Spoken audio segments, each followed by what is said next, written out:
Wicked Storytime presents The Beasts of Tarzan by Edgar Rice Burroughs. Please remember to hit like and subscribe to support this channel.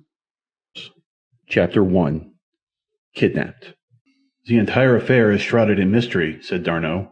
I have it on the best of authority that neither the police nor the special agents of the General Staff have the faintest conception of how it was accomplished. All they know, all that anyone knows, is that Nikolas Rokoff has escaped. John Clayton, Lord Greystoke, he who had been Tarzan of the Apes, sat in silence in the apartments of his friend, Lieutenant Paul D'Arnot, in Paris, gazing meditatively at the toe of his immaculate boot. His mind revolved many memories, recalled by the escape of his arch-enemy from the French military prison to which he had been sentenced for life upon the testimony of the ape-man.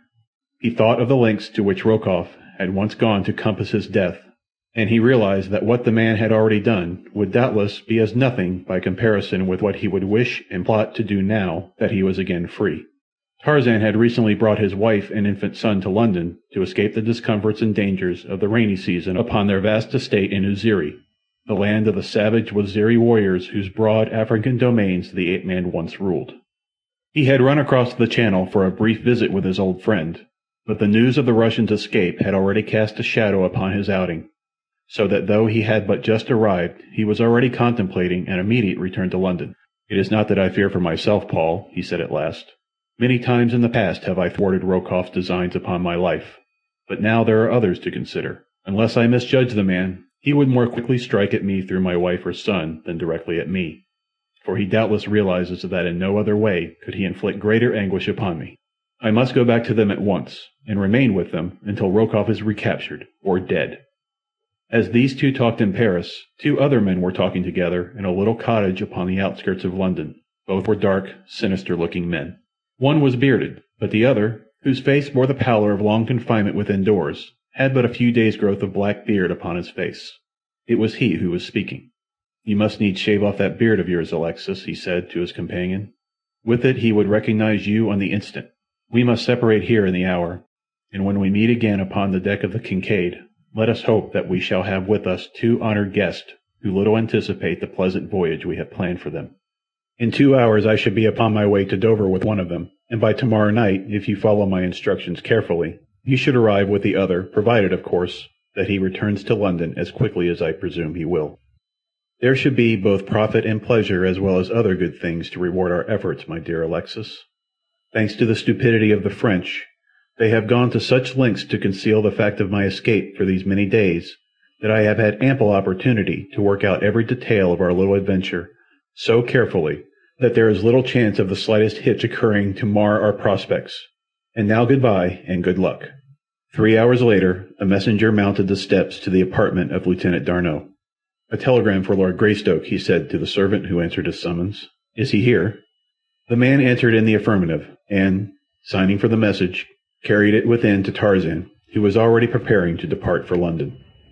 Tarzan tore open the envelope, and as he read, his face went white.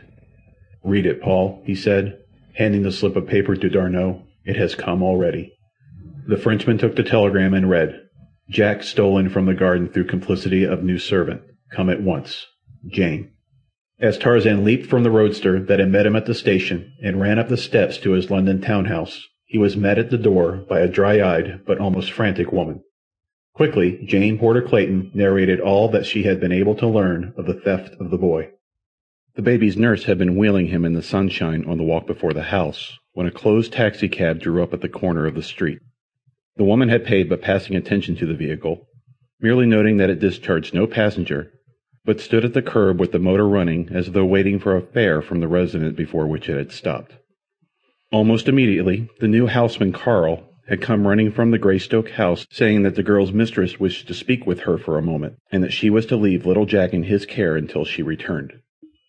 The woman said that she entertained not the slightest suspicion of the man's motives until she had reached the doorway of the house, when it occurred to her to warn him not to turn the carriage so as to permit the sun to shine in the baby's eyes.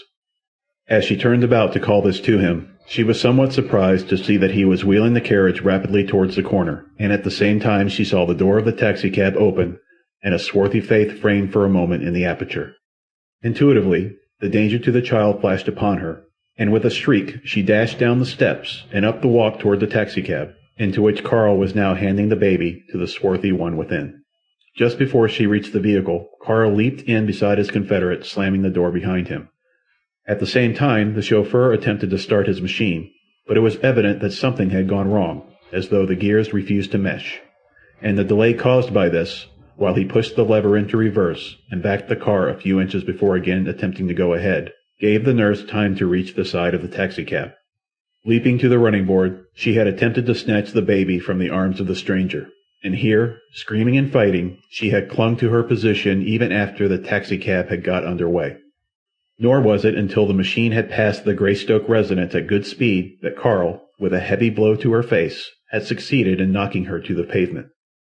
Her screams had attracted servants and members of the families from residences nearby, as well as from the Greystoke home. Lady Greystoke had witnessed the girl's brave battle, and had herself tried to reach the rapidly passing vehicle, but had been too late. That was all that anyone knew, nor did Lady Greystoke dream of the possible identity of the man at the bottom of the plot until her husband told her of the escape of Nikolas Rokoff from the French prison where they had hoped he was permanently confined. As Tarzan and his wife stood planning the wisest course to pursue, the telephone bell rang in the library at their right. Tarzan quickly answered the call in person. "Lord Greystoke?" asked the man's voice at the other end of the line. "Yes." "Your son has been stolen," continued the voice, "and I alone may help you to recover him. I am conversant with the plot of those who took him. In fact, I was a party to it, and was to share in the reward. But now they are trying to ditch me, and to be quits with them, I will aid you to recover him on condition that you will not prosecute me for my part in the crime. What do you say?" "If you lead me to where my son is hidden," replied the ape-man, "you need fear nothing from me." "Good," replied the other, "but you must come alone to meet me, for it is enough that I must trust you. I cannot take the chance of permitting others to learn my identity." "Where and when may I meet you?" asked Tarzan. The other gave the name and location of a public house on the waterfront at Dover, a place frequented by sailors. "Come," he concluded, "about 10 o'clock tonight. It would do no good to arrive earlier. Your son will be safe enough in the meantime, and I can then lead you secretly to where he is hidden. But be sure to come alone, and under no circumstances notify Scotland Yard, for I know you well and shall be watching for you. Should any other accompany you, or should I see suspicious characters who might be agents of the police, I shall not meet you, and your last chance of recovering your son will be gone." Without more words, the man rang off. Tarzan repeated the gist of the conversation to his wife. She begged to be allowed to accompany him, but he insisted that it might result in the man's carrying out his threat of refusing to aid them if Tarzan did not come alone. And so they parted, he to hasten to Dover, and she ostensibly to wait at home until he should notify her of the outcome of his mission. Little did either dream of what both were destined to pass through before they should meet again, or the far distant, but why anticipate? For 10 minutes after the ape-man had left her, Jane Clayton walked restlessly back and forth across the silken rugs of the library. Her mother heart ached, bereft of its firstborn. Her mind was in an anguish of hopes and fears. Though her judgment told her that all would be well were her Tarzan to go alone in accordance with the mysterious stranger's summons, her intuition would not permit her to lay aside suspicion of the gravest dangers to both her husband and her son. The more she thought of the matter, the more convinced she became that the recent telephone message might be but a ruse to keep them inactive until the boy was safely hidden away or spirited out of England. Or it might be it had been simply a bait to lure Tarzan into the hands of the implacable Rokoff. With the lodgment of this thought, she stopped in wide-eyed terror. Instantly it became a conviction. She glanced at the great clock, ticking the minutes in the corner of the library. It was too late to catch the Dover train that Tarzan was to take. There was another later, however, that would bring her to the Channel port in time to reach the address the stranger had given her husband before the appointed hour. Summoning her maid and chauffeur, she issued instructions rapidly. 10 minutes later, she was being whisked through the crowded streets toward the railway station. It was 9:45 that night that Tarzan entered the squalid pub on the waterfront in Dover. As he passed into the evil-smelling room, a muffled figure brushed past him toward the street. "Come, my lord," whispered the stranger. The ape-man wheeled about and followed the other into the ill-lit alley, which custom had dignified with the title of thoroughfare. Once outside, the fellow led the way into the darkness, nearer a wharf, where high-piled bales, boxes, and casks cast dense shadows. Here he halted. "Where is the boy?" asked Greystoke. "On that small steamer whose lights you can just see yonder," replied the other. In the gloom Tarzan was trying to peer into the features of his companion, but he did not recognize the man as one whom he had ever before seen. Had he guessed that his guide was Alexis Paulvitch, he would have realized that naught but treachery lay in the man's heart, and that danger lurked in the path of every move. "He is unguarded now," continued the Russian. "Those who took him feel perfectly safe from detection, and with the exception of a couple of members of the crew, whom I have furnished with enough gin to silence them effectively for hours, there is none aboard the Kincaid. We can go aboard, get the child, and return without the slightest fear." Tarzan nodded. "Let's be about it, then," he said. His guide led him to a small boat moored alongside the wharf. The two men entered, and Paulvitch pulled rapidly toward the steamer. The black smoke issuing from her funnel did not at the time make any suggestion to Tarzan's mind. All his thoughts were occupied with the hope that in a few moments he would again have his little son in his arms. At the steamer's side they found the monkey ladder dangling close above them, and up this the two men crept stealthily. Once on deck, they hastened aft to where the Russian pointed to a hatch. "The boy is hidden there," he said. "You had better go down after him, as there is less chance that he will cry in fright than should he find himself in the arms of a stranger. I will stand on guard here." So anxious was Tarzan to rescue the child that he gave not the slightest thought to the strangeness of all the conditions surrounding the Kincaid. That her deck was deserted, though she had steam up, and from the volume of smoke pouring from her funnel was all ready to get under way, made no impression upon him. With the thought that in another instant he would fold that precious little bundle of humanity in his arms, the ape-man swung down into the darkness below. Scarcely had he released his hold upon the edge of the hatch than the heavy covering fell clattering above him. Instantly he knew that he was a victim of a plot, and that far from rescuing his son, he had himself fallen into the hands of his enemies. Though he immediately endeavored to reach the hatch and lift the cover, he was unable to do so. Striking a match, he explored his surroundings, finding that a little compartment had been partitioned off from the main hold, with the hatch above his head the only means of ingress or egress. It was evidence that the room had been prepared for the very purpose of serving as a cell for himself. There was nothing in the compartment and no other occupant. If the child was on board the Kincaid, he was confined elsewhere. For over 20 years, from infancy to manhood, the ape-man had roamed his savage jungle's haunts without human companionship of any nature. He had learned at the most impressionable period of his life to take his pleasures and his sorrows as the beasts take theirs. So it was that he neither raved nor stormed against fate, but instead waited patiently for what might next befall him, though not by any means without an eye to doing the utmost to succour himself. To this end he examined his prison carefully, tested the heavy planking that formed its walls, and measured the distance of the hatch above him. And while he was thus occupied, there came suddenly to him the vibration of machinery and the throbbing of the propeller. The ship was moving. Where to, and to what fate was it carrying him? And even as these thoughts passed through his mind, there came to his ears above the din of the engines that which caused him to go cold with apprehension. Clear and shrill, from the deck above him rang the scream of a frightened woman. Chapter 2. Marooned. As Tarzan and his guide had disappeared into the shadows upon the dark wharf, the figure of a heavily veiled woman had hurried down the narrow alley to the entrance of the drinking place the two men had just quitted. Here she paused and looked about, and then, as though satisfied that she had at last reached the place she sought, she pushed bravely into the interior of the vile den. A score of half-drunken sailors and wharf-rats looked up at the unaccustomed sight of a richly gowned woman in their midst. Rapidly she approached the slovenly barmaid, who stared half in envy, half in hate, at her more fortunate sister. "Have you seen a tall, well-dressed man here, but a minute since?" she asked, "who met another and went away with him?" The girl answered in the affirmative, but could not tell which way the two had gone. A sailor, who had approached to listen to the conversation, vouchsafed the information that a moment before, as he had been about to enter the pub, he had seen two men leaving it, who walked towards the wharf. "Show me the direction they went," cried the woman, slipping a coin into the man's hand. The fellow led her from the place, and together they walked quickly toward the wharf and along it until across the water they saw a small boat just pulling into the shadows of a nearby steamer. "There they be," whispered the man. £10 if you will find a boat and row me to that steamer," cried the woman. "Quickly then," he replied, for we gotta go to it if we're going to catch the Kincaid before she sails. She's had steam up for 3 hours and just been a-waiting for that one passenger. I was a-talking to one of her crew 'arf an hour ago." As he spoke, he led the way to the end of the wharf, where he knew another boat lay moored, and, lowering the woman into it, he jumped in after and pushed off. The two were soon scudding over the water. At the steamer's side, the man demanded his pay, and without waiting to count out the exact amount, the woman thrust a handful of banknotes into his outstretched hand. A single glance at them convinced the fellow that he had been more than well paid.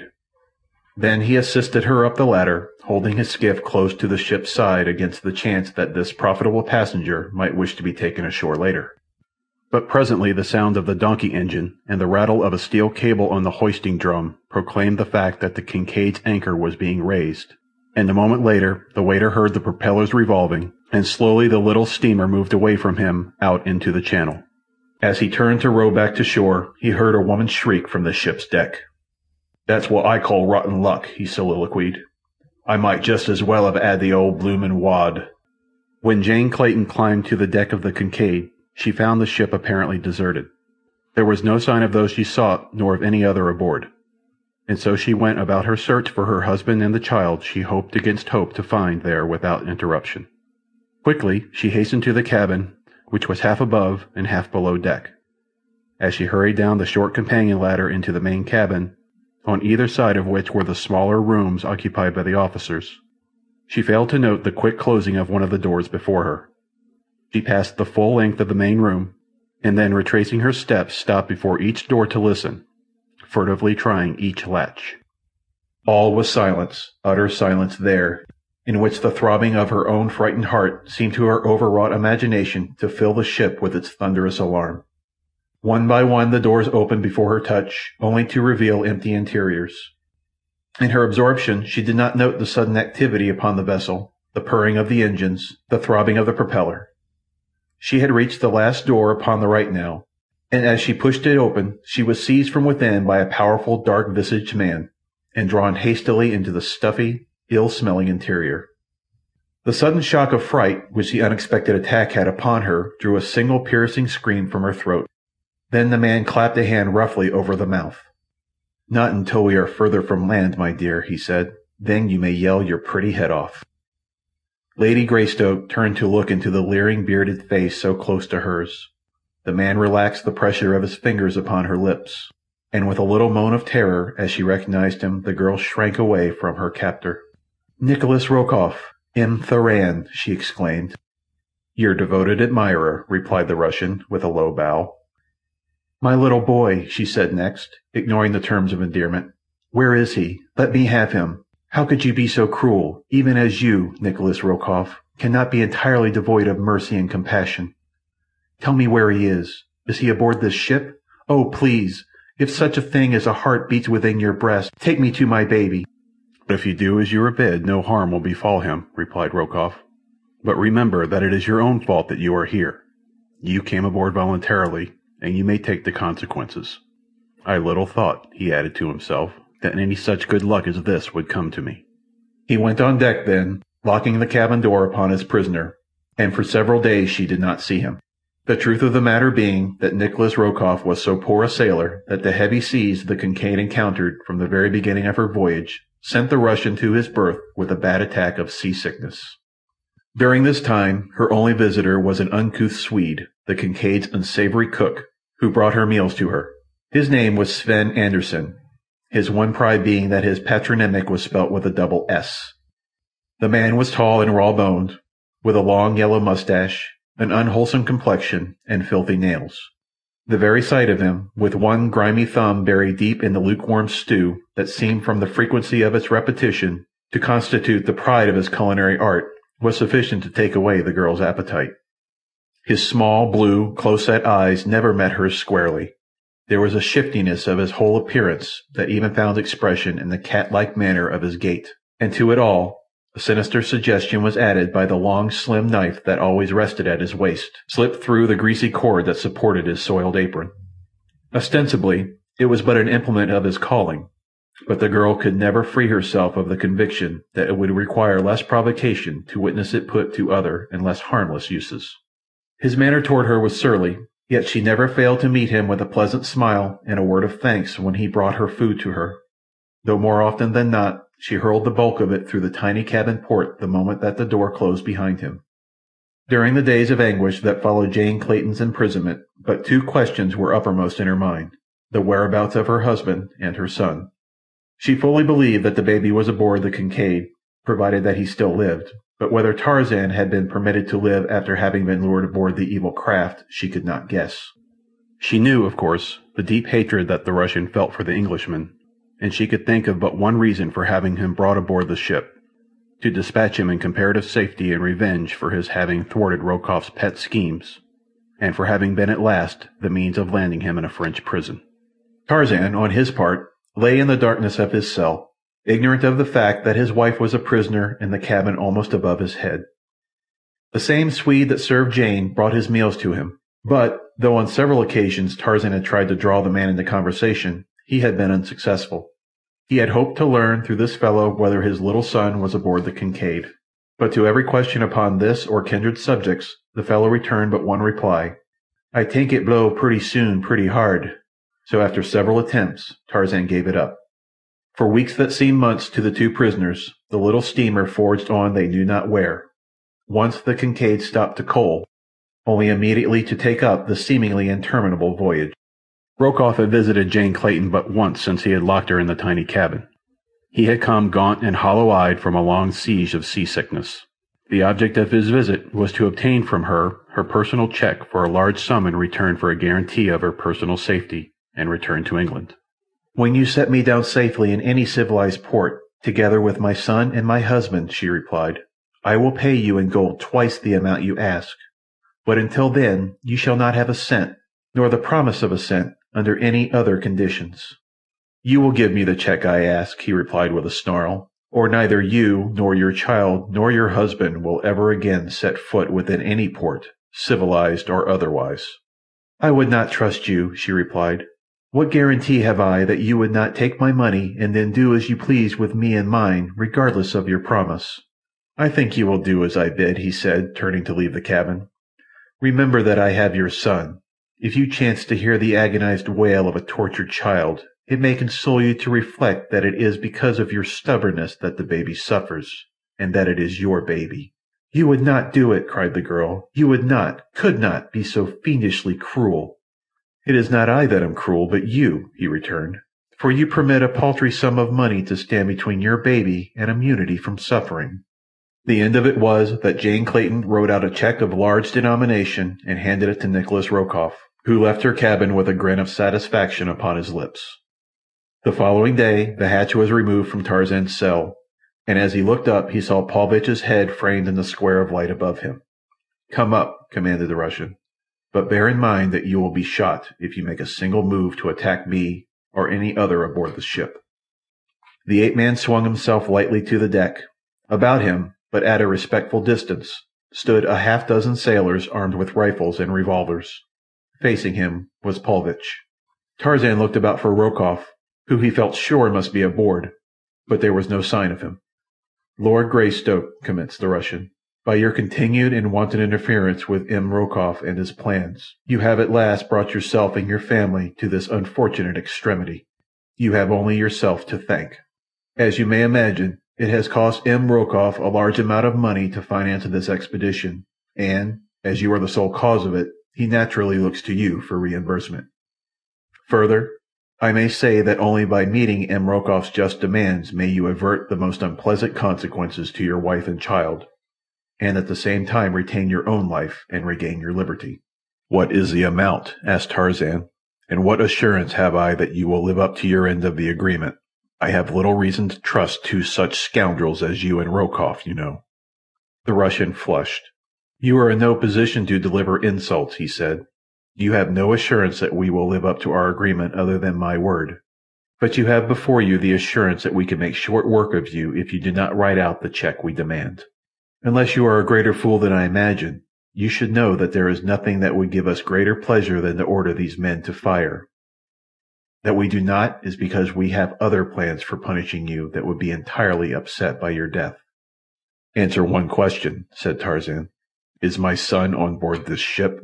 "No," replied Alexis Paulvitch. "Your son is quite safe elsewhere, nor will he be killed until you refuse to accede to our fair demands. If it becomes necessary to kill you, there will be no reason for not killing the child, since with you gone, the one whom we wish to punish through the boy will be gone, and he will then be to us only a constant source of danger and embarrassment.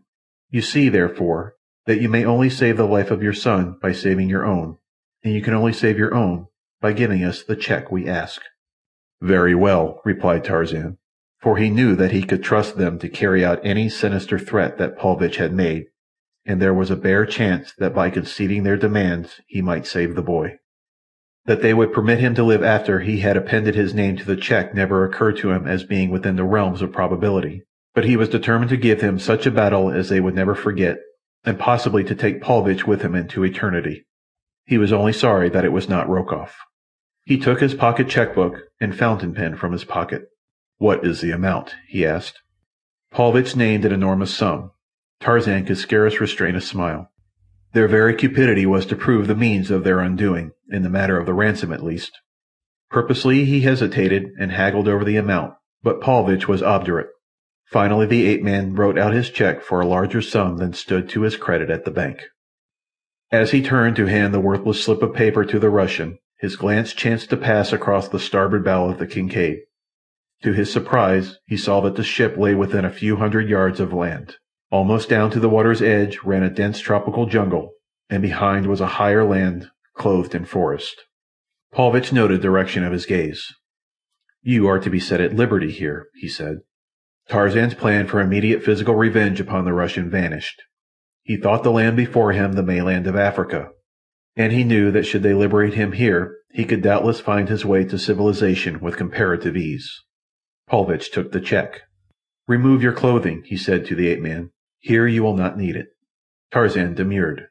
Paulvitch pointed to the armed sailors, then the Englishman slowly divested himself of his clothing. A boat was lowered, and still heavily guarded, the ape-man was rowed ashore. Half an hour later the sailors had returned to the Kincaid, and the steamer was slowly getting under way. As Tarzan stood upon the narrow strip of beach watching the departure of the vessel, he saw a figure appear at the rail and call aloud to attract his attention. The ape-man had been about to read a note that one of the sailors had handed him as the small boat that bore him to the shore was on the point of returning to the steamer. But at the hail from the vessel's deck he looked up. He saw a black-bearded man who laughed at him in derision as he held high above his head the figure of a little child. Tarzan half started as though to rush through the surf and strike out for the already moving steamer, but realizing the futility of so rash an act, he halted at the water's edge. Thus he stood, his gaze riveted upon the Kincaid until it disappeared beyond the projecting promontory of the coast. From the jungle at his back, fierce bloodshot eyes glared from beneath shaggy overhanging brows upon him. Little monkeys in the tree-tops chattered and scolded, and from the distance of the inland forest came the scream of a leopard. But still John Clayton, Lord Greystoke, stood deaf and unseeing, suffering the pangs of keen regret for the opportunity that he had wasted because he had been so gullible as to place credence in a single statement of the first lieutenant of his arch-enemy.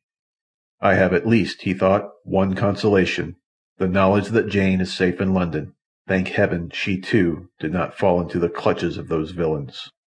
Behind him, the hairy thing whose evil eyes had been watching his as a cat watches a mouse was creeping stealthily toward him. Where were the trained senses of the savage ape-man? Where the acute hearing? Where the uncanny sense of scent? Chapter 3. Beasts at Bay. Slowly, Tarzan unfolded the note the sailor had thrust into his hands and read it.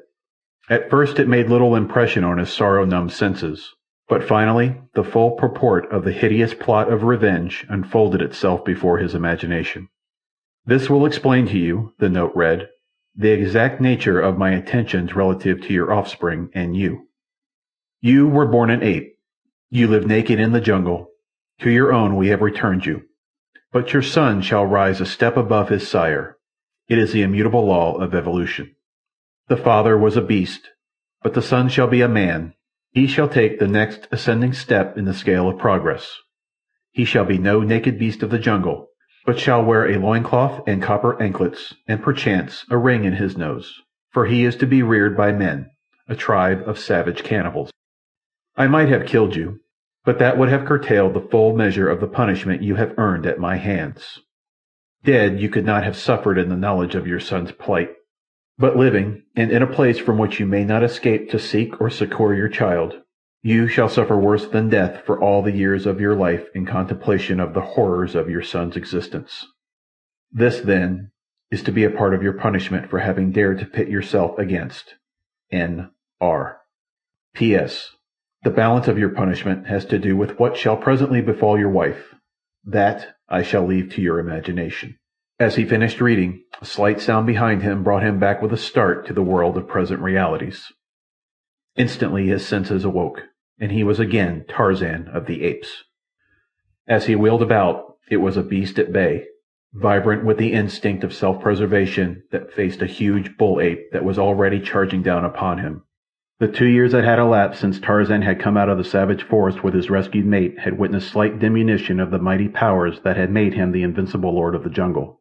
His great estates in Uziri had claimed much of his time and attention, and there he had found ample field for the practical use and retention of his almost superhuman powers. But naked and unarmed to do battle with the shaggy, bull-necked beast that now confronted him was a test that the ape-man would scarce have welcomed at any period of his wild existence. But there was no alternative other than to meet the rage-maddened creature with the weapons with which nature had endowed him. Over the bull's shoulder, Tarzan could see now the heads and shoulders of perhaps a dozen more of these mighty forerunners of primitive man. He knew, however, that there was little chance that they would attack him, since it is not within the reasoning powers of the anthropoid to be able to weigh or appreciate the value of concentrated action against an enemy. Otherwise they would long since have become the dominant creatures of their haunts. So tremendous a power of destruction lies in their mighty thews and savage fangs. With a low snarl, the beast now hurled himself at Tarzan. But the ape-man had found, among other things in the haunts of civilized man, certain methods of scientific warfare that are unknown to the jungle folk. Whereas a few years since he would have met the brute rush with brute force, he now sidestepped his antagonist's headlong charge, and as the brute hurled past him, swung a mighty right to the pit of the ape's stomach. With a howl of mingled rage and anguish, the great anthropoid bent double and sank to the ground, though almost instantly he was again struggling to his feet. Before he could regain them, however, his white-skinned foe had wheeled and pounced upon him, and in the act there dropped from the shoulders of the English lord the last shred of his superficial mantle of civilization. Once again he was the jungle beast, reveling in bloody conflict with his kind. Once again he was Tarzan, son of Kala, the she-ape. His strong white teeth sank into the hairy throat of his enemy as he sought the pulsing jugular. Powerful fingers held the mighty fangs from his own flesh, or clenched and beat with the power of a steam hammer upon the snarling, foam-flecked face of his adversary. In a circle about them, the balance of the tribe of apes stood watching and enjoying the struggle. They muttered low gutturals of approval as bits of white hide or hairy blood-stained skin were torn from one contestant or the other. But they were silent in amazement and expectation when they saw the mighty white ape wriggle upon the back of their king, and, with steel muscles tensed beneath the armpits of his antagonist, bear down mightily with his open palms upon the back of the thick bull neck, so that the king-ape could but shriek in agony and flounder helplessly upon the thick mat of jungle grass. As Tarzan had overcome the huge Tarkaz that time years before when he had been about to set upon his quest for human beings of his own kind and color, so now he overcame this other great ape with the same wrestling hold upon which he had stumbled by accident during that other combat. The little audience of fierce anthropoids heard the cracking of their king's neck mingling with his agonized shrieks and hideous roaring. Then there came a sudden crack, like the breaking of a stout limb before the fury of the wind. The bullet head crumpled forward upon its flaccid neck against the great hairy chest. The roaring and the shrieking ceased. The little pig eyes of the onlookers wandered from the still form of their leader to that of the white ape that was rising to its feet beside the vanquished, then back to their king as though in wonder that he did not arise and slay this presumptuous stranger. They saw the newcomer place a foot upon the neck of the quiet figure at his feet, and, throwing back his head, give vent to the wild, uncanny challenge of the bull-ape that has made a kill. Then they knew that their king was dead. Across the jungle rolled the horrid notes of the victory cry. The little monkeys in the treetops ceased their chattering. The harsh-voiced, brilliant-plumed birds were still. From afar came the answering wail of a leopard and the deep roar of a lion. It was the old Tarzan who turned questioning eyes upon the little knot of apes before him. It was the old Tarzan who shook his head as though to toss back a heavy mane that had fallen before his face, an old habit dating from the days that his great shock of thick black hair had fallen about his shoulders, and often tumbled before his eyes when it had meant life or death to him to have his vision unobstructed. The ape-man knew that he might expect an immediate attack on the part of that particular surviving bull-ape who felt himself best fitted to contend for the kingship of the tribe. Among his own apes, he knew that it was not unusual for an entire stranger to enter a community and, after having dispatched the king, assume the leadership of the tribe himself, together with the fallen monarch's mates. On the other hand, if he made no attempt to follow them, they might move slowly away from him, later to fight amongst themselves for the supremacy. That he could be king of them, if he so chose, he was confident, but he was not sure he cared to assume the sometimes irksome duties of that position, for he could see no particular advantage to be gained thereby. One of the younger apes, a huge, splendidly muscled brute, was edging threateningly closer to the ape-man. Through his barred fighting fangs there issued a low, sullen growl. Tarzan watched his every move, standing rigid as a statue. To have fallen back a step would have been to precipitate an immediate charge. To have rushed forward to meet the other might have had the same result, or it might have put the bellicose one to flight. It all depended upon the young bull's stock of courage. To stand perfectly still, waiting, was the middle course. In this event, the bull would, according to custom, approach quite close to the object of his attention, growling hideously and baring slavering fangs. Slowly he would circle about the other, as though with a chip on his shoulder, and this he did, even as Tarzan had foreseen. It might be a bluff royal, or, on the other hand, so unstable is the mind of an ape, a passing impulse might hurl the hairy mass tearing and rending upon the man without an instant's warning. As the brute circled him, Tarzan turned slowly, keeping his eyes ever upon the eyes of his antagonist. He had appraised the young bull as one who had never quite felt equal to the task of overthrowing his former king, but who one day would have done so. Tarzan saw that the beast was of wondrous proportions, standing over 7 feet upon his short, bowed legs. His great hairy arms reached almost to the ground, even when he stood erect, and his fighting fangs, now quite close to Tarzan's face, were exceptionally long and sharp. Like the others of his tribe, he differed in several minor essentials from the apes of Tarzan's boyhood. At first, the ape-man had experienced a thrill of hope at sight of the shaggy bodies of the anthropoids, a hope that by some strange freak of fate he had been again returned to his own tribe.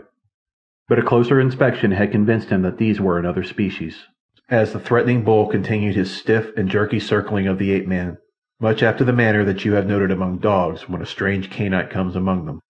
It occurred to Tarzan to discover if the language of his own tribe was identical with that of this other family, and so he addressed the brute in the language of the tribe of Kerchak. "Who are you," he asked, "who threatens Tarzan of the apes?" The hairy brute looked his surprise. "I am a cut," replied the other in the same simple, primal tongue, which is so low on the scale of spoken languages that, as Tarzan had surmised, it was identical with that of the tribe in which the first 20 years of his life had been spent. "I am a cut," said the ape. "Molak is dead. I am king. Go away, or I shall kill you." "You saw how easily I killed Molak," replied Tarzan, "so I could kill you if I cared to be king. But Tarzan of the Apes would not be king of the tribe of Akut. All he wishes is to live in peace in this country. Let us be friends. Tarzan of the Apes can help you, and you can help Tarzan of the Apes." "You cannot kill a cut," replied the other. "None is so great as a cut. Had you not killed Molak, a cut would have done so, for a cut was ready to be king." For answer, the ape-man hurled himself upon the great brute, who during the conversation had slightly relaxed his vigilance. In the twinkling of an eye, the man had seized the wrist of the great ape, and before the other could grapple with him, had whirled him about and leaped upon his broad back. Down they went together, but so well had Tarzan's plan worked out that before ever they touched the ground he had gained the same hold upon a cut that had broken Molak's neck. Slowly he brought the pressure to bear, and then, as in days gone by, he had given Kerchak the chance to surrender and live, so now he gave a cut, in whom he saw a possible ally of great strength and resource, the option of living in amity with him or dying as he had just seen his savage and heretofore invincible king die.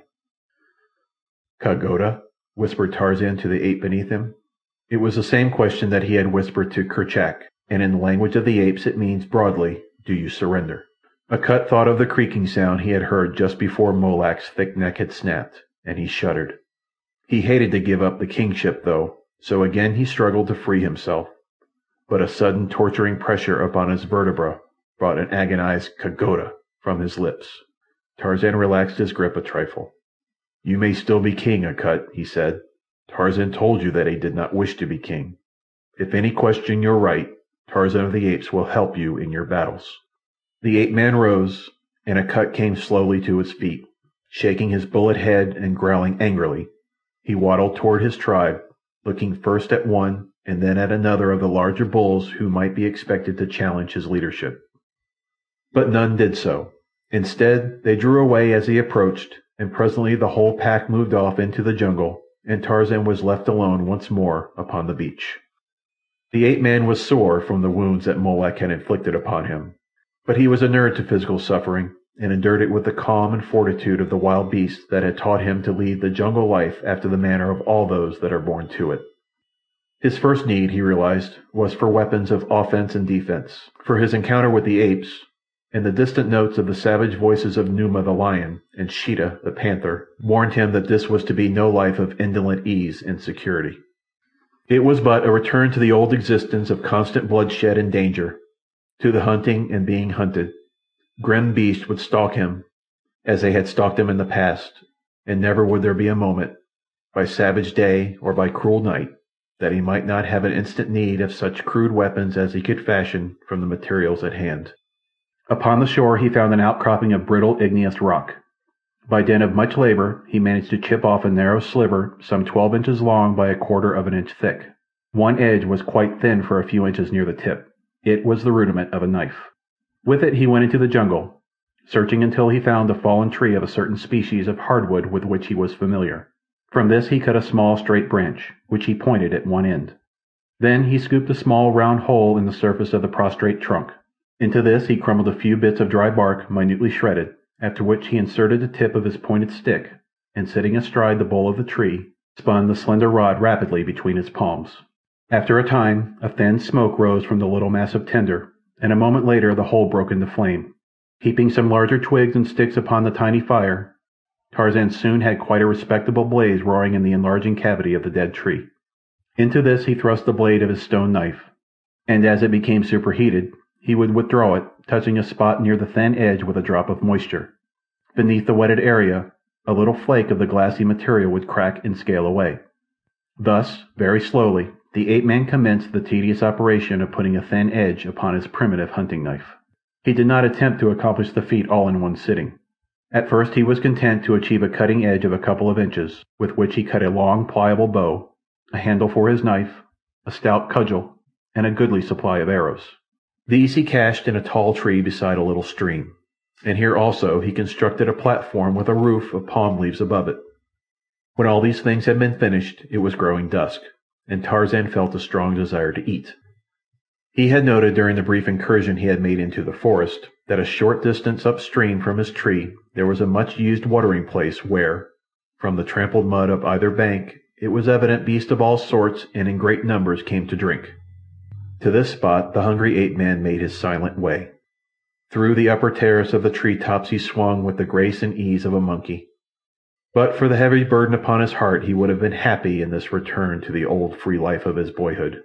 Yet even with that burden he fell into the little habits and manners of his early life that were in reality more a part of him than the thin veneer of civilization that the past 3 years of his association with the white men of the outer world had spread lightly over him, a veneer that only hid the crudities of the beast that Tarzan of the Apes had been. Could his fellow peers of the House of Lords have seen him then, they would have held up their noble hands in holy horror. Silently he crouched in the lower branches of a great forest giant that overhung the trail. His keen eyes and sensitive ears strained into the distant jungle, from which he knew his dinner would presently emerge. Nor had he long to wait. Scarce had he settled himself into a comfortable position, his lithe, muscular legs drawn well up beneath him as the panther draws his hindquarters in preparation for the spring, then Bara, the deer, came daintily down to drink. But more than Bara was coming. Behind the graceful buck came another which the deer could neither see nor scent, but whose movements were apparent to Tarzan of the Apes because of the elevated position of the ape-man's ambush. He knew not yet exactly the nature of the thing that moved so stealthily through the jungle a few hundred yards behind the deer, but he was convinced that it was some great beast of prey stalking Bara for the self-same purpose as that which prompted him to await the fleet animal. Numa, perhaps, or Sheeta, the panther. In any event, Tarzan could see his repast slipping from his grasp unless Bara moved more rapidly towards the ford than at present. Even as these thoughts passed through his mind, some noise of the stalker in his rear must have come to the buck, for with a sudden start he paused for an instant, trembling, in his tracks, and then with a swift bound dashed straight for the river and Tarzan. It was his intention to flee through the shallow ford and escape upon the opposite side of the river. Not 100 yards behind him came Numa. Tarzan could see him quite plainly now. Below the ape-man, Bara was about to pass. Could he do it? But even as he asked himself this question, the hungry man launched himself from his perch full upon the back of the startled buck. In another instant Numa would be upon them both. So if the ape-man were to dine that night, or ever again, he must act quickly. Scarcely had he touched the sleek hide of the deer with a momentum that sent the animal to its knees, than he grasped the horn in either hand, and with a single quick wrench twisted the animal's neck completely around, until he felt the vertebra snap beneath his grip. The lion was roaring in rage close behind him as he swung the deer across his shoulder, and, grasping a foreleg between his strong teeth, leaped for the nearest of the lower branches that swung above his head. With both hands he grasped the limb, and at the instant that Numa sprang, drew himself and his prey out of reach of the animal's cruel talons. There was a thud below him as the baffled cat fell back to earth, and then Tarzan of the Apes, drawing his dinner farther up to the safety of a higher limb, looked down with grinning face into the gleaming yellow eyes of the other wild beast that glared up at him from beneath, and with taunting insults flaunted the tender carcass of his kill in the face of him whom he had cheated of it. With his crude stone knife he cut a juicy steak from the hindquarters, and while the great lion paced, growling back and forth below him, Lord Greystoke filled his savage belly, nor ever in the choicest of his exclusive London clubs had a meal tasted more palatable. The warm blood of his kill smeared his hands and face, and filled his nostrils with the scent that the savage carnivora loved best. And when he had finished, he left the balance of the carcass in a high fork of the tree where he had dined, and with Numa trailing below him, still keen for revenge, he made his way back to his treetop shelter, where he slept until the sun was high the following morning. Chapter 4. Sheeta. The next few days were occupied by Tarzan in completing his weapons and exploring the jungle. He strung his bow with tendons from the buck upon which he had dined his first evening upon the new shore, and though he would have preferred the gut of Sheeta for the purpose, he was content to wait until opportunity permitted him to kill one of the great cats. He also braided a long grass rope, such a rope as he had used many years before to tantalize the ill-natured Tublet, and which later had developed into a wondrous effective weapon in the practiced hands of the little ape-boy. A sheath and handle for his hunting knife he fashioned, and a quiver for arrows, and from the hide of Bara a belt and loincloth. Then he set out to learn something of the strange land in which he found himself. That it was not his old familiar west coast of the African continent he knew from the fact that it faced east. The rising sun came up out of the sea before the threshold of the jungle. But that it was not the east coast of Africa he was equally positive, for he felt satisfied that the Kincaid had not passed through the Mediterranean, the Suez Canal, and the Red Sea, nor had she had time to round the Cape of Good Hope, so he was quite at a loss to know where he might be. Sometimes he wondered if the ship had crossed the broad Atlantic to deposit him upon some wild South American shore, but the presence of Numa the lion decided him that such could not be the case. As Tarzan made his lonely way through the jungle paralleling the shore, he felt strong upon him a desire for companionship, so that gradually he commenced to regret that he had not cast his lot with the apes. He had seen nothing of them since that first day, when the influences of civilization were still paramount within him. Now he was more nearly returned to the Tarzan of old, and though he appreciated the fact that there could be little in common between himself and the great anthropoids, still they were better than no company at all. Moving leisurely, sometimes upon the ground and again among the lower branches of the trees, gathering an occasional fruit or turning over a fallen log in search of the larger bugs, which he still found as palatable as of old, Tarzan had covered a mile or more when his attention was attracted by the scent of Sheeta upwind ahead of him. Now Sheeta, the panther, was one of whom Tarzan was exceptionally glad to fall in with, for he had it in mind not only to utilize the great cat's strong gut for his bow, but also to fashion a new quiver and loincloth from pieces of his hide. So, whereas the ape-man had gone carelessly before, he now became the personification of noiseless stealth. Swiftly and silently, he glided through the forest in the wake of the savage cat. Nor was the pursuer, for all his noble birth, one whit less savage than the wild, fierce thing he stalked. As he came closer to Sheeta, he became aware that the panther on his part was stalking game of his own. And even as he realized this fact, there came to his nostrils, wafted from his right by a vagrant breeze, the strong odor of a company of great apes. The panther had taken to a large tree as Tarzan came within sight of him, and beyond and below him Tarzan saw the tribe of Akut lolling in a little natural clearing. Some of them were dozing against the boles of trees, while others roamed about, turning over bits of bark from beneath which they transferred the luscious grubs and beetles to their mouths. Akut was the closest to Sheeta. The great cat lay crouched upon a thick limb, hidden from the ape's view by dense foliage, waiting patiently until the anthropoid should come within range of his spring. Tarzan cautiously gained a position in the same tree with the panther and a little above him. In his left hand he grasped his slim stone blade. He would have preferred to use his noose, but the foliage surrounding the huge cat precluded the possibility of an accurate throw with the rope. Akut had now wandered quite close beneath the tree wherein lay the waiting death. Sheeta slowly edged his hind paws along the branch still further beneath them, and then with a hideous shriek he launched himself toward the great ape. The barest fraction of a second before his spring, another beast of prey above him leaped, its weird and savage cry mingling with his. As the startled Akut looked up, he saw the panther almost above him, and already upon the panther's back the white ape that had bested him that day near the great water. The teeth of the ape-man were buried in the back of Sheeta's neck, and his right arm was round the fierce throat, while the left hand, grasping a slender piece of stone, rose and fell in mighty blows upon the panther's side, behind the left shoulder. Akut had just time to leap to one side to avoid being pinioned beneath these battling monsters of the jungle. With a crash they came to earth at his feet. Sheeta was screaming, snarling, and roaring horribly, but the white ape clung tenaciously and in silence to the thrashing body of his quarry. Steadily and remorselessly the stone knife was driven home through the glossy hide. Time and again it drank deep, until with a final agonized lunge and shriek the great feline rolled over upon his side and, save for the spasmodic jerking of its muscles, lay quiet and still in death. Then the ape-man raised his head as he stood over the carcass of his kill, and once again through the jungle rang his wild and savage victory challenge. Akut and the apes of Akut stood looking in startled wonder at the dead body of Sheeta and the lithe, straight figure of the man who had slain him.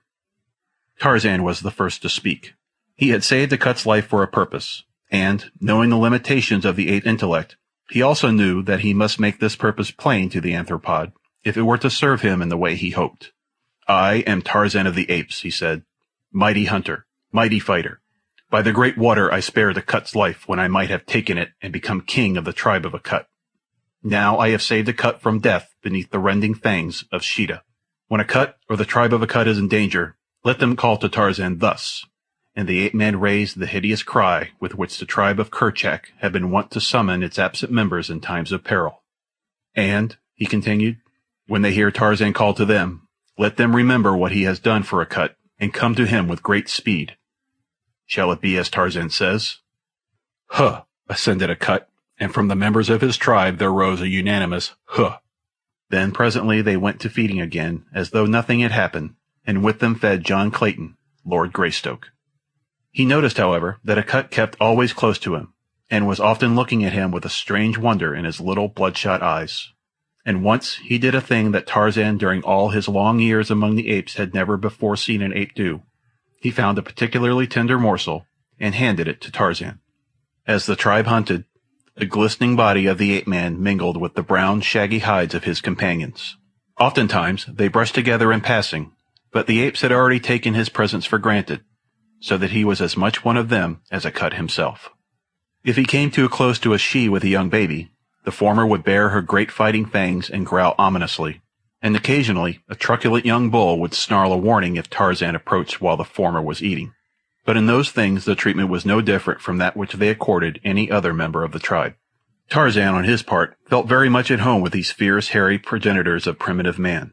He skipped nimbly out of reach of each threatening female, for such is the way of apes, if they be not in one of their occasional fits of bestial rage, and he growled back at the truculent young bulls, baring his canine teeth even as they.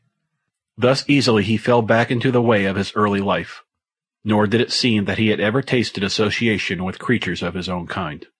For the better part of a week he roamed the jungle with his new friends, partly because of a desire for companionship, and partly through a well-laid plan to impress himself indelibly upon their memories, which at best are none too long.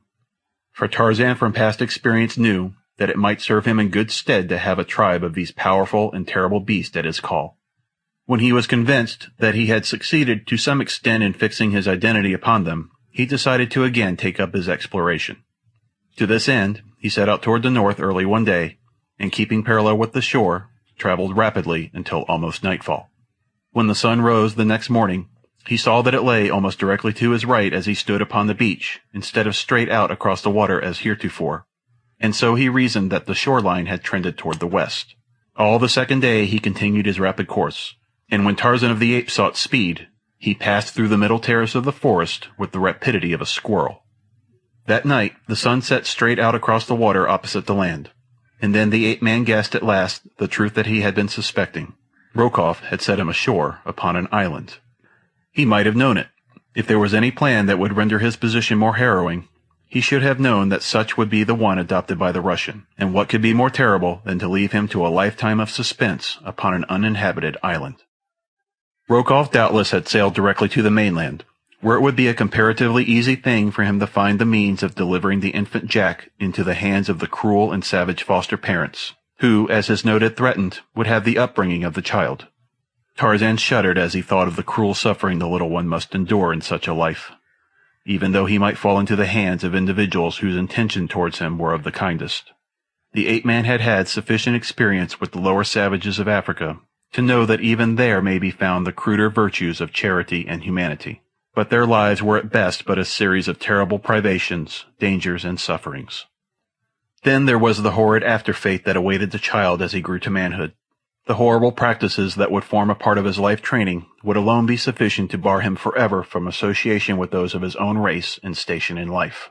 A cannibal, his little boy a savage man-eater. It was too horrible to contemplate. The filed teeth, the slit nose, the little face painted hideously. Tarzan groaned. Could he but feel the throat of the rust fiend beneath his steel fingers. And Jane. What tortures of doubt and fear and uncertainty she must be suffering. He felt that his position was infinitely less terrible than hers, for at least he knew that one of his loved ones was safe at home, while she had no idea of the whereabouts of either her husband or her son. It is well for Tarzan that he did not guess the truth, for the knowledge would have but added 100-fold to his suffering. As he moved slowly through the jungle, his mind absorbed by his gloomy thoughts, there presently came to his ears a strange scratching sound which he could not translate. Cautiously he moved in the direction from which it emanated, presently coming upon a huge panther pinned beneath the fallen tree. As Tarzan approached, the beast turned snarling towards him, struggling to extricate itself, but one great limb across its back and the smaller entangling branches pinioning its legs prevented it from moving but a few inches in any direction. The ape-man stood before the helpless cat, fitting an arrow to his bow that he might dispatch the beast that otherwise must die of starvation. But even as he drew back the shaft, a sudden whim stayed his hand. Why rob the poor creature of life and liberty, when it would be so easy a thing to restore both to it? He was sure from the fact that the panther moved all its limbs in its futile struggle for freedom that its spine was uninjured, and for the same reason he knew that none of its limbs were broken. Relaxing his bowstring, he returned the arrow to the quiver, and throwing the bow about his shoulder, stepped closer to the pinioned beast. On his lips was the soothing purring sound that the great cats themselves made when contented and happy. It was the nearest approach to a friendly advance that Tarzan could make in the language of Sheeta. The panther ceased its snarling and eyed the ape-man closely. To lift the tree's great weight from the animal it was necessary to come within reach of those long, strong talons, and when the tree had been removed the man would be totally at the mercy of the savage beast. But to Tarzan of the Apes, fear was a thing unknown. Having decided, he acted promptly. Unhesitatingly, he stepped into the tangle of branches close to the panther's side, still voicing his friendly and conciliatory purr. The cat turned his head towards the man, eyeing him steadily, questioningly. The long fangs were bared, but more in preparedness than threat. Tarzan put a broad shoulder beneath the bole of the tree, and as he did so, his bare leg pressed against the cat's silken side. So close was the man to the great beast. Slowly Tarzan extended his giant thews. The great tree, with its entangling branches, rose gradually from the panther, who, feeling the encumbering weight diminish, quickly crawled from beneath. Tarzan let the tree fall back to earth, and the two beasts turned to look upon one another. A grim smile lay upon the ape-man's lips, for he knew that he had taken his life in his hands to free this savage jungle fellow. Nor would it have surprised him had the cat sprung upon him the instant that it had been released. But it did not do so. Instead, it stood a few paces from the tree, watching the ape-man clamber out of the maze of fallen branches. Once outside, Tarzan was not 3 paces from the panther. He might have taken to the higher branches of the trees upon the opposite side, for Sheeta cannot climb to the heights to which the ape-man can go. But something, a spirit of bravado perhaps, prompted him to approach the panther as though to discover if any feeling of gratitude would prompt the beast to friendliness. As he approached the mighty cat, the creature stepped warily to one side, and the ape-man brushed past him within a foot of the dripping jaws. And as he continued on through the forest, the panther followed on behind him as a hound follows at heel. For a long time, Tarzan could not tell whether the beast was following out of friendly feelings or merely stalking him against the time he should be hungry. But finally he was forced to believe that the former incentive it was that prompted the animal's action. Later in the day, the scent of a deer sent Tarzan into the trees, and when he had dropped his noose about the animal's neck, he called to Sheeta, using a purr similar to that which he had utilized to pacify the brute's suspicions earlier in the day, but a trifle louder and more shrill. It was similar to that which he had heard panthers used after a kill when they had been hunting in pairs. Almost immediately there was a crashing of the underbrush close at hand, and the long, lithe body of his strange companion broke into view. At sight of the body of Bara and the smell of blood, the panther gave forth a shrill scream, and a moment later 2 beasts were feeding side by side upon the tender meat of the deer. For several days this strangely assorted pair roamed the jungle together. When one made a kill, he called the other, and thus they fed well and often. On one occasion, as they were dining upon the carcass of a boar that Sheeta had dispatched, Numa, the lion, grim and terrible, broke through the tangled grasses close beside them. With an angry, warning roar, he sprang forward to chase them from their kill. Sheeta bounded into a nearby thicket, while Tarzan took to the low branches of an overhanging tree. Here the ape-man unloosed his grass rope from about his neck, and as Numa stood above the body of the boar, challenging head erect, he dropped the sinuous noose about the maned neck, drawing the stout strands taut with a sudden jerk. At the same time he called shrilly to Sheeta, as he drew the struggling lion upward until only his hind feet touched the ground.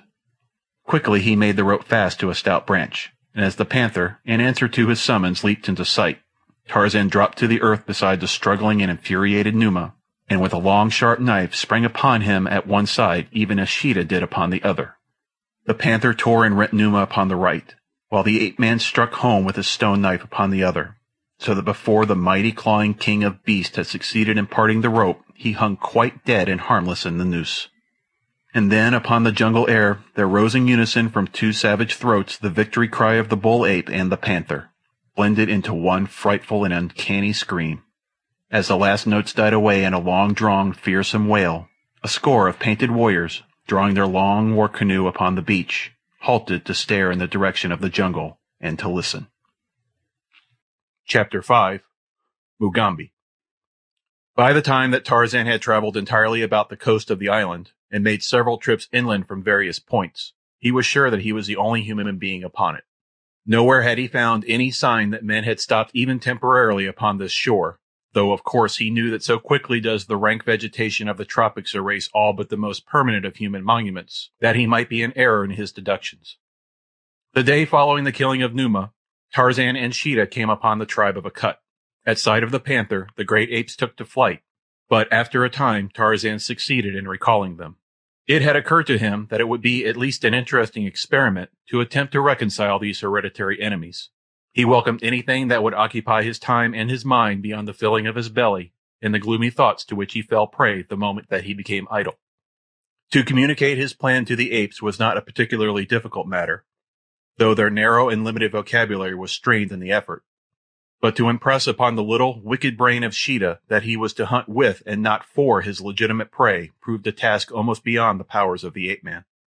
Tarzan, among his other weapons, possessed a long, stout cudgel, and after fastening his rope about the panther's neck, he used this instrument freely upon the snarling beast, endeavoring in this way to impress upon its memory that it must not attack the great, shaggy, man-like creatures that had approached more closely once they had seen the purpose of the rope about Sheeta's neck. That the cat did not turn and rend Tarzan is something of a miracle, which may possibly be accounted for by the fact that twice when it turned growling upon the ape-man, he had rapped it sharply upon its sensitive nose, inculcating in its mind thereby a most wholesome fear of the cudgel and the ape-beast behind it. It is a question if the original cause of this attachment for Tarzan was still at all clear in the mind of the panther, though doubtless some subconscious suggestion, superinduced by this primary reason and aided and abetted by the habit of the past few days, did much to compel the beast to tolerate treatment at his hands that would have sent it at the throat of any other creature. Then, too, there was the compelling force of the man-mind exerting its powerful influence over this creature of a lower order, and, after all, it may have been this that proved the most potent factor in Tarzan's supremacy over Sheeta and the other beasts of the jungle that had from time to time fallen under his dominion. Be that as it may, for days the man, the panther, and the great apes roamed their savage haunts side by side, making their kills together and sharing them with one another, and of all the fierce and savage band, none was more terrible than the smooth-skinned, powerful beast that had been but a few short months before a familiar figure in many a London drawing-room. Sometimes the beasts separated to follow their own inclinations for an hour or a day, and it was upon one of these occasions when the ape-man had wandered through the tree-tops toward the beach, and was stretched in the hot sun upon the sand, that from the low summit of a nearby promontory a pair of keen eyes discovered him. For a moment, the owner of the eyes looked in astonishment at the figure of the savage white man basking in the rays of that hot tropic sun. Then he turned, making a sign to someone behind him. Presently, another pair of eyes were looking down upon the ape-man, and then another, and another, until a full score of hideously trapped, savage warriors were lying upon their bellies along the crest of the ridge, watching the white-skinned stranger. They were downwind from Tarzan, and so their scent was not carried to him, and as his back was turned half toward them he did not see their cautious advance over the edge of the promontory and down through the rank grass toward the sandy beach where he lay. Big fellows they were, all of them, their barbaric headdress and grotesquely painted faces, together with their many metal ornaments and gorgeously colored feathers, adding to their wild, fierce appearance. Once at the foot of the ridge, they came cautiously to their feet, and, bent half double, advanced silently upon the unconscious white man, their heavy war clubs swinging menacingly in their brawny hands. The mental suffering that Tarzan's sorrowful thoughts induced had the effect of numbing his keen, perceptive faculties, so that the advancing savages were almost upon him before he became aware that he was no longer alone upon the beach. So quickly, though, were his mind and muscles wont to react in unison to the slightest alarm that he was upon his feet and facing his enemies, even as he realized that something was behind him. As he sprang to his feet, the warriors leaped toward him with raised clubs and savage yells, but the foremost went down to sudden death beneath the long, stout stick of the ape-man, and then the lithe, sinewy figure was among them, striking right and left with a fury, power, and precision that brought panic to the ranks of the blacks. For a moment they withdrew, those that were left of them, and consulted together at a short distance from the ape-man, who stood with folded arms, a half smile upon his handsome face, watching them. Presently they advanced upon him once more, this time wielding their heavy war spears. They were between Tarzan and the jungle, in a little semicircle that closed in upon him as they advanced. There seemed to the ape-man but slight chance to escape the final charge when all the great spears should be hurled simultaneously at him. But if he had desired to escape, there was no way other than through the ranks of the savages except the open sea behind him. His predicament was indeed most serious when an idea occurred to him that altered his smile to a broad grin. The warriors were still some little distance away, advancing slowly, making after the manner of their kind a frightful din with their savage yells and the pounding of their naked feet upon the ground as they leaped up and down in a fantastic war dance.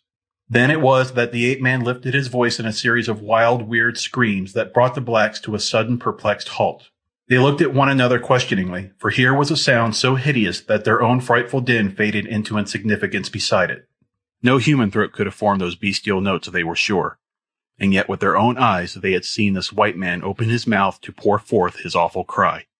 But only for a moment they hesitated, and then with one accord they again took up their fantastic advance upon their prey. But even then, a sudden crashing in the jungle behind them brought them once more to a halt.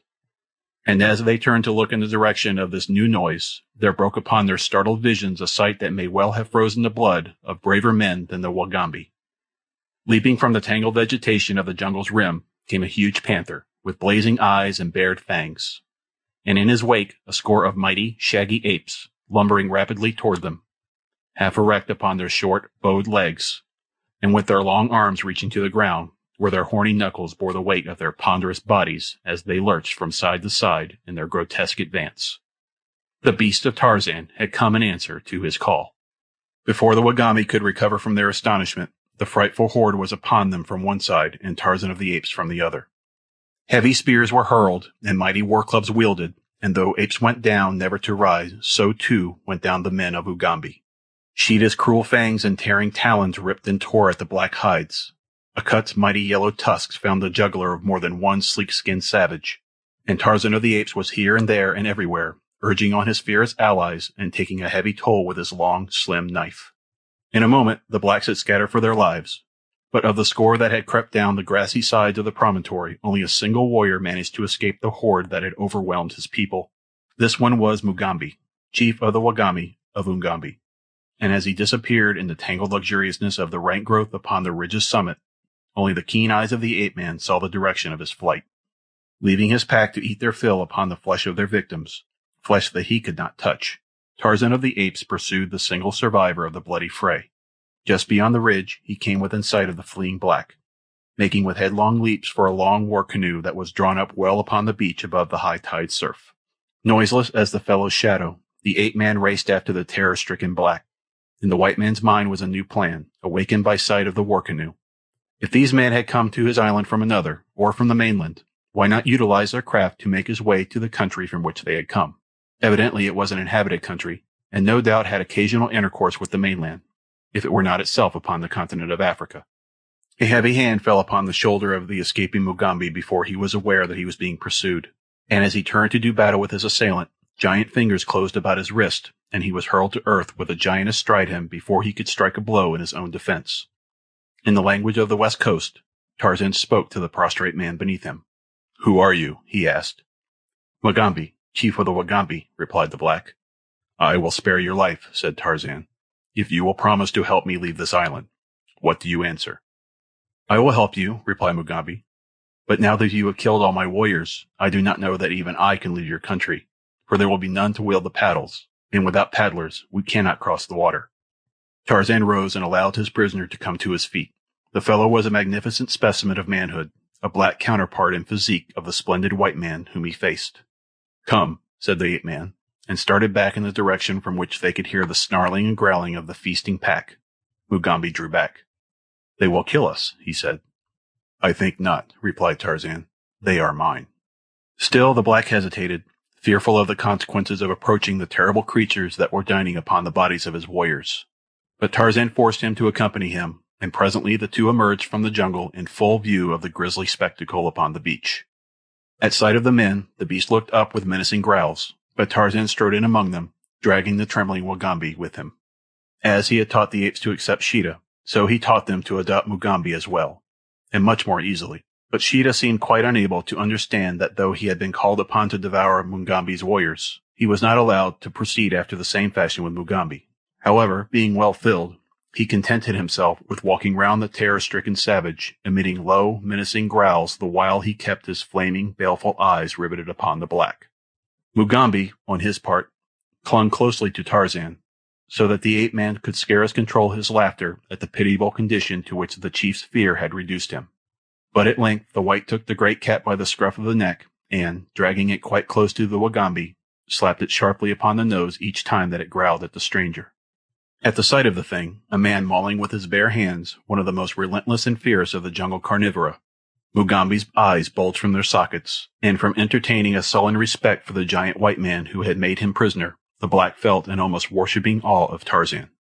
The education of Sheeta progressed so well that in a short time Mugambi ceased to be the object of his hungry attention, and the black felt a degree more of safety in his society. To say that Mugambi was entirely happy or at ease in his new environment would not be to adhere strictly to the truth. His eyes were constantly rolling apprehensively from side to side as now one and now another of the fierce pack chanced to wander near him, so that for most of the time it was principally the whites that showed. Together, Tarzan and Mugambi, with Sheeta and Akut, lay in wait at the ford for a deer, and when at a word from the ape-man the four of them leaped out upon the affrighted animal, the black was sure that the poor creature died of fright before ever one of the great beasts touched it. Mugambi built a fire and cooked his portion of the kill. But Tarzan, Sheeta, and Akut tore theirs, raw with their sharp teeth, growling among themselves when one ventured to encroach upon the share of another. It was not, after all, strange that the white man's ways should have been so much more nearly related to those of the beast than were the savage blacks. We are, all of us, creatures of habit, and when the seeming necessity for schooling ourselves in new ways ceases to exist, we fall naturally and easily into the manners and customs which long usage has implanted ineradicably within us. Mugambi, from childhood, had eaten no meat until it had been cooked, while Tarzan, on the other hand, had never tasted cooked food of any sort until he had grown almost to manhood, and only within the past 3 or 4 years had he eaten cooked meat. Not only did the habit of a lifetime prompt him to eat it raw, but the craving of his palate as well, for to him cooked flesh was spoiled flesh when compared with the rich and juicy meat of a fresh, hot kill. That he could, with relish, eat raw meat that had been buried by himself weeks before, and enjoy small rodents and disgusting grubs, seems to us who have always been civilized a revolting fact. But had we learned in childhood to eat those things, and had we seen all those about us eat them, they would seem no more sickening to us now than do many of our greatest dainties, at which a savage African cannibal would look with repugnance and turn up his nose. For instance, there is a tribe in the vicinity of Lake Rudolph that will eat no sheep or cattle, though its next neighbors do so. Nearby is another tribe that eats donkey meat, a custom most revolting to the surrounding tribes that do not eat donkey. So who may say that it is nice to eat snails and frogs' legs and oysters, but disgusting to feed upon grubs and beetles? Or that a raw oyster, hoof, horns, and tail is less revolting than the sweet, clean meat of a fresh-killed buck? The next few days Tarzan devoted to the weaving of a bark cloth sail with which to equip the canoe, for he despaired of being able to teach the apes to wield the paddles, though he did manage to get several of them to embark in the frail craft which he and Mugambi paddled about inside the reef where the water was quite smooth. During these trips he had placed paddles in their hands, when they attempted to imitate the movements of him and Mugambi, but so difficult is it for them long to concentrate upon a thing that he soon saw that it would require weeks of patient training before they would be able to make any effective use of these new implements, if in fact they should ever do so. There was one exception, however, and he was Akut. Almost from the first he showed an interest in this new sport that revealed a much higher plane of intelligence than that attained by any of his tribe. He seemed to grasp the purpose of the paddles, and when Tarzan saw that this was so, he took much pains to explain in the meager language of the anthropoid how they might be used to the best advantage. From Mugambi, Tarzan learned that the mainland lay but a short distance from the island. It seemed that the Wagambi warriors had ventured too far out in their frail craft, and when caught by a heavy tide and a high wind from offshore, they had been driven out of sight of land. After paddling for a whole night, thinking that they were headed for home, they had seen this land at sunrise, and still taking it for the mainland, had hailed it with joy. Nor had Mugambi been aware that it was an island until Tarzan had told him that this was the fact. The Wagambi chief was quite dubious as to the sail, for he had never seen such a contrivance used. His country lay far up the broad Ugambi River, and this was the first occasion that any of his people had found their way to the ocean. Tarzan, however, was confident that with a good west wind he could navigate the little craft to the mainland. At any rate, he decided, it would be preferable to perish on the way than to remain indefinitely upon this evidently uncharted island to which no ships might ever be expected to come. And so it was that when the first fair wind rose he embarked upon his cruise, and with him he took as strange and fearsome a crew as ever sailed under a savage master. Mugambi and Akut went with him, and Sheeta the panther, and a dozen great males of the tribe of Akut. Chapter 6. A Hideous Crew. The war canoe with its savage load moved slowly toward the break in the reef through which it must pass to gain the open sea. Tarzan, Mugambi, and Akut wielded the paddles, for the shore kept the west wind from the little sail. Sheeta crouched in the bow at the ape-man's feet, for it had seemed best to Tarzan always to keep the wicked beast as far from the other members of the party as possible, since it would require little or no provocation to send him at the throat of any than the white man, whom he evidently now looked upon as his master. In the stern was Mugambi, and just in front of him squatted Akut, while between Akut and Tarzan the 12 hairy apes sat upon their haunches, blinking dubiously this way and that, and now and then turning their eyes longingly back toward shore. All went well until the canoe had passed beyond the reef. Here the breeze struck the sail, sending the rude craft lunging among the waves that ran higher and higher as they drew away from the shore. With the tossing of the boat, the apes became panic-stricken. They first moved uneasily about, and then commenced grumbling and whining. With difficulty, a cut kept them in hand for a time. But when a particularly large wave struck the dugout simultaneously with a little squall of wind, their terror broke all bounds, and, leaping to their feet, they all but overturned the boat before Akut and Tarzan together could quiet them. At last calm was restored, and eventually the apes became accustomed to the strange antics of their craft, after which no more trouble was experienced with them. The trip was uneventful. The wind held, and after 10 hours' steady sailing, the black shadows of the coast loomed close before the straining eyes of the ape-man in the bow. It was far too dark to distinguish whether they had approached close to the mouth of the Ugambi or not, so Tarzan ran through the surf at the closest point to await the dawn. The dugout turned broadside the instant that its nose touched the sand, and immediately it rolled over, with all its crew scrambling madly for the shore. The next breaker rolled them over and over, but eventually they all succeeded in crawling to safety, and in a moment more their ungainly craft had been washed up beside them. The balance of the night the apes sat huddled close to one another for warmth, while Mugambi built a fire close to them over which he crouched.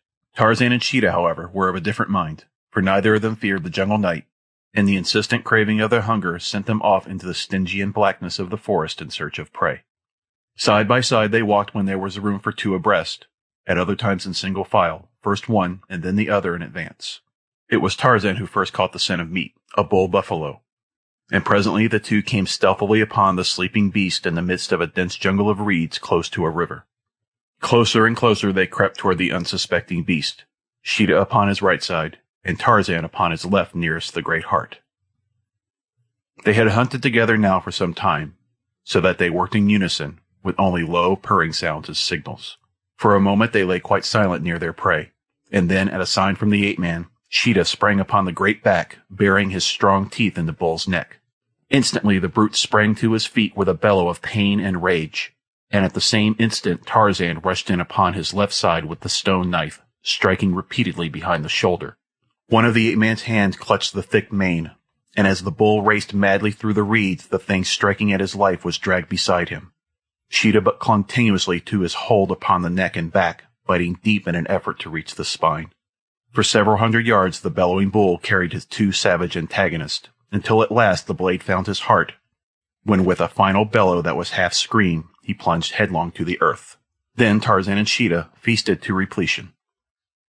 After the meal, the two curled up together in a thicket, the man's black head pillowed upon the tawny side of the panther. Shortly after dawn, they awoke and ate again, and then returned to the beach that Tarzan might lead the balance of the pack to the kill. When the meal was done, the brutes were for curling up to sleep, so Tarzan and Mugambi set off in search of the Ugambi River. They had proceeded scarce 100 yards when they came suddenly upon a broad stream, which the Negro instantly recognized as that down which he and his warriors had paddled to the sea upon their ill-starred expedition. The two now followed the stream down to the ocean, finding that it emptied into a bay not over a mile from the point upon the beach at which the canoe had been thrown the night before. Tarzan was much elated by the discovery, as he knew that in the vicinity of a large watercourse he should find natives, and from some of these he had little doubt but that he should obtain news of Rokoff and the child, for he felt reasonably certain that the Russian would rid himself of the baby as quickly as possible after having disposed of Tarzan. He and Mugambi now righted and launched the dugout, though it was a most difficult feat in the face of the surf which rolled continuously in upon the beach. But at last they were successful, and soon after were paddling up the coast toward the mouth of the Ugambi. Here they experienced considerable difficulty in making an entrance against the combined current and ebb tide, but by taking advantage of eddies close into shore, they came about dusk to a point nearly opposite the spot where they had left the pack asleep. Making the craft fast to an overhanging bough, the two made their way into the jungle, presently coming upon some of the apes feeding upon fruit little beyond the reeds where the buffalo had fallen. Sheeta was not anywhere to be seen, nor did he return that night, so Tarzan came to believe that he had wandered away in search of his own kind. Early the next morning, the ape-man led his band down to the river, and as he walked he gave vent to a series of shrill cries. Presently, from a great distance and faintly, there came an answering scream, and a half-hour later the lithe form of Sheeta bounded into view where the others of the pack were clambering gingerly into the canoe. The great beast, with arched back and purring like a contented tabby, rubbed his sides against the ape-man, and then at a word from the latter, sprang lightly to his former place in the bow of the dugout. When all were in place, it was discovered that 2 of the apes of a cut were missing, and though both the king ape and Tarzan called to them for the better part of an hour, there was no response, and finally the boat put off without them. As it happened that the 2 missing ones were the very same who had evinced the least desire to accompany the expedition from the island, and had suffered the most from fright during the voyage, Tarzan was quite sure that they had absented themselves purposely rather than again enter the canoe. As the party were putting in for the shore shortly after noon to search for food, a slender, naked savage watched them for a moment from behind the dense screen of verdure which lined the river's bank. Then he melted away upstream before any of those in the canoe discovered him. Like a deer, he bounded along the narrow trail until, filled with the excitement of his news, he burst into a native village several miles above the point at which Tarzan and his pack had stopped to hunt.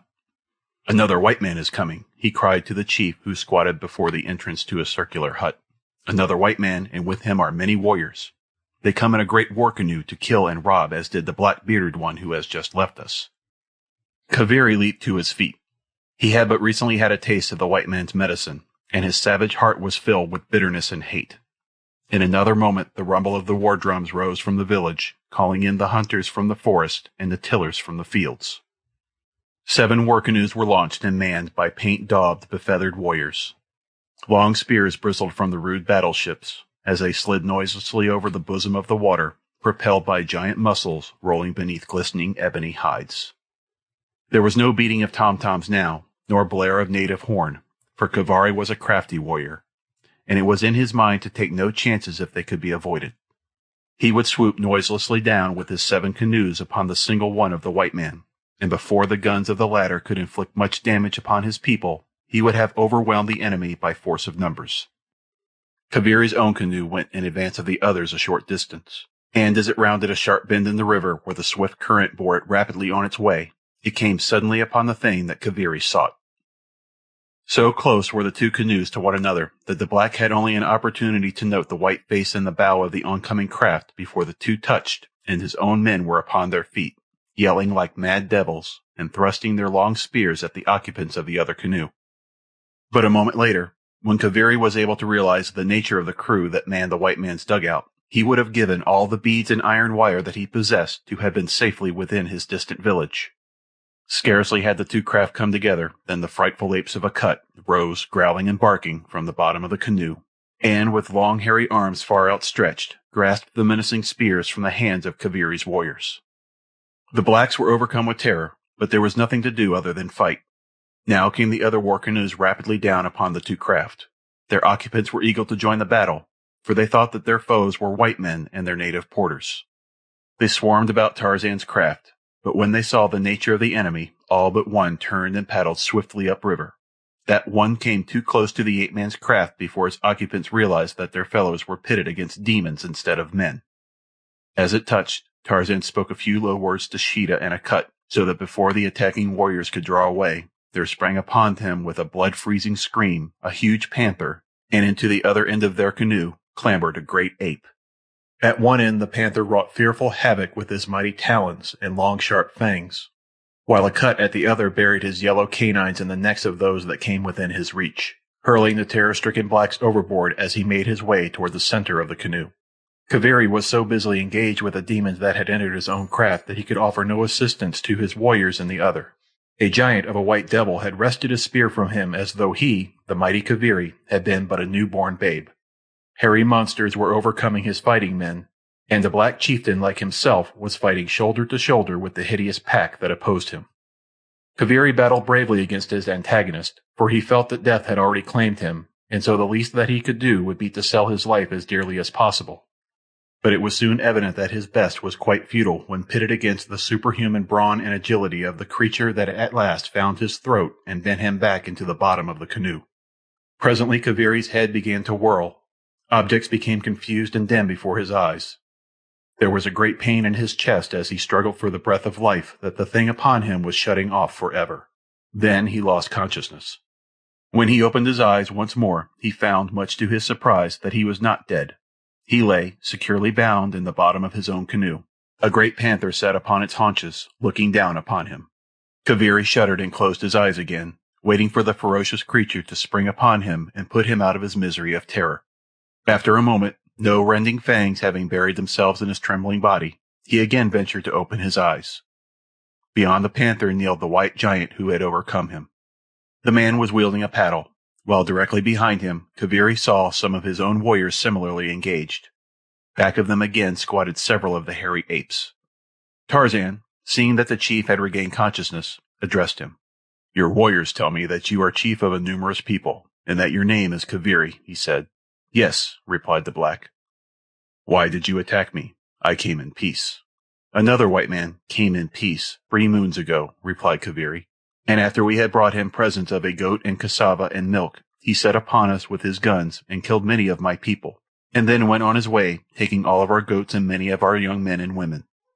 "I am not as this other white man," replied Tarzan.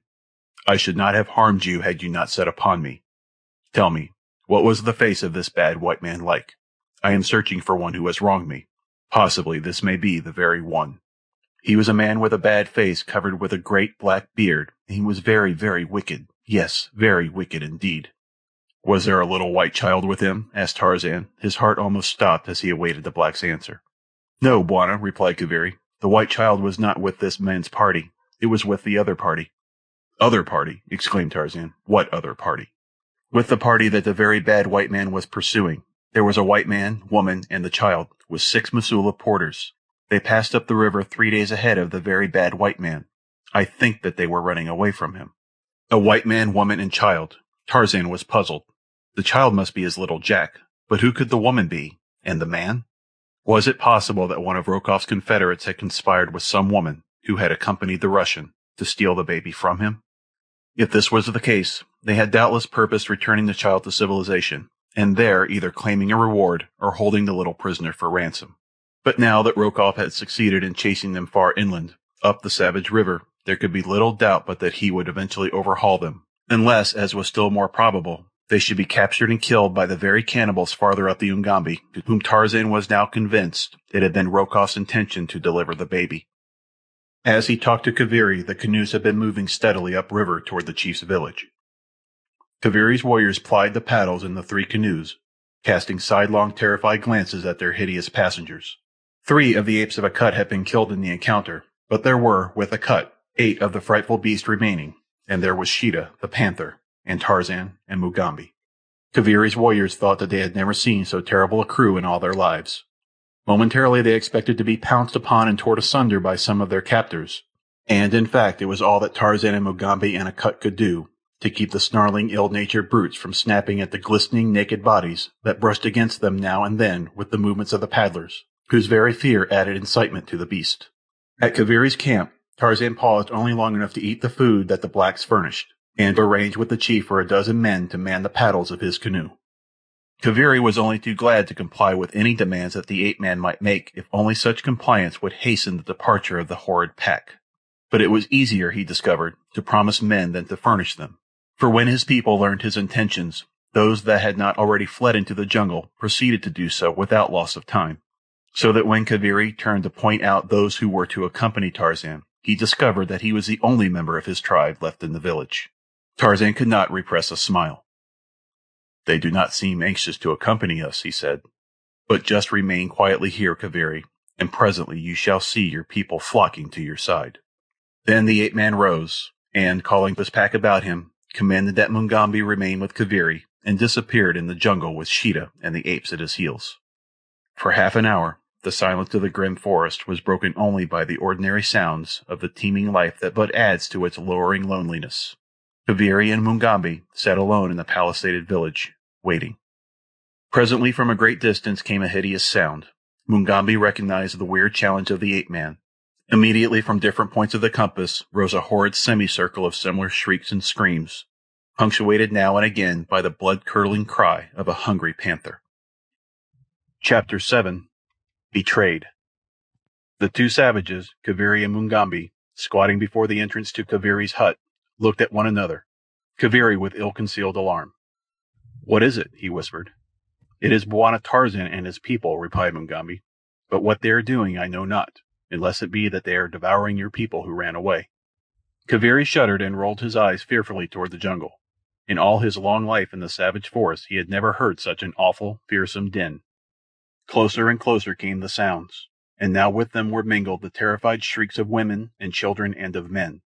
For 20 long minutes the blood-curdling cries continued, until they seemed but a stone's throw from the palisade.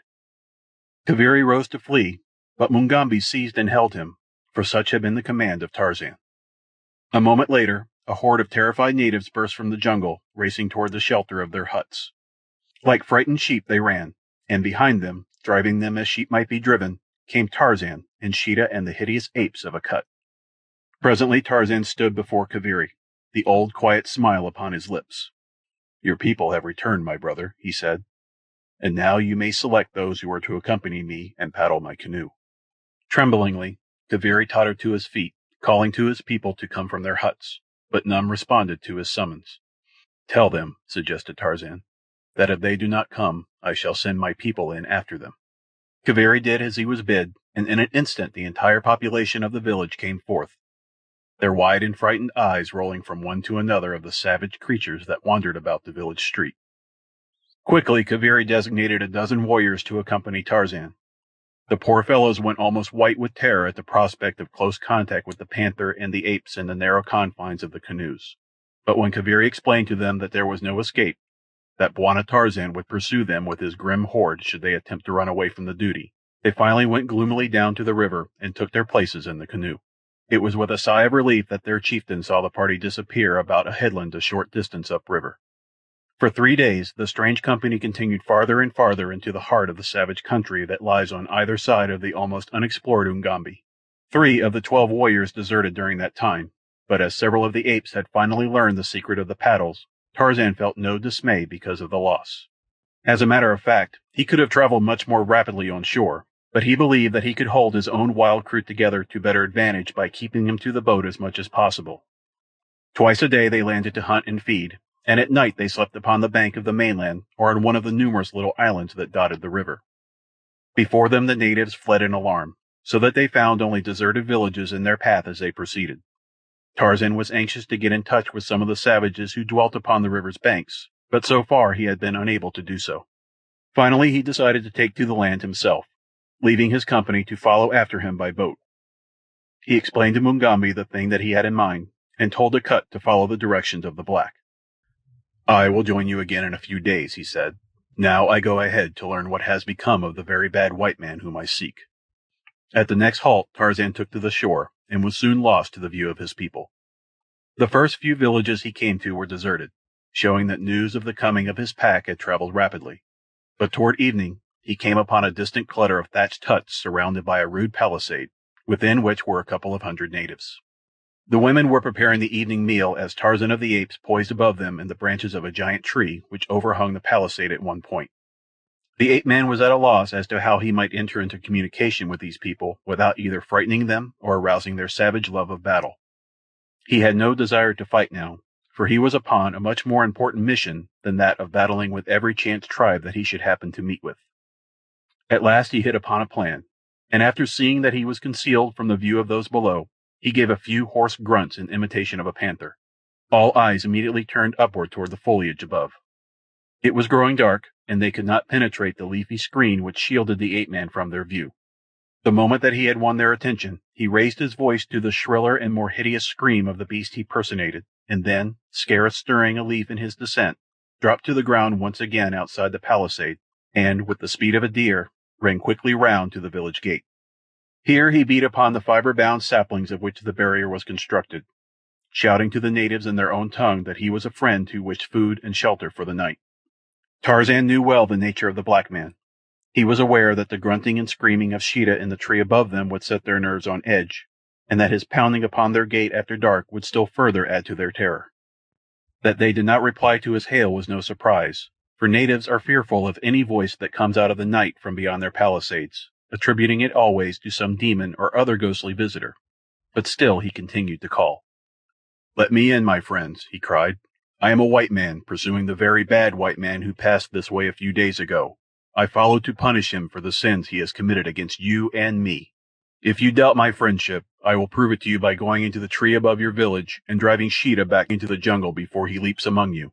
If you will not promise to take me in and treat me as a friend, I shall let Sheeta stay and devour you." For a moment there was silence. Then the voice of an old man came out of the quiet of the village street. "If you are indeed a white man and a friend, we will let you come in, but first you must drive Sheeta away." "Very well," replied Tarzan. "Listen, and you shall hear Sheeta fleeing before me." The ape-man returned quickly to the tree, and this time he made a great noise as he entered the branches, at the same time growling ominously after the manner of the panther, so that those below would believe that the great beast was still there. When he reached a point well above the village street, he made a great commotion, shaking the tree violently, crying aloud to the panther to flee or be killed, and punctuating his own voice with the screams and mouthings of an angry beast. Presently he raced toward the opposite side of the tree and off into the jungle, pounding loudly against the boles of trees as he went, and voicing the panther's diminishing growls as he drew farther and farther away from the village. A few minutes later he returned to the village gate, calling to the natives within. "I have driven Sheeta away," he said. "Now come and admit me as you promised." For a time there was the sound of excited discussion within the palisade, but at length a half-dozen warriors came and opened the gates, peering anxiously out in evident trepidation as to the nature of the creature which they should find waiting there. They were not much relieved at sight of an almost naked white man, but when Tarzan had reassured them in quiet tones, protesting his friendship for them, they opened the barrier a trifle farther and admitted him. When the gates had been once more secured, the self-confidence of the savages returned, and as Tarzan walked up the village street towards the chief's hut, he was surrounded by a host of curious men, women, and children. From the chief he learned that Rokoff had passed up the river a week previous, and that he had horns growing from his forehead and was accompanied by 1,000 devils. Later the chief said that the very bad white man had remained a month in his village. Though none of these statements agreed with Kaviri's, that the Russian was but 3 days gone from the chieftain's village, and that his following was much smaller than now stated, Tarzan was in no manner surprised at the discrepancies, for he was quite familiar with the savage mind's strange manner of functioning. What he was most interested in knowing was that he was upon the right trail, and that it led toward the interior. In this circumstance he knew that Rokoff could never escape him. After several hours of questioning and cross-questioning, the ape-man learned that another party had preceded the Russian by several days, 3 whites, a man, a woman, and a little man-child, with several Masulas. Tarzan explained to the chief that his people would follow him in a canoe, probably the next day, and that though he might go on ahead of them, the chief was to receive them kindly and have no fear of them, for Mugambi would see that they did not harm the chief's people if they were accorded a friendly reception. "And now," he concluded, "I shall lie down beneath this tree and sleep. I am very tired. Permit no one to disturb me." The chief offered him a hut, but Tarzan, from past experience of native dwellings, preferred the open air, and further, he had plans of his own that could be better carried out if he remained beneath the tree. He gave as his reason a desire to be close at hand should Sheeta return, and after this explanation, the chief was very glad to permit him to sleep beneath the tree. Tarzan had always found that it stood him in good stead to leave with natives the impression that he was to some extent possessed of more or less miraculous powers. He might easily have entered their village without recourse to the gates, but he believed that a sudden and unaccountable disappearance when he was ready to leave them would result in a more lasting impression upon their childlike minds, and so, as soon as the village was quiet in sleep, he rose and, leaping to the branches of the tree above him, faded silently into the black mystery of the jungle night. All the balance of that night, the ape-man swung rapidly through the upper and middle terraces of the forest. When the going was good there, he preferred the upper branches of the giant trees, for then his way was better lighted by the moon. But so accustomed were all his senses to the grim world of his birth that it was possible for him, even in the dense black shadows near the ground, to move with ease and rapidity. You or I, walking beneath the arcs of Main Street or Broadway or State Street, could not have moved more surely or with 1/10 the speed of the agile ape-man through the gloomy mazes that would have baffled us entirely. At dawn he stopped to feed, and then he slept for several hours, taking up the pursuit again toward noon. Twice he came upon natives, and though he had considerable difficulty in approaching them, he succeeded in each instance in quieting both their fears and bellicose intentions toward him, and learned from them that he was upon the trail of the Russian. 2 days later, still following up the Ugambi, he came upon a large village. The chief, a wicked-looking fellow with the sharp filed teeth that often denote the cannibal, received him with apparent friendliness. The ape-man was now thoroughly fatigued, and had determined to rest for 8 or 10 hours that he might be fresh and strong when he caught up with Rokoff, as he was sure he must do within a very short time. The chief told him that the bearded white man had left his village only the morning before, and that doubtless he would be able to overtake him in a short time. The other party the chief had not seen or heard of, so he said. Tarzan did not like the appearance or manner of the fellow, who seemed, though friendly enough, to harbor a certain contempt for this half-naked white man who came with no followers and offered no presents. But he needed the rest and food that the village would afford him with less effort than the jungle, and so, as he knew no fear of man, beast, or devil, he curled himself up in the shadow of a hut and was soon asleep. Scarcely had he left the chief than the latter called 2 of his warriors, to whom he whispered a few instructions. A moment later, the sleek black bodies were racing along the river path upstream toward the east. In the village, the chief maintained perfect quiet. He would permit no one to approach the sleeping visitor, nor any singing, nor loud talking. He was remarkably solicitous lest his guest be disturbed. 3 hours later, several canoes came silently into view from up the Ugambi. They were being pushed ahead rapidly by the brawny muscles of their black crews. Upon the bank before the river stood the chief, his spear raised in a horizontal position above his head, as though in some manner of predetermined signal to those within the boats. And such indeed was the purpose of his attitude, which meant that the white stranger within his village still slept peacefully. In the bows of the 2 canoes were the runners that the chief had sent forth 3 hours earlier. It was evident that they had been dispatched to follow and bring back this party, and that the signal from the bank was one that had been determined upon before they left the village. In a few moments, the dugouts drew up to the verdure-clad bank. The native warriors filed out, and with them a half-dozen white men. Sullen, ugly-looking customers they were, and none more so than the evil-faced, black-bearded man who commanded them. "Where is the white man your messengers report to be with you?" he asked the chief. "This way, Bwana," replied the native. "Carefully have I kept silence in the village that he might be still asleep when you returned. I do not know that he is one who seeks you to do harm, but he questioned me closely about your coming and your going, and his appearance is as that of the one you described, but whom you believe safe in the country which you called Jungle Island. Had you not told me this tale, I should not have recognized him, and then he might have gone after and slain you. If he is a friend and no enemy, then no harm has been done, Bwana. But if he proves to be an enemy, I should like very much to have a rifle and some ammunition." "You have done well," replied the white man, "and you shall have the rifle and ammunition whether he be a friend or enemy, provided that you stand with me." "I shall stand with you, Bwana," said the chief. "And now come and look upon the stranger who sleeps within my village." So saying, he turned and led the way toward the hut, in the shadow of which the unconscious Tarzan slept peacefully. Behind the 2 men came the remaining whites and a score of warriors, but the raised forefingers of the chief and his companion held them all to perfect silence. As they turned the corner of the hut, cautiously and upon tiptoe, an ugly smile touched the lips of the white as his eyes fell upon the giant figure of the sleeping ape-man. The chief looked at the other inquiringly. The latter nodded his head to signify that the chief had made no mistake in his suspicions. Then he turned to those behind him, and, pointing to the sleeping man, motioned for them to seize and bind him. A moment later, a dozen brutes had leaped upon the surprised Tarzan, and so quickly did they work that he was securely bound before he could make half an effort to escape.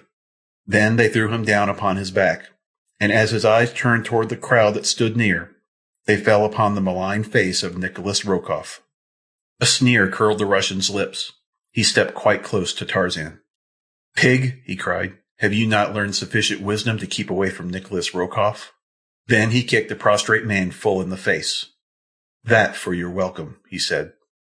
"Tonight, before my Ethiop friends eat you, I shall tell you what has already befallen your wife and child, and what further plans I have for their futures."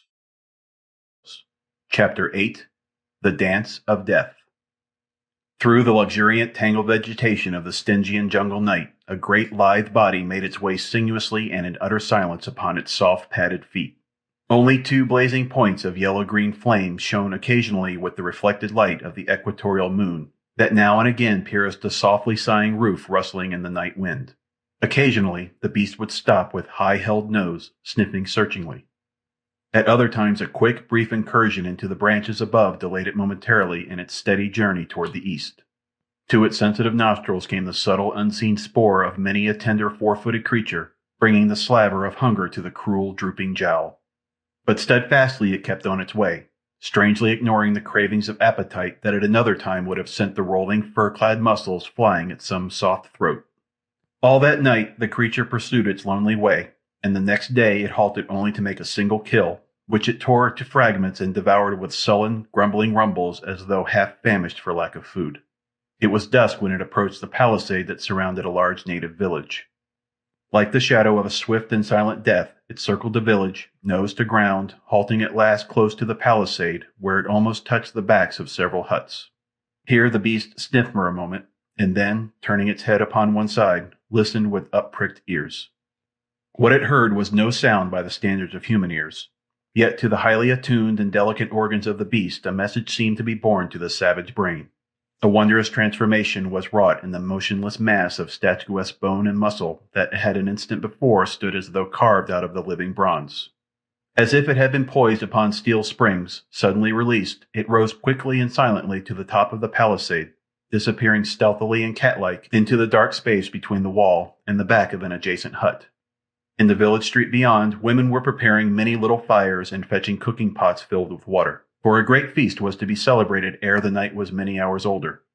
About a stout stake near the center of the circling fires, a little knot of black warriors stood conversing, their bodies smeared with white and blue and ochre in broad and grotesque bands. Great circles of color were drawn about their eyes and lips, their breasts and abdomens, and from their clay-plastered coiffures rose gay feathers and bits of long, straight wire. The village was preparing for a feast, while in a hut at one side of the scene of the coming orgy, the bound victim of their bestial appetites lay waiting for the end. And such an end. Tarzan of the apes, tensing his mighty muscles, strained at the bonds that pinioned him. But they had been reinforced many times at the instigation of the Russian, so that not even the ape-man's giant brawn could budge them. Death. Tarzan had looked the hideous hunter in the face many a time and smiled. And he would smile again tonight when he knew the end was coming quickly. But now his thoughts were not of himself, but of those others, the dear ones who must suffer most because of his passing.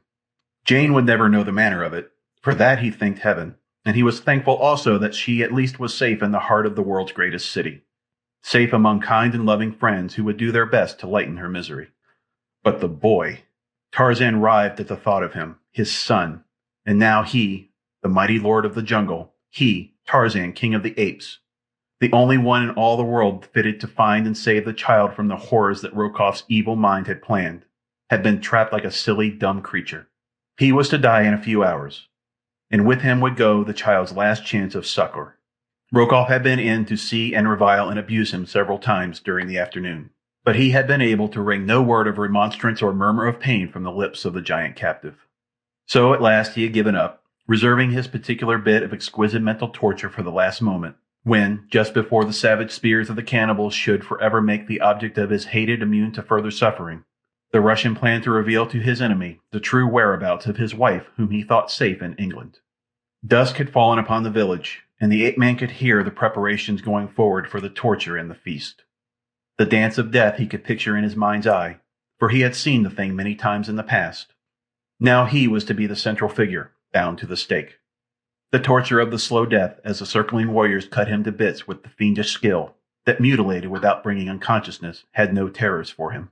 He was inured to suffering and to the sight of blood and to cruel death, but the desire to live was no less strong within him, and until the last spark of life should flicker and go out, his whole being would remain quick with hope and determination. Let them relax their watchfulness but for an instant, he knew that his cunning mind and giant muscles would find a way to escape and revenge. As he lay, thinking furiously on every possibility of self-salvation, there came to his sensitive nostrils a faint and familiar scent. Instantly, every faculty of his mind was upon the alert. Presently, his trained ears caught the sound of the soundless presence without, behind the hut wherein he lay. His lips moved, and though no sound came forth that might have been appreciable to a human ear beyond the walls of his prison, yet he realized that the one beyond would hear. Already he knew who that one was, for his nostrils had told him as plainly as your eyes or mine tell us of the identity of an old friend whom we come upon in broad daylight. An instant later, he heard the soft sound of a fur-clad body and padded feet scaling the outer wall behind the hut, and then a tearing at the poles which formed the wall. Presently through the hole thus made slunk a great beast, pressing its cold muzzle close to his neck. It was Sheeta, the panther. The beast snuffed round the prostrate man, whining a little. There was a limit to the interchange of ideas which could take place between these two. and so Tarzan could not be sure that Sheeta understood all that he attempted to communicate to him. That the man was tied and helpless Sheeta could, of course, see, but that to the mind of the panther this would carry any suggestion of harm insofar as his master was concerned, Tarzan could not guess. What had brought the beast to him? The fact that he had come augured well for what he might accomplish. But when Tarzan tried to get Sheeta to gnaw his bonds asunder, the great animal could not seem to understand what was expected of him, and instead but licked the wrist and arms of the prisoner. Presently there came an interruption. Someone was approaching the hut. Sheeta gave a low growl and slunk into the blackness of a far corner. Evidently the visitor did not hear the warning sound, for almost immediately he entered the hut, a tall, naked, savage warrior. He came to Tarzan's side and pricked him with a spear. From the lips of the ape-man came a weird, uncanny sound, and in answer to it there leaped from the blackness of the hut's farthermost corner a bolt of fur-clad death. Full upon the breast of the painted savage the great beast struck, burying sharp talons in the black flesh and sinking great yellow fangs in the ebon throat. There was a fearful scream of anguish and terror from the black, and mingled with it was the hideous challenge of the killing panther. Then came silence. Silence except for the rending of bloody flesh and the crunching of human bones between mighty jaws. The noise had brought sudden quiet to the village without. Then there came the sound of voices in consultation. High-pitched, fear-filled voices, and deep, low tones of authority as the chief spoke. Tarzan and the panther heard the approaching footsteps of many men, and then, to Tarzan's surprise, the great cat rose from across the body of its kill and slunk noiselessly from the hut through the aperture through which it had entered. The man heard the soft scraping of the body as it passed over the top of the palisade, and then silence. From the opposite side of the hut, he heard the savages approaching to investigate. He had little hope that Sheeta would return, for had the great cat intended to defend him against all comers, it would have remained by his side as it heard the approaching savages without. Tarzan knew how strange were the workings of the brains of the mighty carnivora of the jungle, how fiendishly fearless they might be in the face of certain death, and again how timid upon the slightest provocation. There was doubt in his mind that some note of the approaching blacks vibrating with fear had struck an answering chord in the nervous system of the panther, sending him slinking through the jungle, his tail between his legs. The man shrugged. Well, what of it? He had expected to die, and, after all, what might Sheeta have done for him other than to maul a couple of his enemies before a rifle in the hands of one of the whites should have dispatched him? If the cat could have released him, that would have resulted in a very different story. But it had proved beyond the understanding of Sheeta, and now the beast was gone, and Tarzan must definitely abandon hope. The natives were at the entrance to the hut now, peering fearfully into the dark interior. Two in advance held lighted torches in their left hands and ready spears in their right. They held back timorously against those behind, who were pushing them forward. The shrieks of the panther's victim, mingled with those of the great cat, had wrought mightily upon their poor nerves. And now the awful silence of the dark interior seemed even more terribly ominous than had the frightful screaming. Presently, one of those who was being forced unwillingly within hit upon a happy scheme for learning first the precise nature of the danger which menaced him from the silent interior. With a quick movement, he flung his lighted torch into the center of the hut. Instantly, all was illuminated for a brief second before the burning brand was dashed out against the earth floor.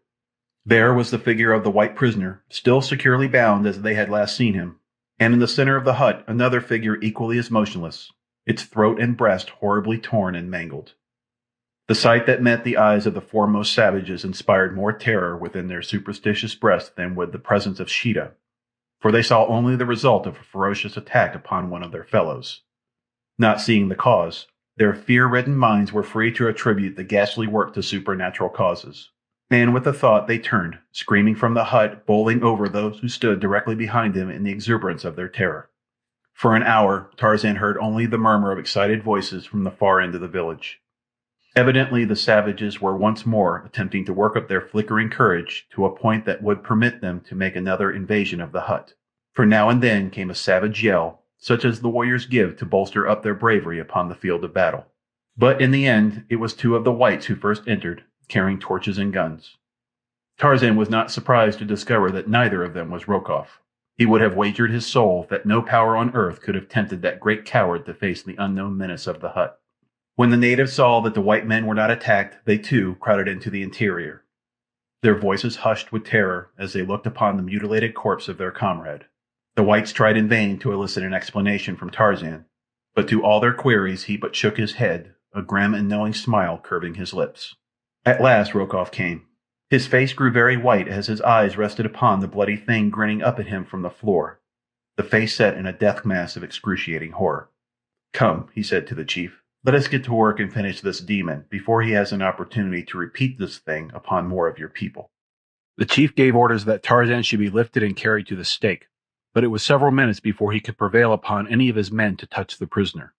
At last, however, 4 of the younger warriors dragged Tarzan roughly from the hut, and once outside, the pall of terror seemed lifted from the savage hearts.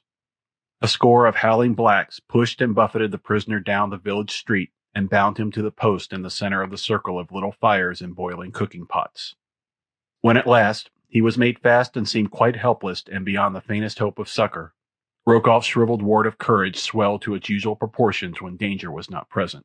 He stepped close to the ape-man, and, seizing a spear from the hands of one of the savages, was the first to prod the helpless victim. A little stream of blood trickled down the giant's smooth skin from the wound in his side, but no murmur of pain passed his lips. The smile of contempt upon his face seemed to infuriate the Russian. With a volley of oaths, he leaped at the helpless captive, beating him upon the face with his clenched fist and kicking him mercilessly about the legs. Then he raised the heavy spear to drive it through the mighty heart, and still Tarzan of the Apes smiled contemptuously upon him. Before Rokoff could drive the weapon home, the chief sprang upon him and dragged him away from his intended victim. "Stop, white man," he cried. "Rob us of this prisoner and our death dance, and you yourself may have to take his place." The threat proved most effective in keeping the Russian from further assaults upon the prisoner, though he continued to stand a little apart and hurl taunts at his enemy. He told Tarzan that he himself was going to eat the ape-man's heart. He enlarged upon the horrors of the future life of Tarzan's son, and intimated that his vengeance would reach as well to Jane Clayton. "You think your wife safe in England," said Rokoff. "Poor fool. She is even now in the hands of one not even of decent birth, and far from the safety of London and the protection of her friends. I had not meant to tell you this until I could bring to you upon Jungle Island proof of her fate. Now that you are about to die the most unthinkably horrible death that it is given a white man to die, let this word of the plight of your wife add to the torments that you must suffer before the last savage spear thrust releases you from your torture." The dance had commenced now, and the yells of the circling warriors drowned Rokoff's further attempts to distress his victim. The leaping savages, the flickering firelight played upon their painted bodies, circled about the victim at the stake. To Tarzan's memory came a similar scene, when he had rescued D'Arnot from a like predicament at the last moment before the final spear thrust should have ended his suffering. Who was there now to rescue him?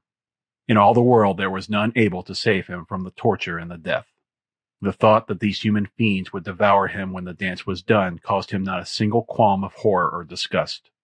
It did not add to his sufferings as it would have to those of an ordinary white man, for all his life Tarzan had seen the beasts of the jungle devour the flesh of their kills. Had he himself not battled for the grisly forearm of a great ape at that long-gone Dum-Dum, when he had slain the fierce Tublet and won his niche in the respect of the apes of Kerchak? The dancers were leaping more closely to him now. The spears were commencing to find his body in the first torturing pricks that prefaced the more serious thrusts. It would not be long now. The ape-man longed for the last savage lunge that would end his misery. And then, far out in the mazes of the weird jungle, rose a shrill scream. For an instant the dancers paused, and in the silence of the interval there rose from the lips of the fast-bound white man an answering shriek, more fearsome and more terrible than that of the jungle beast that had roused it. For several minutes the blacks hesitated. Then, at the urging of Rokoff and their chief, they leaped in to finish the dance and the victim. But ere ever another spear touched the brown hide, a tawny streak of green-eyed hate and ferocity bounded from the door of the hut in which Tarzan had been imprisoned, and Sheeta, the panther, stood snarling beside his master. For an instant, the blacks and the whites stood transfixed with terror. Their eyes were riveted upon the bared fangs of the jungle cat. Only Tarzan of the Apes saw what else there was emerging from the dark interior of the hut. Chapter 9. Chivalry or Villainy. From her cabin port upon the Kincaid, Jane Clayton had seen her husband rowed to the verdure-clad shore of Jungle Island, and then the ship once more proceeded upon its way. For several days she saw no one other than Sven Anderson, the Kincaid's taciturn and repellent cook. She asked them the name of the shore upon which her husband had been set. "I think it blow pretty soon pretty hard," replied the Swede, and that was all that she could get out of him. She had come to the conclusion that he spoke no other English, and so she ceased to importune him for information. But never did she forget to greet him pleasantly or to thank him for the hideous, nauseating meals he brought her. 3 days from the spot where Tarzan had been marooned, the Kincaid came to anchor in the mouth of a great river, and presently Rokoff came to Jane Clayton's cabin. "We have arrived, my dear," he said with a sickening leer. "I have come to offer you safety, liberty, and ease. My heart has been softened towards you in your suffering, and I would make amends as best I may. Your husband was a brute. You know that best who found him naked in his native jungle, roaming wild with the savage beasts that were his fellows. Now I am a gentleman, not only born of noble blood, but raised gently as befits a man of quality. To you, dear Jane, I offer the love of a cultured man in association with one of culture and refinement, which you must have sorely missed in your relations with the poor ape that through your girlish infatuation you married so thoughtlessly. I love you, Jane. You have but to say the word, and no further sorrow shall afflict you. Even your baby shall be returned to you unharmed." Outside the door, Sven Anderson paused with the noonday meal he had been carrying to Lady Greystoke. Upon the end of his long, stringy neck his little head was cocked to one side. His close-set eyes were half closed. His ears, so expressive was his whole attitude of stealthy eavesdropping, seemed truly to be cocked forward. Even his long, yellow, straggly mustache appeared to assume a sly droop. As Rokoff closed his appeal, awaiting the reply he invited, the look of surprise upon Jane Clayton's face turned to one of disgust. She fairly shuddered in the fellow's face. "I would not have been surprised, M. Rokoff," she said, "had you attempted to force me to submit to your evil desires. But that you should be so fatuous as to believe that I, wife of John Clayton, would come to you willingly, even to save my life, I should never have imagined. I have known you for a scoundrel, M. Rokoff, but until now I had not taken you for a fool." Rokoff's eyes narrowed, and the red of mortification flushed out the pallor of his face. He took a step toward the girl, threateningly. "We shall see who is the fool at last," he hissed. "When I have broken you to my will and your plebeian Yankee stubbornness has cost you all that you hold dear, even the life of your baby. For, by the bones of St. Peter, I'll forego all that I had planned for the brat and cut its heart out before your very eyes. You'll learn what it means to insult Nikolas Rokoff." Jane Clayton turned wearily away. "What is the use," she said, "of expatiating upon the depths to which your vengeful nature can sink? You cannot move me either by threats or deeds. My baby cannot judge yet for himself, but I, his mother, can foresee that should it have been given him to survive to man's estate, he would willingly sacrifice his life for the honor of his mother. Love him as I do, I would not purchase his life at such a price. Did I, he would execrate my memory to the day of his death." Rokoff was now thoroughly angered because of his failure to reduce the girl to terror. He felt only hate for her, but it had come to his diseased mind that if he could force her to accede to his demands, as the price of her life and her child's, the cup of his revenge would be filled to brimming when he could flaunt the wife of Lord Greystoke in the capitals of Europe as his mistress. Again he stepped closer to her. His evil face was convulsed with rage and desire. Like a wild beast he sprang upon her, and with his strong fingers at her throat, forced her backward upon the berth. At the same instant the door of the cabin opened noisily. Rokoff leaped to his feet, and turning, faced the Swede cook. Into the fellow's usually foxy eyes had come an expression of utter stupidity. His lower jaw dropped in vacuous harmony. He busied himself in arranging Lady Greystoke's meal upon the tiny table at one side of her cabin. The Russian glared at him. "What do you mean," he cried, "by entering here without permission? Get out!"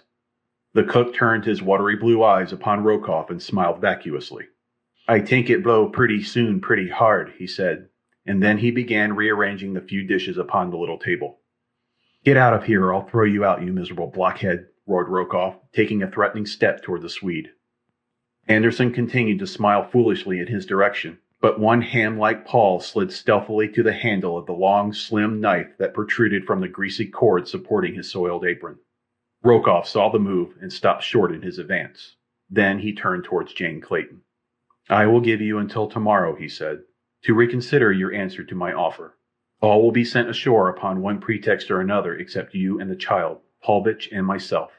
Then, without interruption, you will be able to witness the death of the baby." He spoke in French that the cook might not understand the sinister portent of his words. When he had done, he banged out of the cabin without another look at the man who had interrupted him in his sorry work.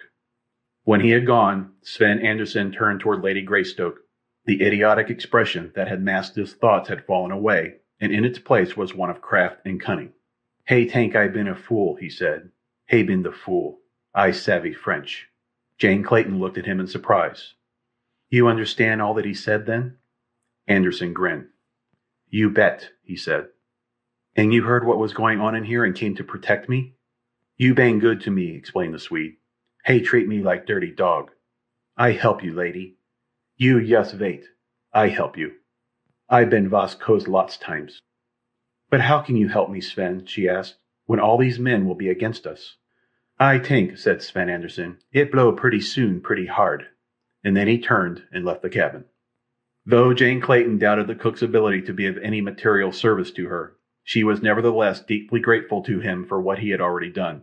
The feeling that among these enemies she had one friend brought the first ray of comfort that had come to lighten the burden of her miserable apprehensions throughout the long voyage of the Kincaid. She saw no more of Rokoff that day, nor of any other until Sven came with her evening meal. She tried to draw him into conversation relative to his plans to aid her, but all she could get from him was his stereotyped prophecy as to the future state of the wind. He seemed suddenly to have relapsed into his wonted state of dense stupidity. However, when he was leaving the cabin a little later with the empty dishes, he whispered very low, "Leave on your clothes and roll up your blankets. I come back after you pretty soon."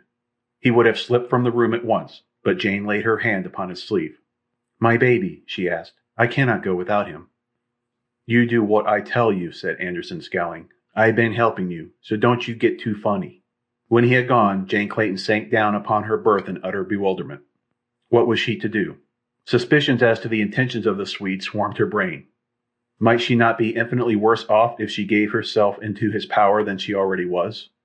No, she could be no worse off in company with the devil himself than with Nikolas Rokoff, for the devil at least bore the reputation of being a gentleman. She swore a dozen times that she would not leave the Kincaid without her baby, and yet she remained clothed long past her usual hour for retiring, and her blankets were neatly rolled and bound with stout cord, when about midnight there came a stealthy scratching upon the panels of her door. Swiftly she crossed the room and drew the bolt. Softly the door swung open to admit the muffled figure of the Swede. On one arm he carried a bundle, evidently his blankets. His other hand was raised in a gesture commanding silence, a grimy forefinger upon his lips. He came quite close to her. "Carry this," he said. "Do not make some noise when you see it. It bang your kid." Quick hands snatched the bundle from the cook, and hungry mother arms folded the sleeping infant to her breast, while hot tears of joy ran down her cheeks and her whole frame shook with the emotion of the moment. "Come," said Anderson. "We got no time to waste." He snatched up her bundle of blankets, and outside the cabin door his own as well. Then he led her to the ship's side, steadied her descent of the monkey ladder, holding the child for her as she climbed into the waiting boat below.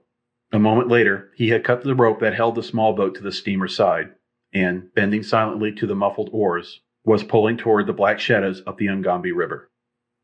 Anderson rowed on as though quite sure of his ground, and when after half an hour the moon broke through the clouds, there was revealed upon their left the mouth of a tributary running into the Ugambi. Up this narrow channel the Swede turned the prow of the small boat. Jane Clayton wondered if the man knew where he was bound. She did not know that in his capacity as cook, he had that day been rowed up this very stream to a little village where he had bartered with the natives for such provisions as they had for sale, and that he had there arranged the details of his plan for the adventure upon which they were now setting forth. Even though the moon was full, the surface of the small river was quite dark. The giant trees overhung its narrow banks, meeting in a great arch above the center of the river. Spanish moss dropped from the gracefully bending limbs, and enormous creepers clambered in riotous profusion from the ground to the loftiest branch, falling in curving loops almost to the water's placid breast. Now and then the river's surface would be suddenly broken ahead of them by a huge crocodile, startled by the splashing of the oars. Or, snorting and blowing, a family of hippos would dive from a sandy bar to the cool, safe depths of the bottom. From the dense jungles upon either side came the weird night cries of the carnivora, the maniacal voice of the hyena, the coughing grunt of the panther, the deep and awful roar of the lion, and with them strange, uncanny notes that the girl could not ascribe to any particular night prowler, more terrible because of their mystery. Huddled in the stern of the boat, she sat with her baby strained close to her bosom, and because of that little, tender, helpless thing, she was happier tonight than she had been for many a sorrow-ridden day. Even though she knew not to what fate she was going, or how soon that fate might overtake her, still she was happy and thankful for the moment, however brief, that she might press her baby tightly in her arms. She could scarce wait for the coming of the day, that she might look again upon the bright face of her little black-eyed Jack. Again and again she tried to strain her eyes through the blackness of the jungle night to have but a tiny peep at those beloved features. But only the dim outline of the baby face rewarded her efforts. Then once more she would cuddle the warm little bundle close to her throbbing heart. It must have been close to 3 o'clock in the morning that Anderson brought the boat's nose to shore before a clearing where could be dimly seen in the waning moonlight a cluster of native huts encircled by a thorn boma. At the village gate they were admitted by a native woman, the wife of the chief whom Anderson had paid to assist him. She took them to the chief's hut, but Anderson said that they would sleep without upon the ground, and so, her duty having been completed, she left them to their own devices. The Swede, after explaining in his gruff way that the huts were doubtless filthy and vermin-ridden, spread Jane's blankets on the ground for her, and at a little distance unrolled his own and lay down to sleep. It was some time before the girl could find a comfortable position upon the hard ground, but at last, the baby in the hollow of her arm, she dropped asleep from utter exhaustion. When she awoke it was broad daylight. About her were clustered a score of curious natives, mostly men. For among the aborigines it is the male who owns this characteristic in its most exaggerated form. Instinctively, Jane Clayton drew the baby more closely to her, though she soon saw that the blacks were far from intending her or the child any harm.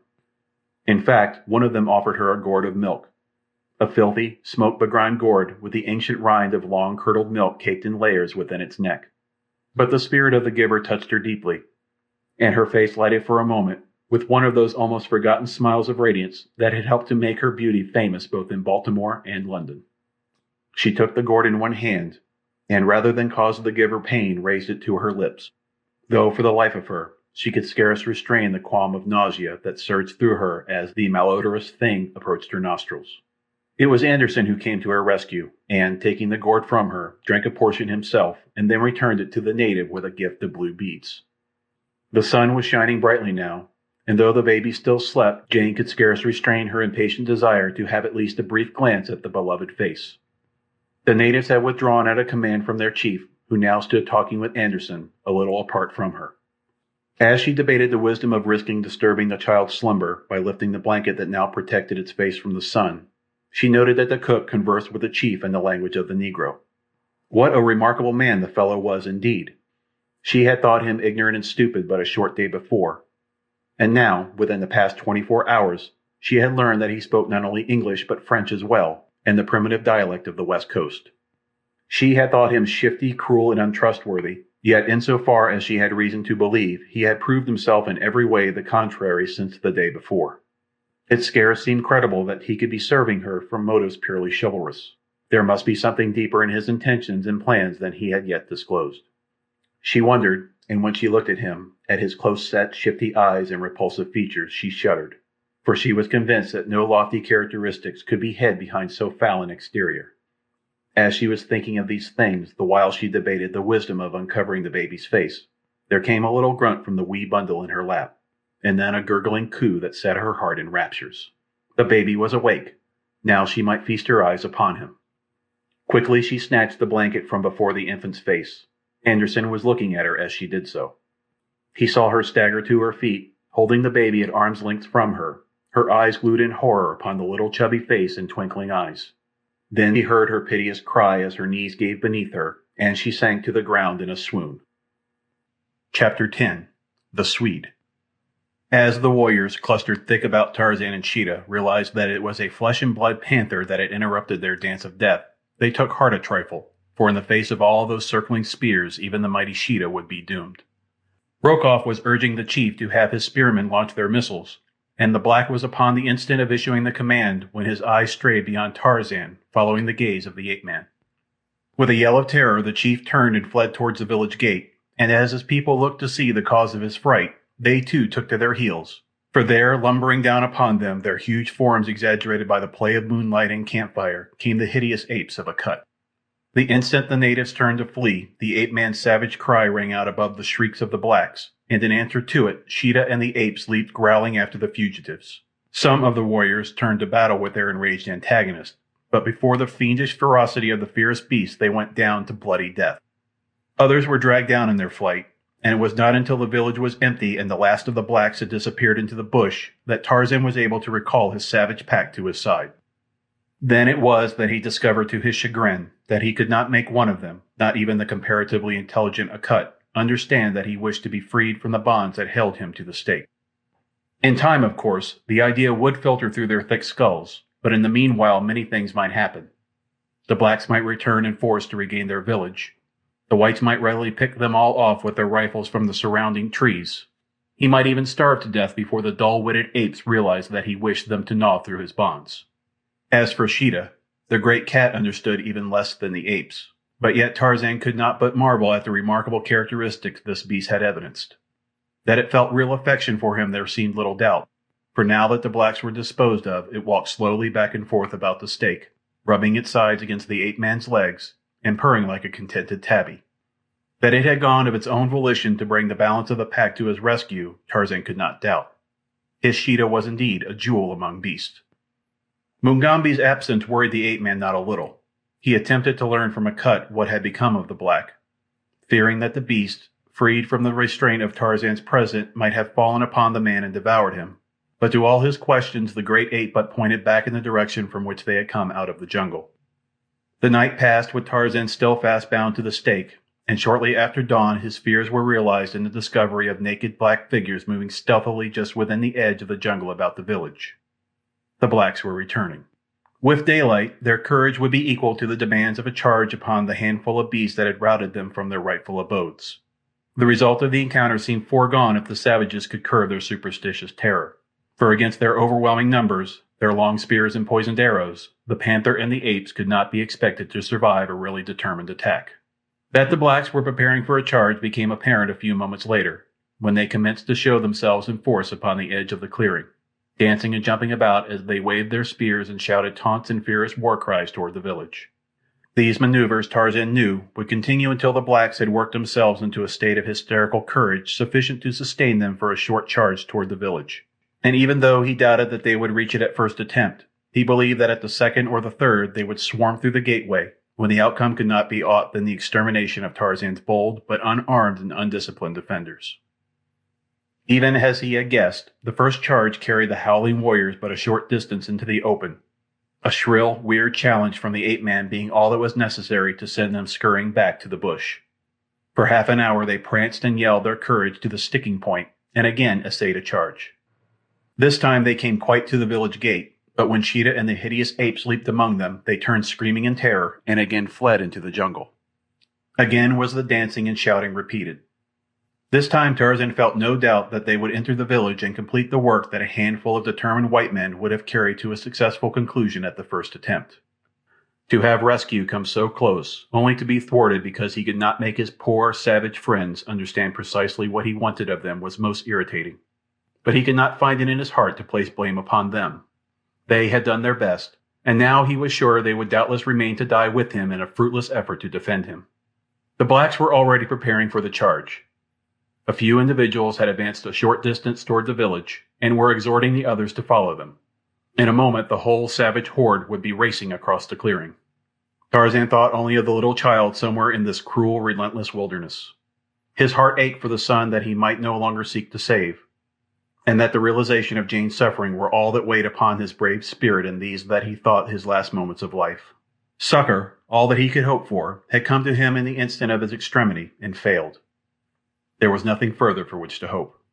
The blacks were halfway across the clearing when Tarzan's attention was attracted by the actions of one of the apes. The beast was glaring toward one of the huts. Tarzan followed his gaze. To his infinite relief and delight he saw the stalwart form of Mugambi racing toward him. The huge black was panting heavily, as though from strenuous physical exertion and nervous excitement.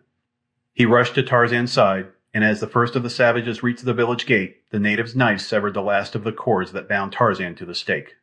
In the street lay the corpses of the savages that had fallen before the pack the night before. From one of these Tarzan seized a spear and knobstick, and with Mugambi at his side and the snarling pack about him, he met the natives as they poured through the gate. Fierce and terrible was the battle that ensued, but at last the savages were routed, more by terror perhaps at sight of a black man and a white fighting in company with a panther and the huge fierce apes of a cut, than because of their inability to overcome the relatively small force that opposed them. One prisoner fell into the hands of Tarzan, and him the ape-man questioned in an effort to learn what had become of Rokoff and his party. Promised his liberty in return for the information, the black told all he knew concerning the movements of the Russian. It seemed that early in the morning their chief had attempted to prevail upon the whites to return with him to the village and with their guns destroy the ferocious pack that had taken possession of it. But Rokoff appeared to entertain even more fears of the giant white man and his savage companions than even the blacks themselves. Upon no conditions would he consent to returning even within sight of the village. Instead, he took his party hurriedly to the river, where they stole a number of canoes the blacks had hidden there. The last that they had seen of them, they had been paddling strongly upstream, their porters from Kaviri's village wielding the blades. So once more Tarzan of the Apes with his hideous pack took up his search for the ape-man's son and the pursuit of his abductor. For weary days they followed through an almost uninhabited country, only to learn at last that they were upon the wrong trail. The little band had been reduced by 3, for 3 of Akut's apes had fallen in the fighting at the village. Now with Akut there were 5 great apes, and Sheeta was there, and Mugambi and Tarzan. The ape-man no longer heard rumors even of the 3 who had preceded Rokoff, the white man and the woman and the child. Who the man and woman were he could not guess, but that the child was his was enough to keep him hot upon the trail. He was sure that Rokoff would be following this trio, and so he felt confident that so long as he could keep upon the Russian's trail, he would be winning so much nearer to the time he might snatch his son from the dangers and horrors that menaced him. In retracing their way after losing Rokoff's trail, Tarzan picked it up again at a point where the Russian had left the river and taken to the brush in a northerly direction. He could only account for this change on the ground that the child had been carried away from the river by the 2 who now had possession of it. Nowhere along the way, however, could he gain definite information that might assure him positively that the child was ahead of him.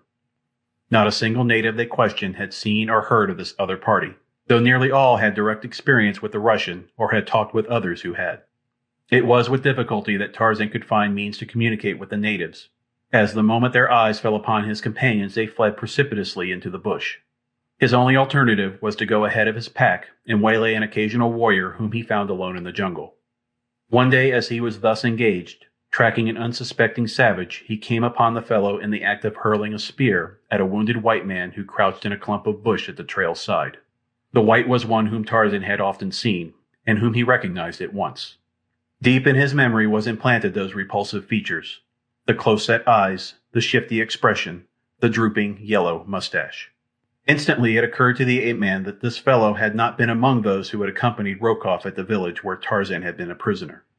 He had seen them all, and this fellow had not been there. There could be but one explanation. He it was who had fled ahead of the Russian with the woman and the child, and the woman had been Jane Clayton. He was sure now of the meaning of Rokoff's words. The ape-man's face went white as he looked upon the pasty, vice-marked countenance of the Swede. Across Tarzan's forehead stood out the broad band of scarlet that marked the scar where, years before, Turkos had torn a great strip of the ape-man's scalp from his skull in the fierce battle in which Tarzan had sustained his fitness to the kingship of the apes of Kerchak. The man was his prey. The black should not have him, and with the thought he leaped upon the warrior, striking down the spear before it could reach its mark. The black, whipping out his knife, turned to do battle with this new enemy, while the Swede, lying in the bush, witnessed a duel the like of which he had never dreamed to see. A half-naked white man battling with a half-naked black, hand to hand with the crude weapons of primeval man at first, and then with hands and teeth like the primordial brutes from whose loins their forebears sprung. For a time, Anderson did not recognize the white, and then at last it dawned upon him that he had seen this giant before. His eyes went wide in surprise that this growling, rending beast could ever have been the well-groomed English gentleman who had been a prisoner aboard the Kincaid. An English nobleman. He had learned the identity of the Kincaid's prisoners from Lady Greystoke during their flight up the Ugambi. Before, in common with the other members of the crew of the steamer, he had not known who the 2 might be. The fight was over. Tarzan had been compelled to kill his antagonist, as the fellow would not surrender. The Swede saw the white man leap to his feet beside the corpse of his foe, and placing one foot upon the broken neck, lift his voice in the hideous challenge of the victorious bull ape. Anderson shuddered. Then Tarzan turned toward him. His face was cold and cruel, and in the gray eyes the Swede read murder. "Where is my wife?" growled the ape-man. "Where is the child?" Anderson tried to reply, but a sudden fit of coughing choked him. There was an arrow entirely through his chest, and as he coughed, the blood from his wounded lung poured suddenly from his mouth and nostrils. Tarzan stood waiting for the paroxysm to pass. Like a bronze image, cold, hard, and relentless, he stood over the helpless man, waiting to wring such information from him as he needed, and then to kill. Presently the coughing and hemorrhaging ceased, and again the wounded man tried to speak. Tarzan knelt near the faintly moving lips. "The wife and child," he repeated. "Where are they?" Anderson pointed up the trail. "The Russian. He got them," he whispered. "How did you come here?" continued Tarzan. "Why are you not with Rokoff?" "They catch us," replied Anderson, in a voice so low that the ape-man could just distinguish the words. "They catch us. I fight. But my men, they all run away. Then they get me when I been wounded. Rokoff say he leave me here for the hyenas. That was worse than to kill. He take your wife and kid." "What were you doing with them? Where were you taking them?" asked Tarzan, and then, fiercely leaping close to the fellow with fierce eyes blazing with the passion of hate and vengeance that he had with difficulty controlled. "What harm did you do to my wife or child? Speak quick before I kill you. Make your peace with God. Tell me the worst, or I will tear you to pieces with my hands and teeth. You have seen that I can do it." A look of wide-eyed surprise overspread Anderson's face. "Why?" he whispered. "I did not hurt them. I tried to save them from that Russian. Your wife was kind to me on the Kincaid, and I hear that little baby cry sometimes. I got a wife and kid for my own by Christiana, and I couldn't bear for to see them separated and in Rokoff's hands any more. That was all. Do I look like I been here to hurt them?" he continued after a pause, pointing to the arrow protruding from his breast. There was something in the man's tone and expression that convinced Tarzan of the truth of his assertions. More weighty than anything else was the fact that Anderson evidently seemed more hurt than frightened. He knew he was going to die, so Tarzan's threats had little effect upon him. But it was quite apparent that he wished the Englishman to know the truth, and not to wrong him by harboring the belief that his words and manner indicated that he had entertained. The ape-man instantly dropped to his knees beside the Swede. "I am sorry," he said very simply. "I had looked for none but knaves in company with Rokoff. I see that I was wrong. That is past now, and we will drop it for the more important matter of getting you to a place of comfort and for looking after your wounds. We must have you on your feet again as soon as possible." Then the Swede, smiling, shook his head. "You go on and look for the wife and kid," he said. "I been as good as dead already, but," he hesitated, "I hate to think of the hyenas. Won't you finish up this job?" Tarzan shuddered. A moment ago he had been upon the point of killing this man. Now he could no more have taken his life than he could have taken the life of any of his best friends. He lifted the Swede's head in his arms to change and ease his position. Again came a fit of coughing and the terrible hemorrhage. After it was over, Anderson lay with closed eyes. Tarzan thought that he was dead, until he suddenly raised his eyes to those of the ape-man, sighed, and spoke in a very low, weak whisper. "I think it blow pretty soon, pretty hard," he said, and died. Chapter 11. Tambudza. Tarzan scooped the shallow grave for the Kincaid's cook, beneath whose repulsive exterior had beaten the heart of a chivalrous gentleman. That was all he could do in the cruel jungle for the man who had given his life in the service of his little son and his wife. Then Tarzan took up again the pursuit of Rokoff. Now that he was positive that the woman ahead of him was indeed Jane, and that she had again fallen into the hands of the Russian, it seemed that with all the incredible speed of his fleet and agile muscles he moved but at a snail's pace. It was with difficulty that he kept the trail, for there were many paths through the jungle at this point, crossing and crisscrossing, forking and branching in all directions, and over them all had passed natives innumerable, coming and going. The spoor of the white men was obliterated by that of the native carriers who had followed them, and over all was the spoor of other natives and of wild beasts. It was most perplexing, yet Tarzan kept on assiduously, checking his sense of sight against his sense of smell, that he might more surely keep to the right trail. But, with all his care, night found him at a point where he was positive that he was on the wrong trail entirely. He knew that the pack would follow his spoor, and so he had been careful to make it as distinct as possible, brushing often against the vines and creepers that walled the jungle path, and in other ways leaving his scent spoor plainly discernible. As darkness settled, a heavy rain set in, and there was nothing for the baffled ape-man to do but wait in the partial shelter of a huge tree until morning. but the coming of dawn brought no cessation of the torrential downpour. For a week, the sun was obscured by heavy clouds, while violent rain and windstorms obliterated the last remnants of the spoor Tarzan constantly though vainly sought. During all this time he saw no signs of natives, nor of his own pack, the members of which he feared had lost his trail during the terrific storm. As the country was strange to him, he had been unable to judge his course accurately, since he had had neither sun by day, nor moon nor stars by night to guide him. When the sun at last broke through the clouds in the forenoon of the 7th day, it looked down upon an almost frantic ape-man. For the first time in his life, Tarzan of the Apes had been lost in the jungle. That the experience should have befallen him at such a time seemed cruel beyond expression. Somewhere in this savage land his wife and son lay in the clutches of the arch-fiend Rokoff. What hideous trials might they not have undergone during those 7 awful days that nature had thwarted him in his endeavors to locate them? Tarzan knew the Russian, in whose power they were, so well that he could not doubt but that the man, filled with rage that Jane had once escaped him, and knowing that Tarzan might be close upon his trail, would wreak without further loss of time whatever vengeance his polluted mind might be able to conceive. But, now that the sun shone once more, the ape-man was still at a loss as to what direction to take. He knew that Rokoff had left the river in pursuit of Anderson, but whether he would continue inland or return to the Ugambi was a question. The ape-man had seen that the river at the point he had left it was growing narrow and swift, so that he judged that it could not be navigable even for canoes to any great distance farther toward its source. However, if Rokoff had not returned to the river, in what direction had he proceeded? From the direction of Anderson's flight with Jane and the child, Tarzan was convinced that the man had purposed in tempting the treacherous feat of crossing the continent to Zanzibar. But whether Rokoff would dare so dangerous a journey or not was a question. Fear might drive him to the attempt now that he knew the manner of the horrible pack that was upon his trail, and that Tarzan of the Apes was following him to wreak upon him the vengeance that he deserved. At last, the ape-man determined to continue toward the northeast in the general direction of German East Africa until he came upon natives from whom he might gain information as to Rokoff's whereabouts. The 2nd day following the cessation of the rain, Tarzan came upon a native village, the inhabitants of which fled into the bush the instant their eyes fell upon him.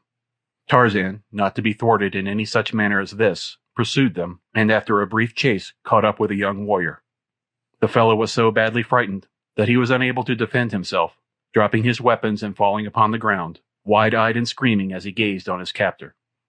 It was with considerable difficulty that the ape-man quieted the fellow's fears sufficiently to obtain a coherent statement from him as to the cause of his uncalled-for terror. From him, Tarzan learned, by dint of much coaxing, that a party of whites had passed through the village several days before. These men had told him of a terrible white devil that pursued them, warning the natives against it and the frightful pack of demons that accompanied it. The black had recognized Tarzan as the white devil from the description given by the whites and their black servants. Behind him he had expected to see a horde of demons disguised as apes and panthers. In this Tarzan saw the cunning hand of Rokoff. The Russian was attempting to make travel as difficult as possible for him by turning the natives against him in superstitious fear. The native further told Tarzan that the white man who had led the recent expedition had promised them a fabulous reward if they would kill the white devil. This they had fully intended doing should the opportunity present itself, but the moment they had seen Tarzan, their blood had turned to water, as the porters of the white man had told them would be the case. Finding the ape-man had no attempt to harm him, the native at last recovered his grasp upon his courage, and, at Tarzan's suggestion, accompanied the white devil back to the village, calling as he went for his fellows to return also, as the white devil has promised to do you no harm if you come back right away and answer his questions. One by one, the blacks straggled into the village, but that their fears were not entirely allayed was evident from the amount of white that showed about the eyes of the majority of them, as they cast constant and apprehensive sidelong glances at the ape-man. The chief was among the first to return to the village, and as it was he that Tarzan was most anxious to interview, he lost no time in entering into a palaver with the black. The fellow was short and stout, with an unusually low and degraded countenance and ape-like arms. His whole expression denoted deceitfulness. Only the superstitious terror engendered in him by the stories poured into his ears by the whites and blacks of the Russian's party kept him from leaping upon Tarzan with his warriors and slaying him forthwith, for he and his people were inveterate man-eaters. But the fear that he might indeed be a devil, and that out there in the jungle behind him his fierce demons waited to do his biddings, kept M'ganwazam from putting his desires into action. Tarzan questioned the fellow closely, and by comparing his statements with those of the young warrior he had first talked with, he learned that Rokoff and his safari were in terror-stricken retreat in the direction of the far east coast. Many of the Russian porters had already deserted him. In that very village he had hanged 5 for theft and attempted desertion. Judging, however, from what the Waganwazam had learned from those of the Russians' blacks who were not too far gone in terror of the brutal Rokoff to fear even to speak of their plans, it was apparent that he would not travel any great distance before the last of his porters, cooks, tent boys, gun-bearers, askari, and even his headmen would have turned back into the bush, leaving him to the mercy of the merciless jungle. Waganwazam denied that there had been any white woman or child with the party of whites, but even as he spoke, Tarzan was convinced that he lied. Several times the ape-man approached the subject from different angles, but never was he successful in surprising the wily cannibal into a direct contradiction of his original statement that there had been no woman or children with the party. Tarzan demanded food of the chief, and after considerable haggling on the part of the monarch, succeeded in obtaining a meal. He then tried to draw at others of the tribe, especially the young man whom he had captured in the bush, but Waganwazam's presence sealed their lips. At last, convinced that these people knew a great deal more than they had told him concerning the whereabouts of the Russian and the fate of Jane and the child, Tarzan determined to remain overnight among them in hopes of discovering something further of importance. When he had stated his decision to the chief, he was rather surprised to note the sudden change in the fellow's attitude toward him. From apparent dislike and suspicion, Waganwazam became a most eager and solicitous host. Nothing would do but that the ape-man should occupy the best hut in the village, from which Waganwazam's oldest wife was forthwith summarily ejected, while the chief took up his temporary abode in the hut of one of his younger consorts. Had Tarzan chanced to recall the fact that a princely reward had been offered the blacks if they should succeed in killing him, he might have more quickly interpreted Waganwazam's sudden change in front.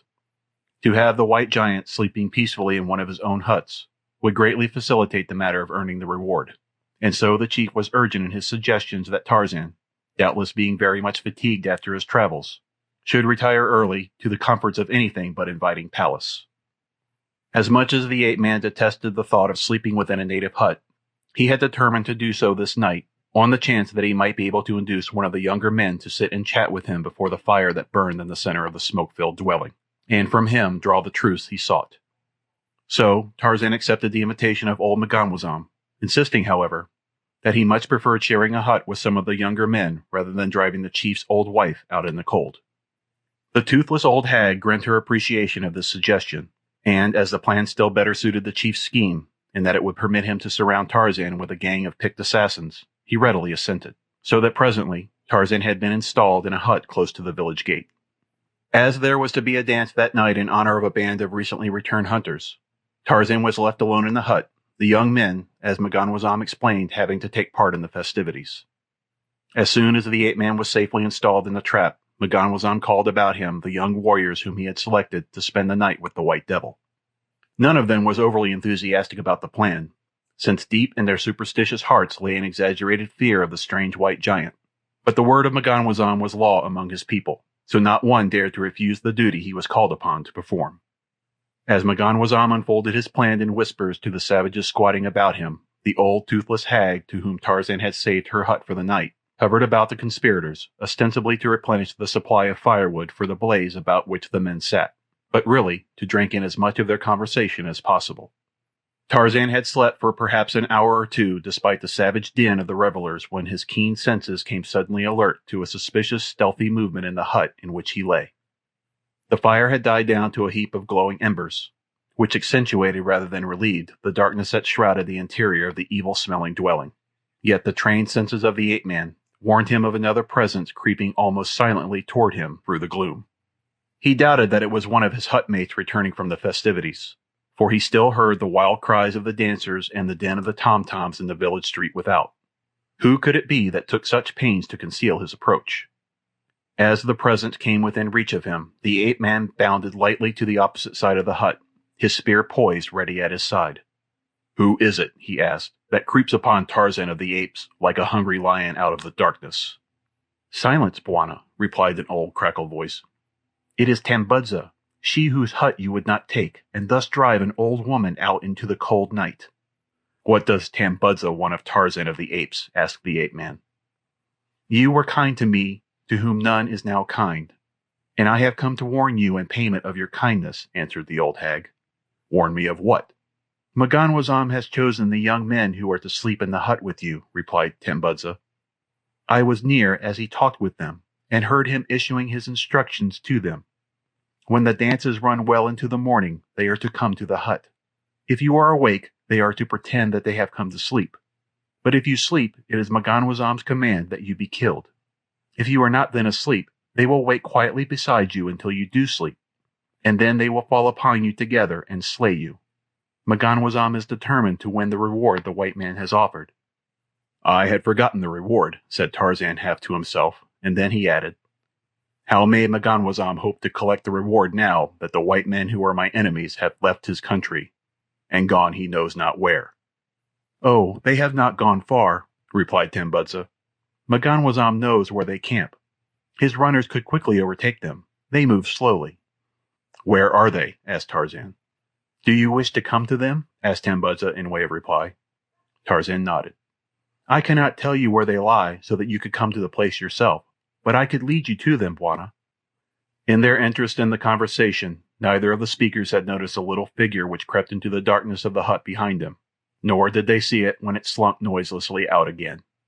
It was little Bualu, the chief's son by one of his younger wives, a vindictive, degenerate little rascal who hated Tambudza, and was ever seeking opportunities to spy upon her and report her slightest breach of custom to his father.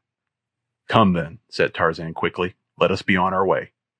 This Bulew did not hear, for he was already legging it up the village street to where his hideous sire guzzled native beer, and watching the evolutions of the frantic dancers leaping high in the air and cavorting wildly in their hysterical capers. So it happened that as Tarzan and Tambudza sneaked warily from the village and melted into the Stygian darkness of the jungle, two lithe runners took their way in the same direction, though by another trail. When they had come sufficiently far from the village to make it safe for them to speak above a whisper, Tarzan asked the old woman if she had seen aught of a white woman and a little child. "Yes, Bwana," replied Tambudza. "There was a woman with them and a little child, a little white pickaninny. It died here in our village of the fever, and they buried it." Chapter 12. A Black Scoundrel. When Jane Clayton regained consciousness, she saw Anderson standing over her, holding the baby in his arms. As her eyes rested upon them, an expression of misery and horror overspread her countenance. "What is the matter?" he asked. "You bane sick?" "Where is my baby?" she cried, ignoring his questions. Anderson held out the chubby infant, but she shook her head. "It is not mine," she said. "You knew that it was not mine. You are a devil, like the Russian." Anderson's blue eyes stretched in surprise. "Not yours," he exclaimed. "You told me the kid aboard the Kincaid bane your kid." "Not this one," replied Jane dully. "The other. Where is the other? There must have been two. I did not know about this one." "There wasn't no other kid. I think this bane yours. I am very sorry." Anderson fidgeted about, standing first on one foot and then upon the other. It was perfectly evident to Jane that he was honest in his protestations of ignorance of the true identity of the child. Presently the baby commenced to crow and bounce up and down in the Swede's arms, and at the same time leaning forward with little hands outreaching toward the young woman. She could not withstand the appeal, and with a low cry, she sprang to her feet and gathered the baby to her breast. For a few minutes she wept silently, her face buried in the baby's soiled little dress. The first shock of disappointment that the tiny thing had not been her beloved Jack was giving way to a great hope that after all some miracle had occurred to snatch her baby from Rokoff's hands at the last instant before the Kincaid sailed from England. Then, too, there was the mute appeal of this wee waif alone and unloved in the midst of the horrors of the savage jungle. It was this thought, more than any other, that had sent her mother's heart out to the innocent babe, while still she suffered from disappointment that she had been deceived in its identity. "Have you no idea whose child this is?" she asked Anderson. The man shook his head. "Not now," he said. "If he ain't bang your kid, I don't know whose kid he bang. Rokoff said it was yours. I think he thinks so too. What can we do with it now? I can't go back to the Kincaid. Rokoff would have me shot, but you can go back. I take you to the sea, and then some of these black men, they take you to the ship, eh?" "No, no," cried Jane, "not for the world. I would rather die than fall into the hands of that man again. No, let us go on and take this poor creature with us. If God is willing, we shall be saved in one way or another." So they again took up their flight through the wilderness, taking with them a half-dozen of the masalas to carry provisions, and the tents that Anderson had smuggled aboard the small boat in preparation for the attempted escape. The days and nights of torture that the young woman suffered were so merged into one long, unbroken nightmare of hideousness that she soon lost all track of time. Whether they had been wandering for days or years, she could not tell. The one bright spot in that eternity of fear and suffering was a little child whose tiny hands had long since fastened their softly groping fingers firmly about her heart. In a way, the little thing took the place and filled the aching void that the theft of her own baby had left. It could never be the same, of course, but yet, day by day, she found her mother love enveloping the waif more closely, until sometimes she sat with closed eyes lost in the sweet imagining that the little bundle of humanity at her breast was truly her own. For some time their progress inland was extremely slow. Word came to them from time to time through natives passing from the coast on hunting excursions that Rokoff had not yet guessed the direction of their flight. This, and the desire to make the journey as light as possible for the gently bred woman, kept Anderson to a slow advance of short and easy marches with many rests. The Swede insisted upon carrying the child while they traveled, and in countless other ways did what he could to help Jane Clayton conserve her strength. He had been terribly chagrined on discovering the mistake he had made in the identity of the baby, but once the young woman became convinced that his motives were truly chivalrous, she would not permit him any longer to upbraid himself for the error that he could not by any means have avoided. At the close of each day's march, Anderson saw to the erection of a comfortable shelter for Jane and the child. Her tent was always pitched in the most favorable location. The thorn boma around it was the strongest and most impregnable that the Mosula could construct. Her food was the best that their limited stores and the rifle of the Swede could provide. But the thing that touched her heart the closest was the gentle consideration and courtesy which the man always accorded her. That such nobility of character could lie beneath so repulsive an exterior never ceased to be a source of wonder and amazement to her, until at last the innate chivalry of the man and his unfailing kindness and sympathy transformed his appearance in so far as Jane was concerned, until she saw only the sweetness of his character mirrored in his countenance. They had commenced to make a little better progress when word reached them that Rokoff was but a few marches behind them, and that he had at last discovered the direction of their flight. It was then that Anderson took to the river, purchasing a canoe from a chief whose village lay a short distance from the Ugambi upon the bank of a tributary. Thereafter, the little party of fugitives fled up the broad Ugambi, and so rapid had their flight become that they no longer received word of their pursuers. At the end of canoe navigation upon the river, they abandoned their canoe and took to the jungle. Here progress became at once arduous, slow, and dangerous. The second day after leaving the Ugambi, the baby fell ill with fever. Anderson knew what the outcome must be, but he had not the heart to tell Jane Clayton the truth, for he had seen that the young woman had come to love the child almost as passionately as though it had been her own flesh and blood. As the baby's condition precluded farther advance, Anderson withdrew a little from the main trail he had been following and built a camp in a natural clearing on the bank of a little river.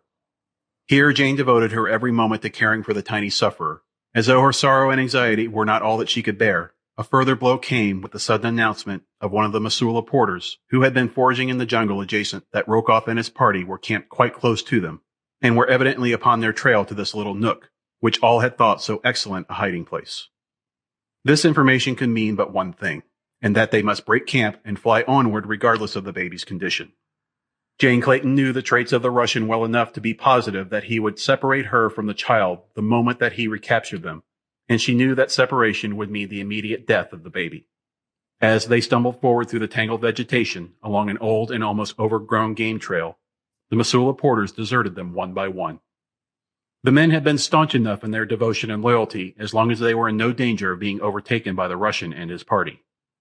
They had heard, however, so much of the atrocious disposition of Rokoff that they had grown to hold him in mortal terror, and now that they knew he was close upon them, their timid hearts would fortify them no longer, and as quickly as possible they deserted the three whites. Yet on and on went Anderson and the girl. The Swede went ahead, to hew a way through the brush where the path was entirely overgrown, so that on this march it was necessary that the young woman carry the child. All day they marched. Late in the afternoon they realized that they had failed. Close behind them they heard the noise of a large safari advancing along the trail, which they had cleared for their pursuers.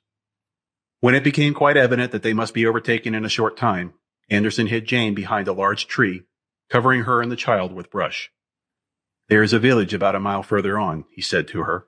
"The Missoula told me its location before they deserted us. I try to lead the Russian off your trail. Then you go on to the village. I think the chief been friendly to white men. The Missoula tell me he had been. Anyhow, that was all we can do. After a while, you get chief to take you down by the Missoula village to the sea again, and after a while, a ship is sure to put into the mouth of the Ugambi. Then you be all right. Goodbye and good luck to you, lady."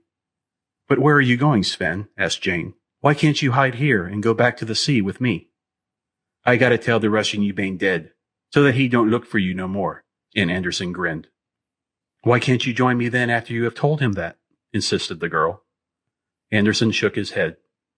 "I don't think I join anybody any more after I tell the Russian you bane dead," he said. "You don't mean that you think he will kill you?" asked Jane, and yet in her heart she knew that that was exactly what the great scoundrel would do in revenge for his having been thwarted by the Swede. Anderson did not reply, other than to warn her to silence and point toward the path along which they had just come.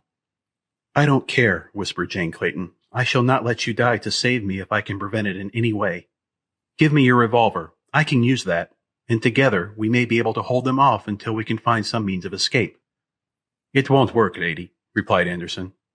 "They would only get us both, and then I couldn't do you no good at all. Think of the kid, lady, and what it would be for you both to fall into Rokoff's hands again. For his sake, you must do what I say. Here, take my rifle and ammunition. You may need them." He shoved the gun and bandolier into the shelter beside Jane. Then he was gone. She watched him as he returned along the path to meet the oncoming safari of the Russian. Soon a turn in the trail hid him from view. Her first impulse was to follow. With the rifle, she might be of assistance to him, and further, she could not bear the terrible thought of being left alone at the mercy of the fearful jungle without a single friend to aid her.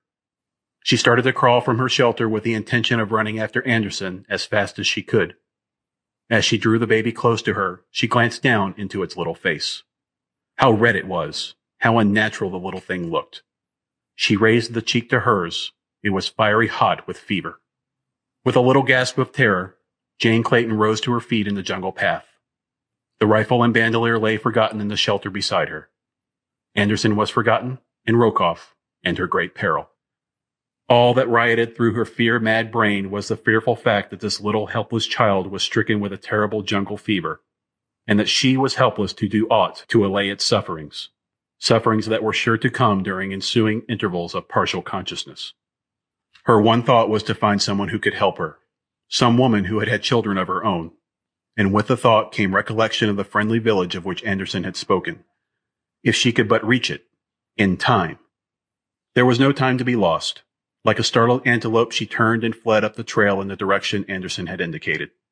From far behind came the sudden shouting of men, the sound of shots, and then silence. She knew that Anderson had met the Russian. A half hour later, she stumbled, exhausted, into a little thatched village. Instantly, she was surrounded by men, women, and children. Eager, curious, excited natives plied her with 100 questions, no one of which she could understand or answer. All that she could do was point tearfully at the baby, now wailing piteously in her arms, and repeat over and over, "Fever, fever, fever." The blacks did not understand her words, but they saw the cause of her trouble. And soon a young woman had pulled her into a hut, and with several others was doing her poor best to quiet the child and allay its agony. The witch doctor came in and built a little fire before the infant, upon which he boiled some strange concoction in a small earthen pot, making weird passes above it and mumbling strange, monotonous chants. Presently he dipped the zebra's tail into the brew, and with further mutterings and incantations sprinkled a few drops of the liquid over the baby's face. After he had gone, the women sat about and moaned and wailed until Jane thought that she should go mad. But, knowing that they were doing it all out of the kindness of their hearts, she endured the frightful waking nightmare of those awful hours in dumb and patient suffering. It must have been well toward midnight that she became conscious of a sudden commotion in the village. She heard the voices of the natives raised in controversy, but she could not understand the words. Presently she heard footsteps approaching the hut in which she squatted before a bright fire, with the baby on her lap. The little thing lay very still now. Its lids, half raised, showed the pupils horribly upturned. Jane Clayton looked into the little face with fear-haunted eyes.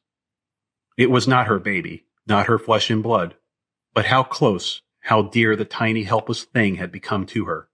Her heart, bereft of its own, had gone out to this poor little nameless waif, and lavished upon it all the love that had been denied her during the long, bitter weeks of her captivity aboard the Kincaid. She saw that the end was near, and though she was terrified at contemplation of her loss, still she hoped that it would come quickly now and in the suffering of the little victim. The footsteps she had heard without the hut now halted before the door. There was a whispered colloquy, and a moment later Mganwazam, chief of the tribe, entered. She had seen but little of him, as the women had taken her in hand almost as soon as she entered the village. Mganwazam, she now saw, was an evil-appearing savage, with every mark of brutal degeneracy writ large upon his bestial countenance. To Jane Clayton he looked more gorilla than human. He tried to converse with her, but without success, and finally he called to someone without. In answer to his summons, another Negro entered, a man of a very different appearance from Mganwazam. So different, in fact, that Jane Clayton immediately decided that he was of another tribe. The man acted as interpreter, and almost from the first question that Mganwazam put to her, Jane felt an intuitive conviction that the savage was attempting to draw information from her for some ulterior motive. She thought it strange that the fellow should so suddenly have become interested in her plans, and especially in her intended destination when her journey had been interrupted at his village. Seeing no reason for withholding the information, she told him the truth. But when he asked if she expected to meet her husband at the end of the trip, she shook her head negatively. Then he told her the purpose of his visit, talking through the interpreter. "I have just learned," he said, "from some men who live by the side of the great water, that your husband followed you up the Ugambi for several marches, when he was at last set upon by natives and killed. Therefore I have told you this, that you might not waste your time in a long journey, if you expected to meet your husband at the end of it, but instead could turn and retrace your steps to the coast." Jane thanked Mganwazam for his kindness, though her heart was numb with suffering at this new blow. She who had suffered so much was at last beyond reach of the keenest of misery's pangs, for her senses were numbed and calloused. With bowed head she sat staring with unseen eyes upon the face of the baby in her lap. Mganwazam had left the hut. Some time later she heard a noise at the entrance. Another had entered. One of the women, sitting opposite her, threw a faggot upon the dying embers of the fire between them. With a sudden flare, it burst into renewed flame, lighting up the hut's interior as though by magic. The flame disclosed to Jane Clayton's horrified gaze that the baby was quite dead. How long it had been so, she could not guess. A choking lump rose to her throat. Her head dropped in silent misery upon the little bundle that she had caught suddenly to her breast. For a moment, the silence of the hut was unbroken. Then the native woman broke into a hideous wail. A man coughed close before Jane Clayton and spoke her name. With a start, she raised her eyes to look into the sardonic countenance of Nikolas Rokoff. Chapter 13. Escape. For a moment, Rokoff stood sneering down upon Jane Clayton. Then his eyes fell to the little bundle in her lap. Jane had drawn one corner of the blanket over the child's face, so that to one who did not know the truth it seemed to be but sleeping. "You have gone to a great deal of unnecessary trouble," said Rokoff, "to bring the child to this village. If you had attended to your own affairs, I should have brought it here myself. You would have been spared the dangers and fatigue of the journey, but I suppose I must thank you for relieving me of the inconvenience of having to care for a young infant on the march. This is the village to which the child was destined from the first. Mganwazam will rear him carefully, making a good cannibal of him, and if you ever chance to return to civilization, it will doubtless afford you much food for thought as you compare the luxuries and comforts of your life with the details of the life your son is living in the village of the Mganwazam. Again, I thank you for bringing him here for me, and now I must ask that you surrender him to me, that I may turn him over to his foster parents." As he concluded, Rokoff held out his hands for the child, a nasty grin of vindictiveness upon his lips. To his surprise, Jane Clayton rose and without a word of protest laid the little bundle in his arms. "Here is the child," she said. "Thank God he is beyond your power to harm." Grasping the import of her words, Rokoff snatched the blanket from the child's face to seek confirmation of his fears. Jane Clayton watched his expression closely. She had been puzzled for days for an answer to the question of Rokoff's knowledge of the child's identity. If she had been in doubt before, the last shred of that doubt was wiped away as she witnessed the terrible anger of the Russian as he looked upon the dead face of the baby, and realized that at the last moment his dearest wish for vengeance had been thwarted by a higher power. Almost throwing the body of the child back into Jane Clayton's arms, Rokoff stamped up and down the hut, pounding the air with his clenched fist and cursing terribly. At last he halted in front of the young woman, bringing his face down close to hers. "You are laughing at me," he shrieked. "You think that you have beaten me, eh? I'll show you, as I have shown the miserable ape you call husband, what it means to interfere with the plans of Nikolas Rokoff. You have robbed me of the child. I cannot make him the son of a cannibal chief.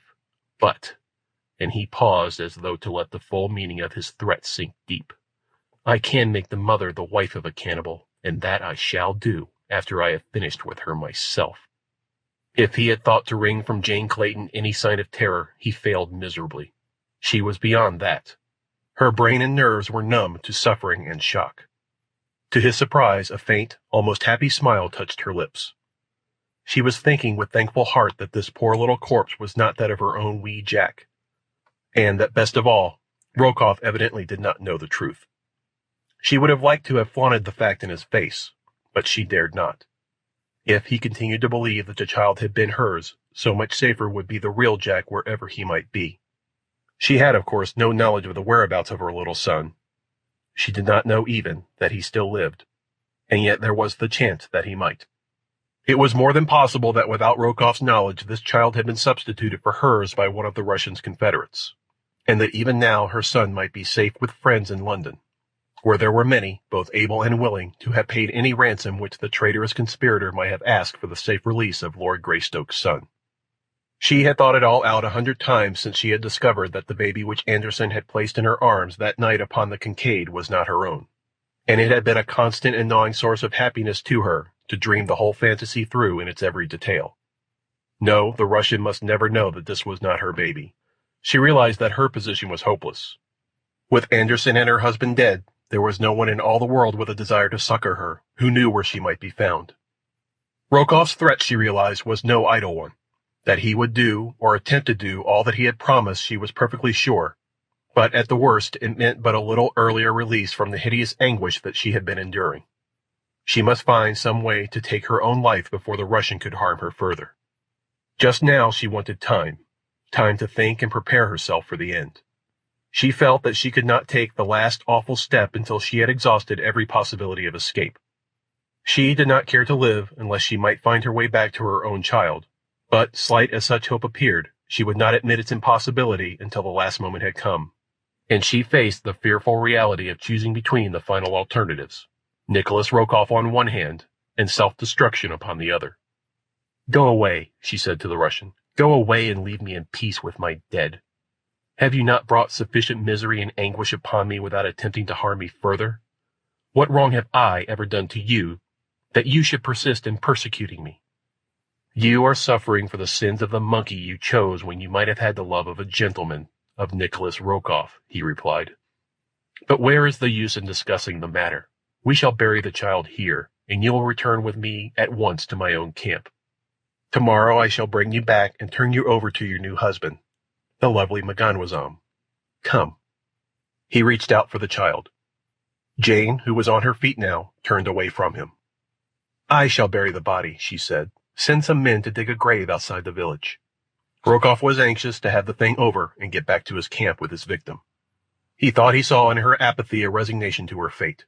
Stepping outside the hut, he motioned her to follow him, and a moment later, with his men, he escorted Jane beyond the village, where beneath a great tree the blacks scooped a shallow grave. Wrapping the tiny body in a blanket, Jane laid it tenderly in the black hole, and, turning her head that she might not see the moldy earth falling upon the pitiful little bundle, she breathed a prayer beside the grave of the nameless waif that had won its way into the innermost recesses of her heart. Then, dry-eyed but suffering, she rose and followed the Russian through the Stygian blackness of the jungle, along the winding leafy corridor that led from the village of Maganwazam, the black cannibal, into the camp of Nikolas Rokoff, the white fiend. Beside them, in the impenetrable thickets that fringed the path rising to arch above it and shut out the moon, the girl could hear the stealthy, muffled footfalls of great beasts, and ever round about them rose the deafening roars of hunting lions, until the earth trembled to the mighty sound. The porters lighted torches now, and waved them upon either hand to frighten off the beast of prey. Rokoff urged them to greater speed, and from the quavering note in his voice, Jane Clayton knew that he was weak from terror. The sounds of the jungle night recalled most vividly the days and nights that she had spent in a similar jungle with her forest god, with the fearless and unconquerable Tarzan of the apes. Then there had been no thoughts of terror, though the jungle noises were new to her, and the roar of the lion had seemed the most awe-inspiring sound upon the great earth. How different it would be now if she knew that he was somewhere there in the wilderness seeking her. Then indeed would there be that for which to live, and every reason to believe that succor was close at hand. But he was dead. It was incredible that it should be so. There seemed no place in death for that great body, and those mighty thews. Had Rokoff been the one to tell her of her lord's passing, she would have known that he lied. There could be no reason, she thought, why M'ganwazam should have deceived her. She did not know that the Russian had talked with the savage a few minutes before the chief had come to her with his tale. At last they reached the rude boma that Rokoff's porters had thrown up around the Russians' camp. Here they found all in turmoil. She did not know what it was all about, but she saw that Rokoff was very angry. And from bits of conversation which she could translate, she gleaned that there had been further desertions while he had been absent, and that the deserters had taken the bulk of his food and ammunition. When he had done venting his rage upon those who remained, he returned to where Jane stood under guard of a couple of his white sailors. He grasped her roughly by the arm and started to drag her toward his tent. The girl struggled and fought to free herself, while the two sailors stood by, laughing at the rare treat. Rokoff did not hesitate to use rough methods when he found that he was to have difficulty in carrying out his designs. Repeatedly he struck Jane Clayton in the face, until at last, half conscious, she was dragged within his tent. Rokoff's boy had lighted the Russian's lamp, and now at a word from his master he made himself scarce. Jane had sunk to the floor in the middle of the enclosure. Slowly her numb senses were returning to her, and she was commencing to think very fast indeed. Quickly her eyes ran round the interior of the tent, taking in every detail of its equipment and contents. Now the Russian was lifting her to her feet and attempting to drag her to the camp cot that stood at one side of the tent. At his belt hung a heavy revolver. Jane Clayton's eyes riveted themselves upon it. Her palm itched to grasp the huge butt. She feigned again to swoon, but through her half-closed lids she waited her opportunity. It came just as Rokoff was lifting her upon the cot. A noise at the tent door behind him brought his head quickly about and away from the girl. The butt of the gun was not an inch from her hand. With a single, lightning-like move she snatched the weapon from its holster, and at the same instant Rokoff turned back toward her, realizing his peril. She did not dare fire for fear the shot would bring his people about him, and with Rokoff dead she would fall into hands no better than his, into a fate probably even worse than he alone could have imagined. The memory of the two brutes who stood and laughed as Rokoff struck her was still vivid. As the rage and fear-filled countenance of the Slav turned toward her, Jane Clayton raised the heavy revolver high above the pasty face, and with all her strength dealt the man a terrific blow between the eyes. Without a sound he sank, limp and unconscious, to the ground. A moment later the girl stood beside him, for a moment at least, free from the menace of his lust. Outside the tent she again heard the noise that had distracted Rokoff's attention. What it was she did not know, but fearing the return of the servant and the discovery of her deed, she stepped quickly to the camp table, upon which burned the oil lamp and extinguished the smudgy, evil-smelling flame. In the total darkness of the interior, she paused for a moment to collect her wits and plan for the next step in her venture for freedom. About her was a camp of enemies. Beyond those foes, the black wilderness of savage jungle peopled by hideous beasts of prey, and still more hideous human beasts. There was little or no chance that she could survive even a few days of the constant dangers that would confront her there, but the knowledge that she had already passed through so many perils unscathed, and that somewhere out in the faraway world a little child was doubtless at that very moment crying for her, filled her with the determination to make the effort to accomplish the seemingly impossible, and cross that awful land of horror in search of the sea and the remote chance of succor that she might find there. Rokoff's tent stood almost exactly in the center of the boma. Surrounding it were the tents and shelters of his white companions and the natives of his safari. To pass through these and find egress through the boma seemed a task too fraught with insurmountable obstacles to warrant even the slightest consideration, and yet there was no other way. To remain in the tent until she should be discovered would be to set at naught all that she had risked to gain her freedom. And so with stealthy step and every sense alert she approached the back of the tent to set out upon the first stage of her adventure. Groping along the rear of the canvas wall, she found that there was no opening there. Quickly she returned to the side of the unconscious Russian. In his belt her groping fingers came upon the hilt of a long hunting knife, and with this she cut a hole in the back wall of the tent. Silently she stepped without. To her immense relief she saw that the camp was apparently asleep. In the dim and flickering light of the dying fires she saw but a single sentry, and he was dozing upon his haunches at the opposite side of the enclosure. Keeping the tent between him and herself, she crossed between the small shelters of the native porters to the boma wall beyond. Outside, in the darkness of the tangled jungle, she could hear the roaring of lions, the laughing of hyenas, and the countless nameless noises of the midnight jungle. For a moment she hesitated, trembling. The thought of the prowling beast out there in the darkness was appalling. Then, with a sudden brave toss of her head, she attacked the thorny boma wall with her delicate hands. Torn and bleeding though they were, she worked on breathlessly until she had made an opening through which she could worm her body, and then at last she stood outside the enclosure. Behind her lay a fate worse than death, at the hands of human beings. Before her lay an almost certain fate, but it was only death, sudden, merciful, and honorable death. Without a tremor and without regard she darted away from the camp, and a moment later the mysterious jungle had closed about her. Chapter 14. Alone in the Jungle. Tambudza, leading Tarzan of the Apes toward the camp of the Russian, moved very slowly along the winding jungle path, for she was old and her legs stiff with rheumatism.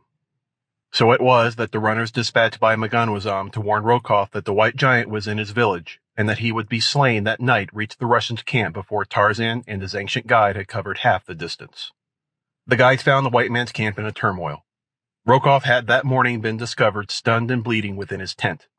When he had recovered his senses and realized that Jane Clayton had escaped, his rage was boundless.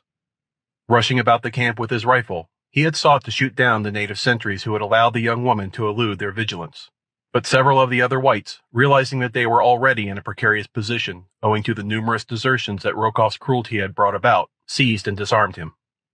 Then came the messengers from M'ganwazam, but scarcely had they told their story, and Rokoff was preparing to depart with them for their village, when other runners, panting from their exertions of their swift flight through the jungle, rushed breathless into the firelight, crying that the white giant had escaped from M'ganwazam and was already on his way to wreak vengeance against his enemies. Instantly, confusion reigned within the encircling boma. The blacks belonging to Rokoff's safari were terror-stricken at the thought of the proximity of the white giant, who hunted through the jungle with a fierce pack of apes and panthers at his heels. Before the whites realized what had happened, the superstitious fears of the natives had sent them scurrying into the bush, their own carriers as well as the messengers from M'ganwazam. But even in their haste, they had not neglected to take with them every article of value upon which they could lay their hands. Thus Rokoff and the 7 white sailors found themselves deserted and robbed in the midst of a wilderness. The Russian, following his usual custom, berated his companions, laying all the blame upon their shoulders for the events which had led up to the almost hopeless condition in which they now found themselves. But the sailors were in no mood to brook his insults and his cursing. In the midst of this tirade, one of them drew a revolver and fired point-blank at the Russian. The fellow's aim was poor, but his act so terrified Rokoff that he turned and fled for his tent. As he ran, his eyes chanced to pass beyond the boma to the edge of the forest, and there he caught a glimpse of that which sent his craven heart cold with a fear that almost expunged his terror of the 7 men at his back, who by this time were all firing in hate and revenge at his retreating figure. What he saw was the giant figure of an almost naked white man emerging from the bush. Darting into his tent, the Russian did not halt in his flight, but kept right on through the rear wall, taking advantage of the long slit that Jane Clayton had made the night before. The terror-stricken Muscovite scurried like a hunted rabbit through the hole that still gaped in the boma's wall at the point where his own prey had escaped, and as Tarzan approached the camp upon the opposite side, Rokoff disappeared into the jungle in the wake of Jane Clayton. As the ape-man entered the boma with old Tambudza at his elbow, the 7 sailors, recognizing him, turned and fled in the opposite direction. Tarzan saw that Rokoff was not among them, and so he let them go their way. His business was with the Russian, whom he expected to find in his tent. As to the sailors, he was sure that the jungle would exact from them expiation for their villainies, nor doubtless was he wrong, for his were the last white man's eyes to rest upon any of them.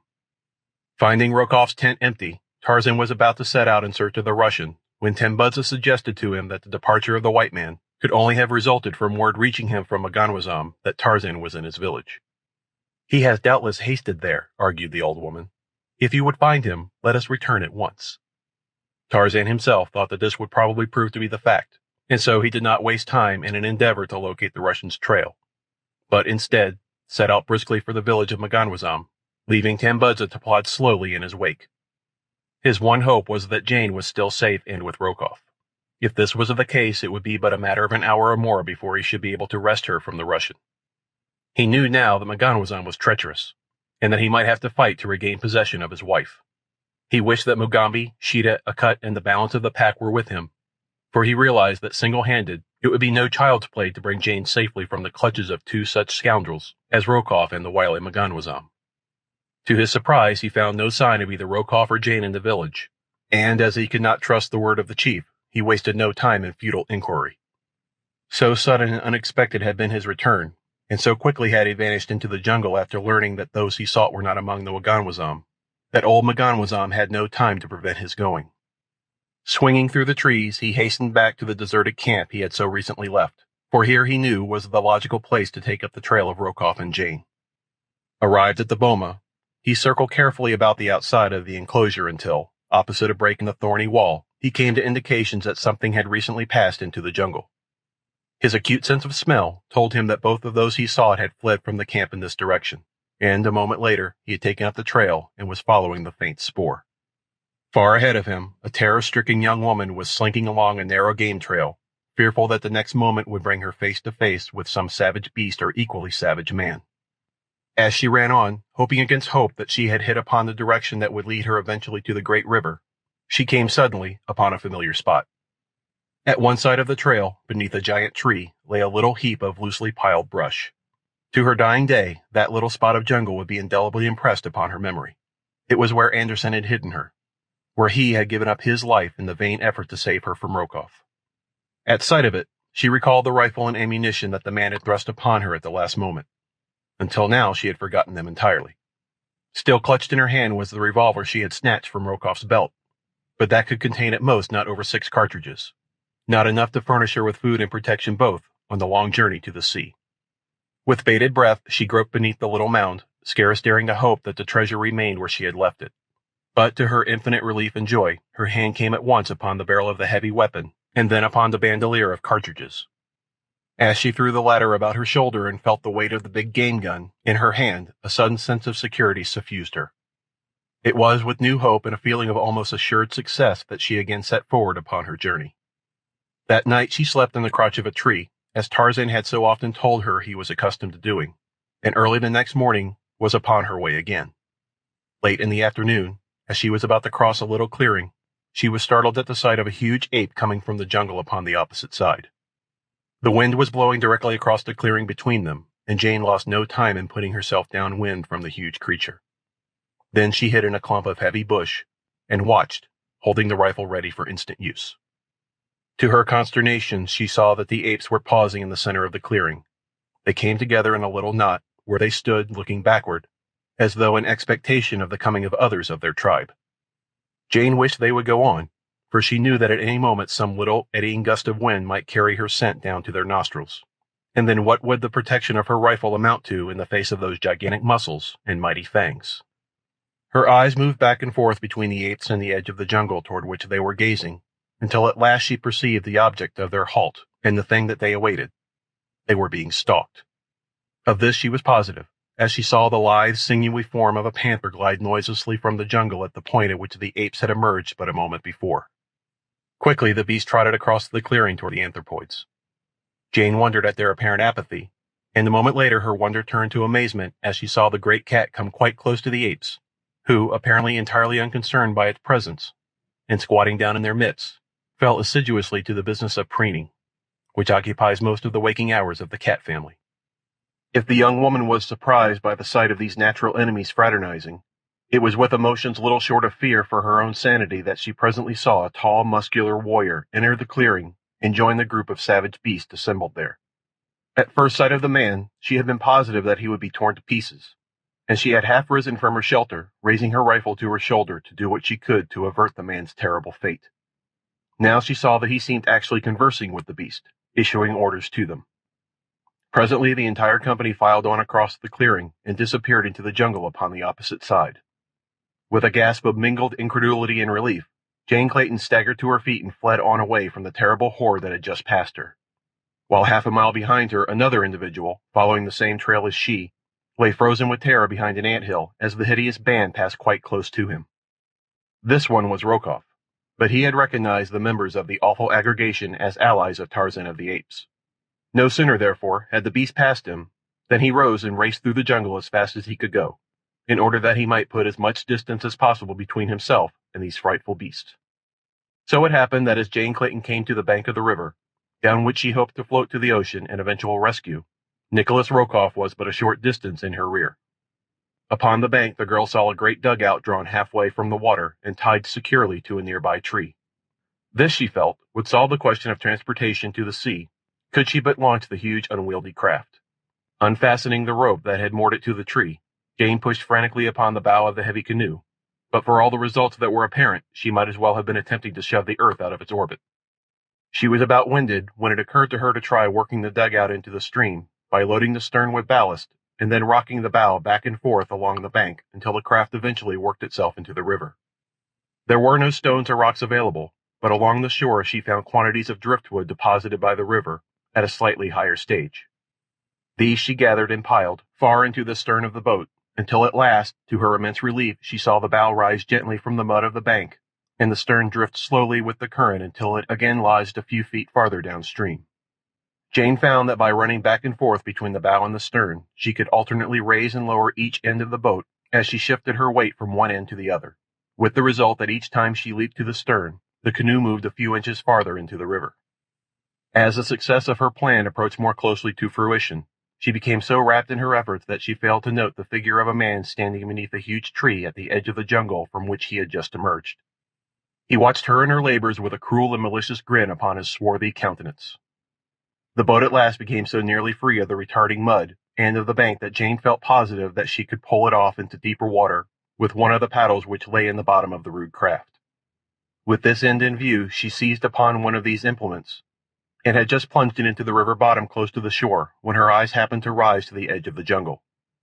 As her gaze fell upon the figure of the man, a little cry of terror rose to her lips. It was Rokoff. He was running toward her now, and shouting to her to wait or he would shoot. Though he was entirely unarmed, it was difficult to discover just how he intended making good his threat. Jane Clayton knew nothing of the various misfortunes that had befallen the Russian since he had escaped from his tent, so she believed that his followers must be close at hand. However, she had no intention of falling again into the man's clutches. She would rather die at once than that should happen to her. Another minute and the boat would be free. Once in the current of the river, she would be beyond Rokoff's power to stop her, for there was no other boat upon the shore, and no man, certainly not the cowardly Rokoff, would dare to attempt to swim the crocodile-infested waters in an effort to overtake her. Rokoff, on his part, was bent more upon escape than aught else. He would gladly have forgone any designs he might have had upon Jane Clayton, would she but permit him to share this means of escape that she had discovered. He would promise anything if she would let him come aboard the dugout, but he did not think that it was necessary to do so. He saw that he could easily reach the bow of the boat before it cleared the shore, and then it would not be necessary to make promises of any sort. Not that Rokoff would have felt the slightest compunction in ignoring any promises he might have made the girl, but he disliked the idea of having to sue for favor with one who had so recently assaulted and escaped him. Already he was gloating over the days and nights of revenge that would be his while the heavy dugout drifted its slow way to the ocean. Jane Clayton, working furiously to shove the boat beyond his reach, suddenly realized that she was to be successful, for with a little lurch the dugout swung quickly into the current, just as the Russian reached out to place his hand upon the bow. His fingers did not miss their goal by a half-dozen inches. The girl almost collapsed with the reaction from the terrific mental, physical, and nervous strain under which she had been laboring for the past few minutes. But thank heaven, at last she was safe. Even as she breathed a silent prayer of thanksgiving, she saw a sudden expression of triumph lighten the features of the cursing Russian, and at the same instant he dropped suddenly to the ground, grasping firmly upon something which wriggled through the mud toward the water. Jane Clayton crouched, wide-eyed and horror-stricken in the bottom of the boat as she realized at the last instant success had been turned to failure, and that she was indeed again in the power of the malignant Rokoff. For the thing the man had seen and grasped was the end of the trailing rope with which the dugout had been moored to the tree. Chapter 15. Down the Ugambi. Halfway between the Ugambi and the village of the Waganwazam, Tarzan came upon the pack moving slowly along his old spoor. Mugambi could scarce believe that the trail of the Russian and the mate of his savage master had passed so close to that of the pack. It seemed incredible that two human beings should have come so close to them without having been detected by some of the marvelously keen and alert beasts.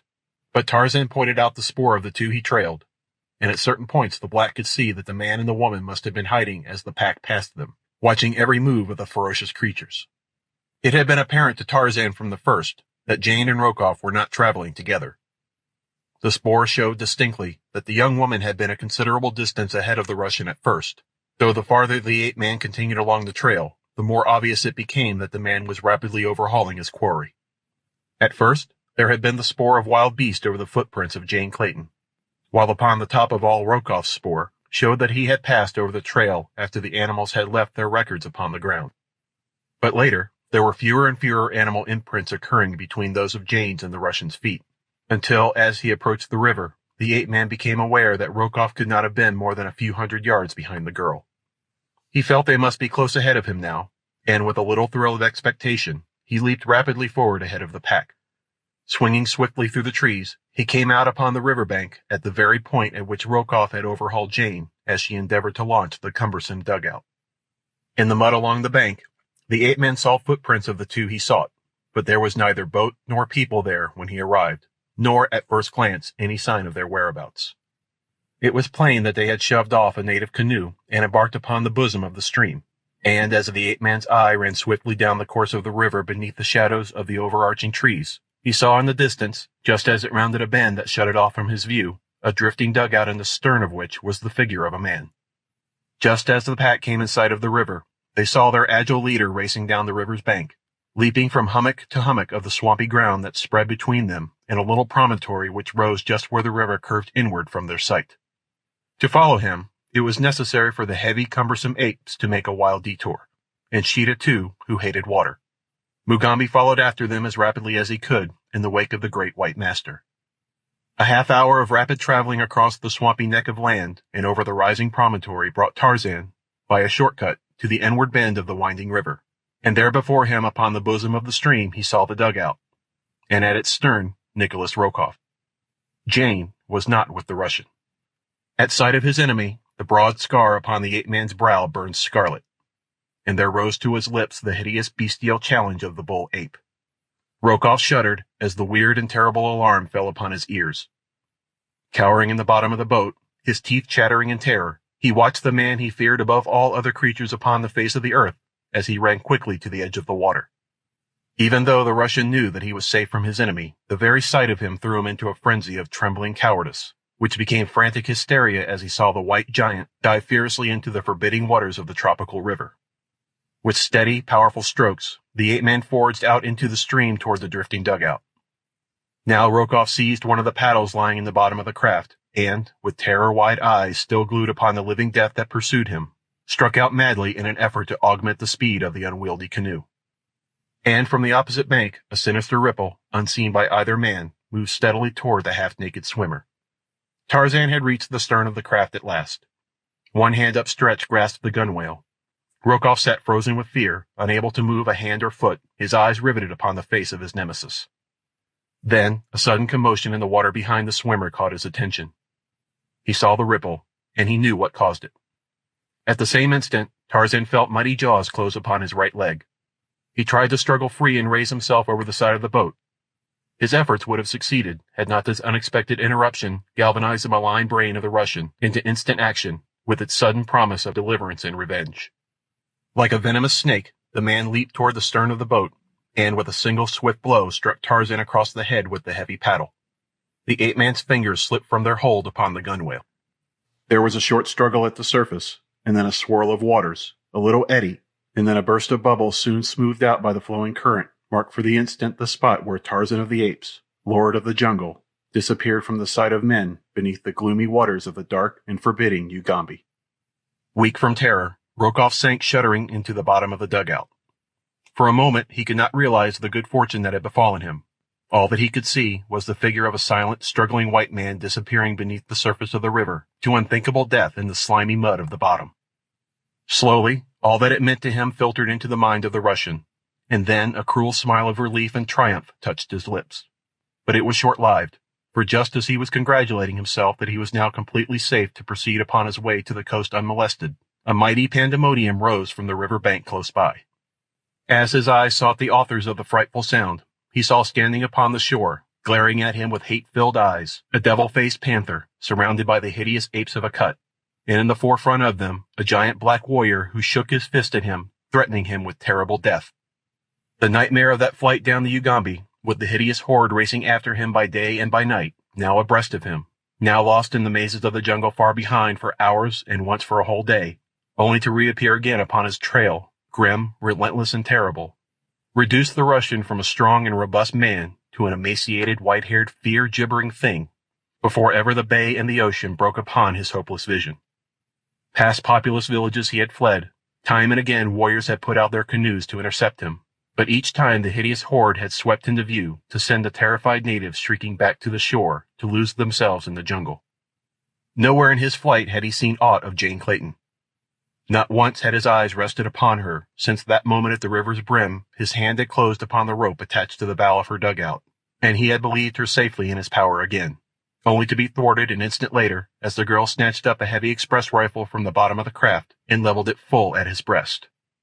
Quickly he had dropped the rope then, and seen her float away beyond his reach. But a moment later he had been racing upstream toward a little tributary in the mouth of which was hidden the canoe in which he and his party had come thus far upon their journey, in pursuit of the girl and Anderson. What had become of her? There seemed little doubt in the Russian's mind, however, but that she had been captured by warriors from one of the several villages she would have been compelled to pass on her way down to the sea. Well, he was at least rid of most of his human enemies. But at that, he would gladly have had them all back in the land of the living, could he thus have been freed from the menace of the frightful creatures who pursued him with awful relentlessness, screaming and growling at him every time they came within sight of him. The one that filled him with the greatest terror was the panther, the flaming-eyed, devil-faced panther whose grinning jaws gaped wide at him by day, and whose fiery orbs gleamed wickedly out across the water from the Cimmerian blackness of the jungle nights. The sight of the mouth of the Ugambi filled Rokoff with renewed hope, for there upon the yellow waters of the bay floated the Kincaid at anchor. He had sent the little steamer away to coal while he had gone up the river, leaving Paulvitch in charge of her, and he could have cried aloud in his relief as he saw that she had returned in time to save him. Frantically, he alternately paddled furiously toward her, and rose to his feet waving his paddle, and crying aloud in an attempt to attract the attention of those on board. But, loud as he screamed, his cries awakened no answering challenge from the deck of the silent craft. Upon the shore behind him, a hurried backward glance revealed the presence of the snarling pack.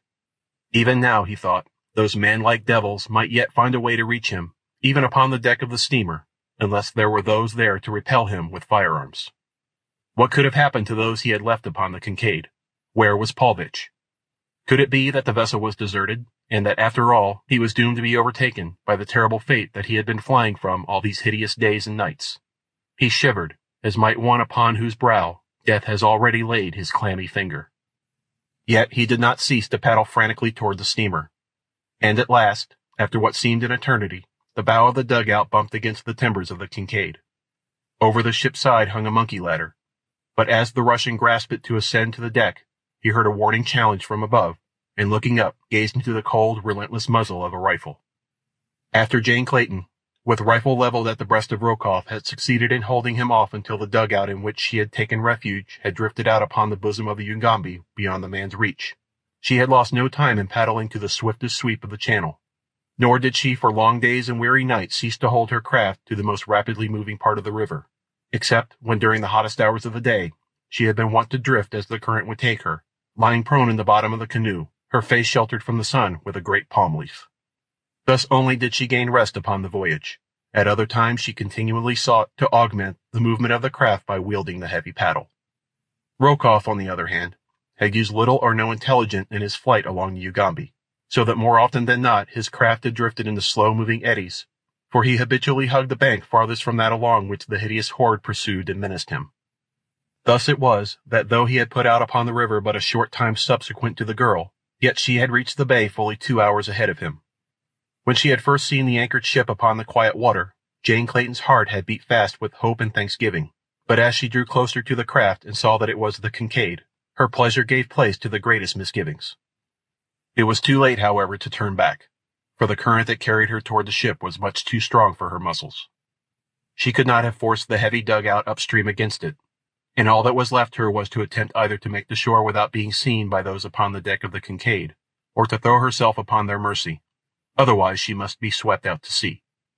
She knew that the shore held little hope of life for her, as she had no knowledge of the location of the friendly Masala village to which Anderson had taken her through the darkness of the night of their escape from the Kincaid.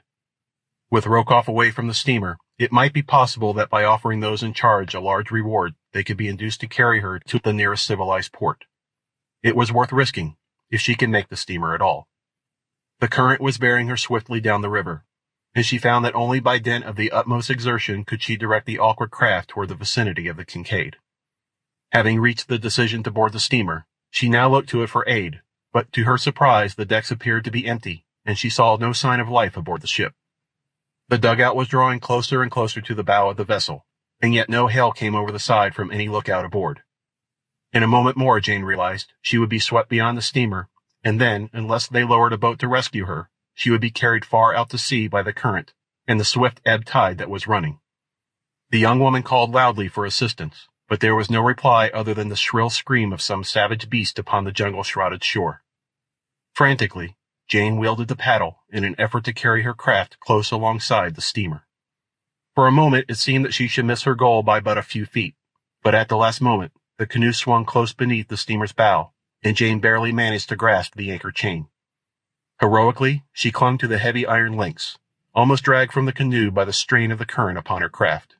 Beyond her, she saw a monkey ladder dangling over the steamer's side. To release her hold upon the chain, and chance clambering to the ladder as her canoe was swept beneath it, seemed beyond the pale of possibility. Yet to remain clinging to the anchor chain appeared equally as futile. Finally, her glance chanced to fall upon the rope of the bow of the dugout, and making one end of this fast to the chain, she succeeded in drifting the canoe slowly down until it lay directly beneath the ladder. A moment later, her rifle slung about her shoulders, she had clambered safely back to the deserted deck. Her first task was to explore the ship, and this she did, her rifle ready for an instant use should she meet with any human menace aboard the Kincaid. She was not long in discovering the cause of the apparently deserted condition of the steamer, for in the forecastle she found the sailors, who had evidently been left to guard the ship, deep in drunken slumber. With a shudder of disgust, she clambered above, and to the best of her ability closed and made fast the hatch above the heads of the sleeping guard. Next, she sought the galley for food, and, having appeased her hunger, she took her place on deck, determined that none should board the Kincaid without first having agreed to her demands. For an hour or so, nothing appeared upon the surface of the river to cause her alarm. But then, about a bend upstream, she saw a canoe appear on which sat a single figure. It had not proceeded far in her direction before she recognized the occupant as Rokoff. And when the fellow attempted to board, he found a rifle staring him in the face. When the Russian discovered who it was that repelled his advance, he became furious, cursing and threatening in the most horrible manner. But, finding that these tactics failed to frighten or move the girl, he at last fell to pleading and promising. Jane had but a single reply for his every proposition, and that was that nothing could ever persuade her to permit Rokoff upon the same vessel with her. That she would put her threats into action and shoot him, should he persist in his endeavors to board the ship, he was convinced. So, as there was no other alternative, the great coward dropped back into his dugout, and, at imminent risk of being swept to sea, finally succeeded in making the shore far down the bay and upon the opposite side from that on which the horde of beasts stood snarling and roaring. Jane Clayton knew that the fellow could not alone and unaided bring his heavy craft back upstream to the Kincaid, and so she had no further fear of an attack by him. The hideous crew upon the shore she thought she recognized as the same that passed her in the jungle far up the Ugambi several days before, for it seemed quite beyond reason that there should be more than one such a strangely assorted pack. But what had brought them downstream to the mouth of the river, she could not imagine. Toward the day's close, the girl was suddenly alarmed by the shouting of the Russian from the opposite bank of the stream, and a moment later, following the direction of his gaze, she was terrified to see a ship's boat approaching from upstream, in which, she felt assured, there could only be members of the Kincaid's missing crew. Only heartless ruffians and enemies. Chapter 16. In the Darkness of Night. When Tarzan of the Apes realized that he was in the grip of the great jaws of a crocodile, he did not, as an ordinary man might have done, give up all hope and resign himself to his fate. Instead, he filled his lungs with air before the huge reptile dragged him beneath the surface, and then, with all the might of his great muscles, fought bitterly for freedom. But out of his native element, the ape-man was too greatly handicapped to do more than excite the monster to greater speed, as it dragged its prey swiftly through the water. Tarzan's lungs were bursting for a breath of pure, fresh air. He knew that he could survive but a moment more, and in the last paroxysm of his suffering he did what he could to avenge his own death. His body trailed out beside the slimy carcass of his captor, and into the tough armor the ape-man attempted to plunge his stone knife as he was borne to the creature's horrid den. His efforts but served to accelerate the speed of the crocodile, and just as the ape-man realized that he had reached the limit of his endurance, he felt his body drag to a muddy bed, and his nostrils rise above the water's surface. All about him was the blackness of the pit, the silence of the grave. For a moment, Tarzan of the Apes lay gasping for breath upon the slimy, evil-smelling bed to which the animal had borne him. Close at his side he could feel the cold, hard plates of the creature's coat rising and falling as though with spasmodic efforts to breathe. For several minutes the two lay thus, and then a sudden convulsion of the giant carcass at the man's side, a tremor, and a stiffening brought Tarzan to his knees beside the crocodile. To his utter amazement, he found that the beast was dead. The slim knife had found the vulnerable spot in the scaly armor. He realized that he was in the creature's hidden nest far under the bank of the stream, and that doubtless the only means of ingress or egress lay through the submerged opening through which the crocodile had brought him. His first thought, of course, was of escape, but that he could make his way to the surface of the river beyond and then to the shore seemed highly improbable. There might be turns and windings in the neck of the passage, or, most to be feared, he might meet another of the slimy inhabitants of the retreat upon his journey outward. Even should he reach the river in safety, there was still the danger of his being again attacked before he could effect a safe landing. Still, there was no alternative, and filling his lungs with the close and reeking air of the chamber, Tarzan of the Apes dived into the dark and watery hole, which he could not see, but had felt out and found with his feet and legs. The leg which had been held within the jaws of the crocodile was badly lacerated, but the bone had not been broken, nor were the muscles or tendons sufficiently injured to render it useless. It gave him excruciating pain, that was all. But Tarzan of the Apes was accustomed to pain, and gave it no further thought when he found that the use of his legs was not greatly impaired by the sharp teeth of the monster. Rapidly he crawled and swam through the passage which inclined downward, and finally upward to open at last into the river bottom but a few feet from the shoreline. As the ape-man reached the surface, he saw the heads of two great crocodiles but a short distance from him. They were making rapidly in his direction, and with a superhuman effort the man struck out for the overhanging branches of a nearby tree. Nor was he a moment too soon, for scarcely had he drawn himself to the safety of the limb than two gaping mouths snapped venomously below him. For a few minutes Tarzan rested in the tree that had provided the means of his salvation. His eyes scanned the river as far downstream as the tortuous channel would permit, but there was no sign of the Russian or his dugout. When he had rested and bound up his wounded leg, he started on in pursuit of the drifting canoe. He found himself upon the opposite of the river to that which he had entered the stream, but as his quarry was upon the bosom of the water, it made little difference to the ape-man upon which side he took up the pursuit. To his intense chagrin, he soon found that his leg was more badly injured than he had thought, and that its condition seriously impeded his progress. It was only with the greatest difficulty that he could proceed faster than a walk upon the ground, and in the trees he discovered that it not only impeded his progress, but rendered traveling distinctly dangerous. From the old negress Tambudza, Tarzan had gathered a suggestion that now filled his mind with doubts and misgivings. When the old woman had told him of the child's death, she had also added that the white woman, though grief-stricken, had confided to her that the baby was not hers. Tarzan could see no reason for believing that Jane could have found it advisable to deny her identity or that of the child. The only explanation that he could put upon the matter was that, after all, the white woman who had accompanied the son and the Swede into the jungle fastness of the interior had not been Jane at all. The more he gave thought to the problem, the more firmly convinced he became that his son was dead and that his wife was still safe in London, and in ignorance of the terrible fate that had overtaken her firstborn. After all, then, his interpretation of Rokoff's sinister taunt had been erroneous, and he had been bearing the burden of a double apprehension needlessly. At least so thought the ape-man. From this belief he garnered some slight surcease from the numbing grief that the death of his little son had thrust upon him. And such a death!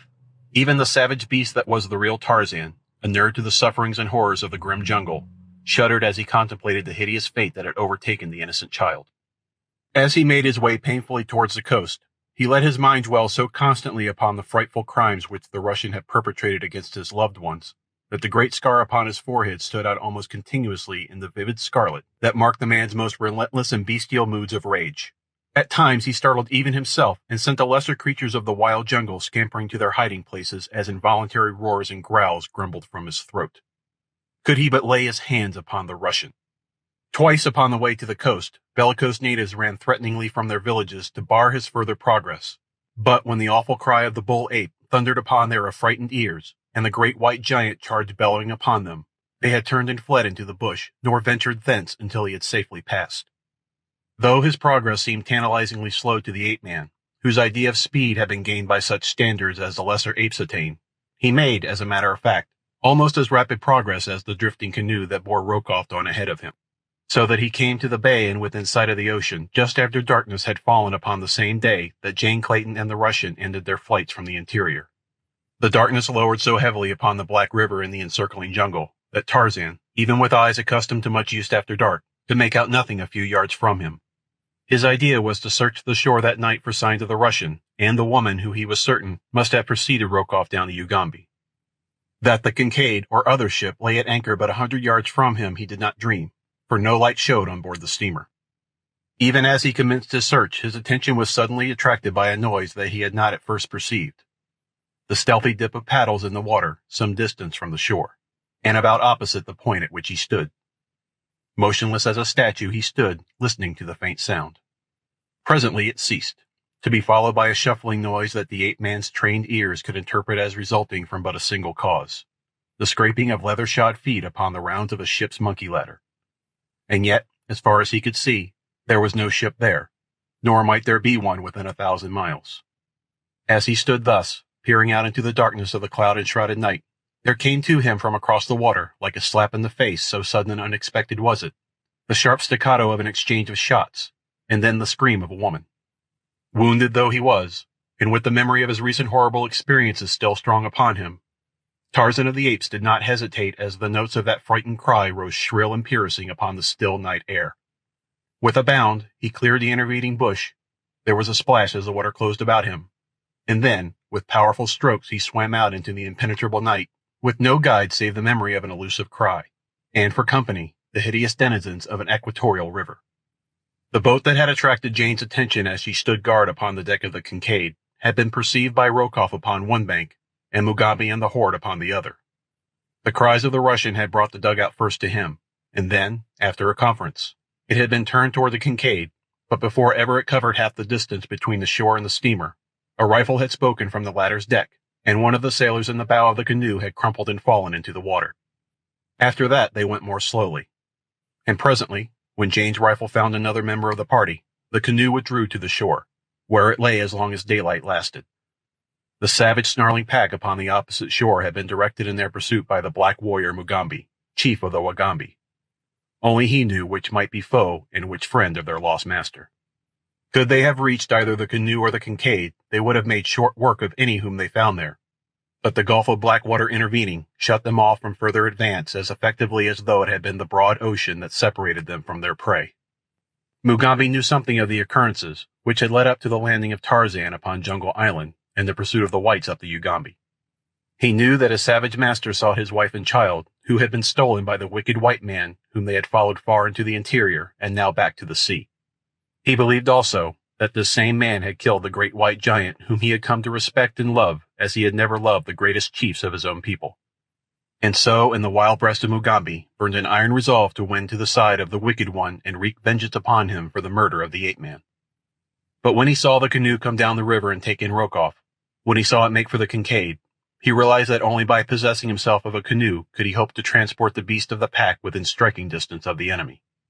So it happened that even before Jane Clayton fired the first shot into Rokoff's canoe, the beast of Tarzan had disappeared into the jungle. After the Russian and his party, which consisted of Paulvitch and the several men he had left upon the Kincaid to attend to the matter of coaling, had retreated before her fire, Jane realized that it would be but a temporary respite from their attentions which she had gained, and with the conviction came a determination to make a bold and final stroke for freedom from the menacing threat of Rokoff's evil purpose. With this idea in view, she opened negotiations with the 2 sailors she had imprisoned in the forecastle, and having forced their consent to her plans, upon pain of death should they attempt disloyalty, she released them just as darkness closed about the ship. With ready revolver to compel obedience, she let them up one by one, searching them carefully for concealed weapons as they stood with hands elevated above their heads. Once satisfied that they were unarmed, she set them to work cutting the cable which held the Kincaid to her anchorage, for her bold plan was nothing less than to set the steamer adrift and float with her out to the open sea, there to trust to the mercy of the elements, which she was confident would be no more merciless than Nikolas Rokoff should he again capture her. There was, too, the chance that the Kincaid might be sighted by some passing ship, and as she was well stocked with provisions and water, the men had assured her of this fact, and as the season of storm was well over, she had every reason to hope for the eventual success of her plan. The night was deeply overcast, heavy clouds riding low above the jungle and the water. Only to the west, where the broad ocean spread beyond the river's mouth, was there a suggestion of lessening gloom. It was a perfect night for the purposes of the work in hand. Her enemies could not see the activity aboard the ship, nor mark her course as the swift current bore her outward into the ocean. Before daylight broke, the ebb tide would have carried the Kincaid well into the Bengal current which flows northward along the coast of Africa, and as a south wind was prevailing, Jane hoped to be out of sight of the mouth of the Ugambi before Rokoff could become aware of the departure of the steamer. Standing over the laboring seamen, the young woman breathed a sigh of relief as the last strand of cable parted, and she knew that the vessel was on its way out of the maw of the savage Ugambi. With her 2 prisoners still beneath the coercing influence of her rifle, she ordered them upon deck with the intention of again imprisoning them in the forecastle, but at length she permitted herself to be influenced by their promises of loyalty and the arguments which they put forth that they could be of service to her, and permitted them to remain above. For a few minutes the Kincaid drifted rapidly with the current, and then, with a grinding jar, she stopped in midstream. The ship had run upon a low-lying bar that split the channel about a quarter of a mile from the sea. For a moment she hung there, and then, swinging round to her bow pointed toward the shore, she broke adrift once more. At the same instant, just as Jane Clayton was congratulating herself that the ship was once more free, there fell upon her ears from a point up the river about where the Kincaid had been anchored the rattle of musketry and a woman's scream, shrill, piercing, fear-laden.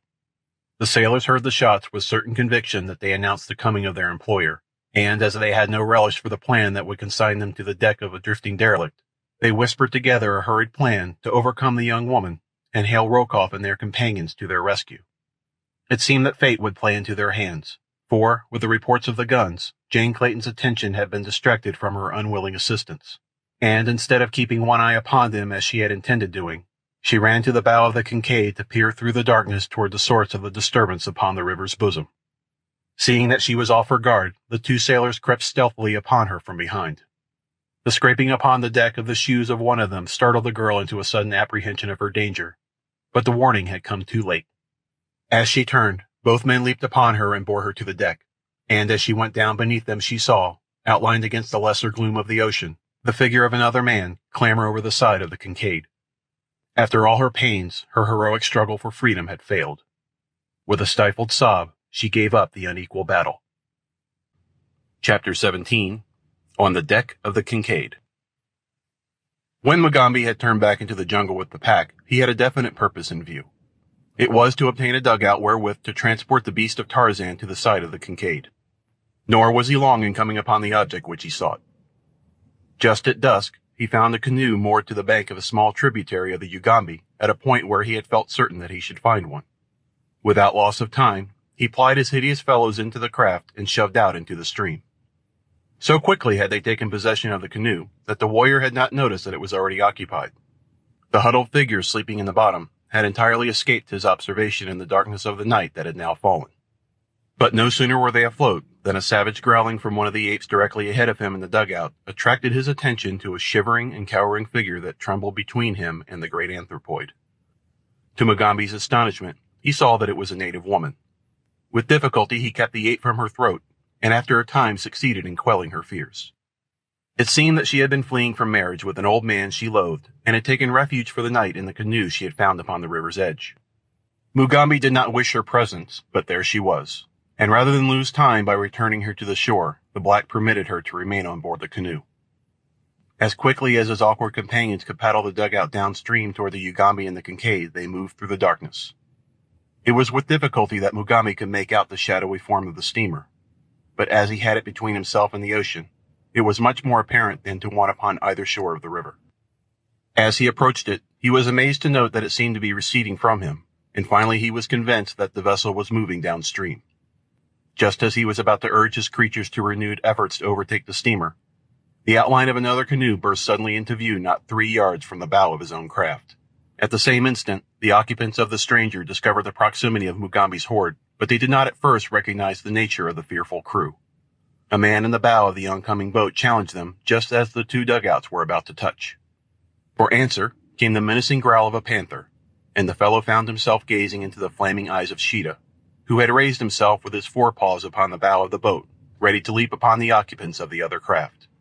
Instantly, Rokoff realized the peril that confronted him and his fellows. He gave a quick command to fire upon the occupants of the other canoe, and it was this volley and the scream of the terrified native woman in the canoe with Mugambi that both Tarzan and Jane had heard.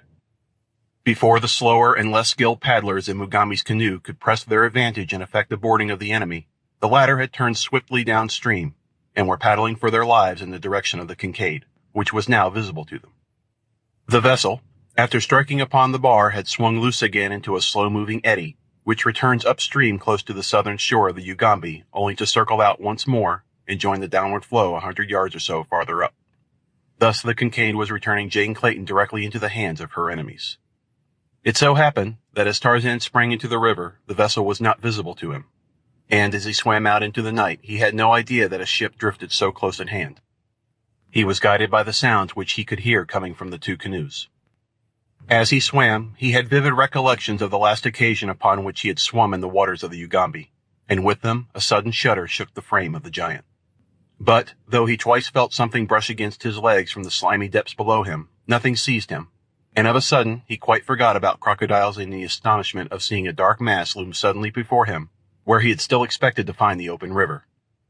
So close was it that a few strokes brought him up to the thing, when to his amazement his outstretched hand came in contact with the ship's side.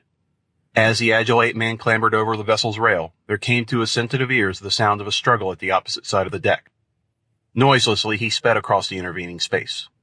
The moon had risen now, and though the dark was still banked with clouds, a lesser darkness enveloped the scene than that which had blotted out all sight earlier in the night. His keen eyes, therefore, saw the figures of 2 men grappling with a woman. That it was the woman who had accompanied Anderson toward the interior he did not know, though he suspected as much, as he was now quite certain that this was the deck of the Kincaid upon which chance had led him. But he wasted little time in idle speculation. There was a woman in danger of harm from 2 ruffians, which was enough excuse for the ape-man to project his giant thews into the conflict without further investigation. The first that either of the sailors knew that there was a new force at work upon the ship was the falling of a mighty hand upon a shoulder of each. As if they had been in a grip of a flywheel, they were jerked suddenly from their prey. "What means this?" asked a low voice in their ears. They were given no time to reply, however, for at the sound of that voice, the young woman had sprung to her feet and, with a little cry of joy, leaped toward their assailant. "Tarzan!" she cried. The ape-man hurled the 2 sailors across the deck, where they rolled, stunned and terrified, into the scuppers upon the opposite side, and, with an exclamation of incredulity, gathered the girl into his arms. Brief, however, were the moments for their greeting. Scarcely had they recognized one another than the clouds above them parted to show the figures of a half-dozen men clambering over the side of the Kincaid to the steamer's deck. Foremost among them was the Russian. As the brilliant rays of the equatorial moon lighted the deck, and he realized that the man before him was Lord Greystoke, he screamed hysterical commands to his followers to fire upon the 2. Tarzan pushed Jane behind the cabin near where they had been standing, and with a quick bound, started for Rokoff. The men behind the Russian, at least 2 of them, raised their rifles and fired at the charging ape-man. But those behind them were otherwise engaged, for up the monkey ladder in their rear was thronging a hideous horde. First came 5 snarling apes, huge man-like beasts with bared fangs and slavering jaws, and after them a giant black warrior, his long spear gleaming in the moonlight. Behind him again scrambled another creature, and of all the horrid horde, it was this they most feared. Sheeta, the panther, with gleaming jaws agape and fiery eyes blazing at them in the mightiness of his hate and of his bloodlust. The shots that had been fired at Tarzan missed him, and he would have been upon Rokoff in another instant had not the great coward dodged backward between his 2 henchmen, and, screaming in hysterical terror, bolted forward toward the forecastle. For the moment Tarzan's attention was distracted by the 2 men before him, so that he could not at the time pursue the Russian. About him, the apes and Mugambi were battling with the balance of the Russian's party. Beneath the terrible ferocity of the beast, the men were soon scampering in all directions. Those who still lived to scamper, for great fangs of the apes of Akut and the tearing talons of Sheeta already had found more than a single victim. 4, however, escaped and disappeared into the forecastle, where they hoped to barricade themselves against further assault. Here they found Rokoff, and, enraged at his desertion of them in their moment of peril, no less than at the uniformly brutal treatment it had been his wont to accord them, they gloated upon the opportunity now offered them to revenge themselves in part upon their hated employer. Despite his prayers and groveling pleas, therefore, they hurled him bodily out upon the deck, delivering him to the mercy of the fearful things from which they themselves had just escaped. Tarzan saw the man emerge from the forecastle, saw and recognized his enemy, but another saw him even as soon. It was Sheeta, and with grinning jaws the mighty beast slunk silently toward the terror-stricken man. When Rokoff saw what it was that stalked him, his shrieks for help filled the air, as with trembling knees he stood, as one paralyzed, before the hideous death that was creeping upon him. Tarzan took a step toward the Russian, his brain burning with a raging fire of vengeance. At last he had the murderer of his son at his mercy. It was his right to avenge. Once Jane had stayed his hand that time that he sought to take the law into his own power and mete to Rokoff the death that he had so long merited. But this time none should stay him. His fingers clenched and unclenched spasmodically as he approached the trembling Russ, beast-like and ominous as a brute of prey. Presently, he saw that Sheeta was about to forestall him, robbing him of the fruits of his great hate. He called sharply to the panther, and the words, as if they had broken a hideous spell that had held the Russian, galvanized him into sudden action. With a scream, he turned and fled toward the bridge. After him pounced Sheeta the panther, unmindful of his master's warning voice. Tarzan was about to leap after the two when he felt a light touch upon his arm. Turning, he found Jane at his elbow. "Do not leave me," she whispered. "I am afraid." Tarzan glanced behind her. All about were the hideous apes of Akut. Some even were approaching the young woman with bared fangs and menacing guttural warnings. The ape-man warned them back. He had forgotten for the moment that these were but beasts, unable to differentiate his friends and his foes. Their savage natures were roused by their recent battle with the sailors, and now all flesh outside the pack was meat to them. Tarzan turned again toward the Russian, chagrined that he should have to forego the pleasure of personal revenge, unless the man should escape Sheeta. But as he looked, he saw that there could be no hope of that. The fellow had retreated to the end of the bridge, where he now stood trembling and wide-eyed, facing the beast that moved slowly toward him.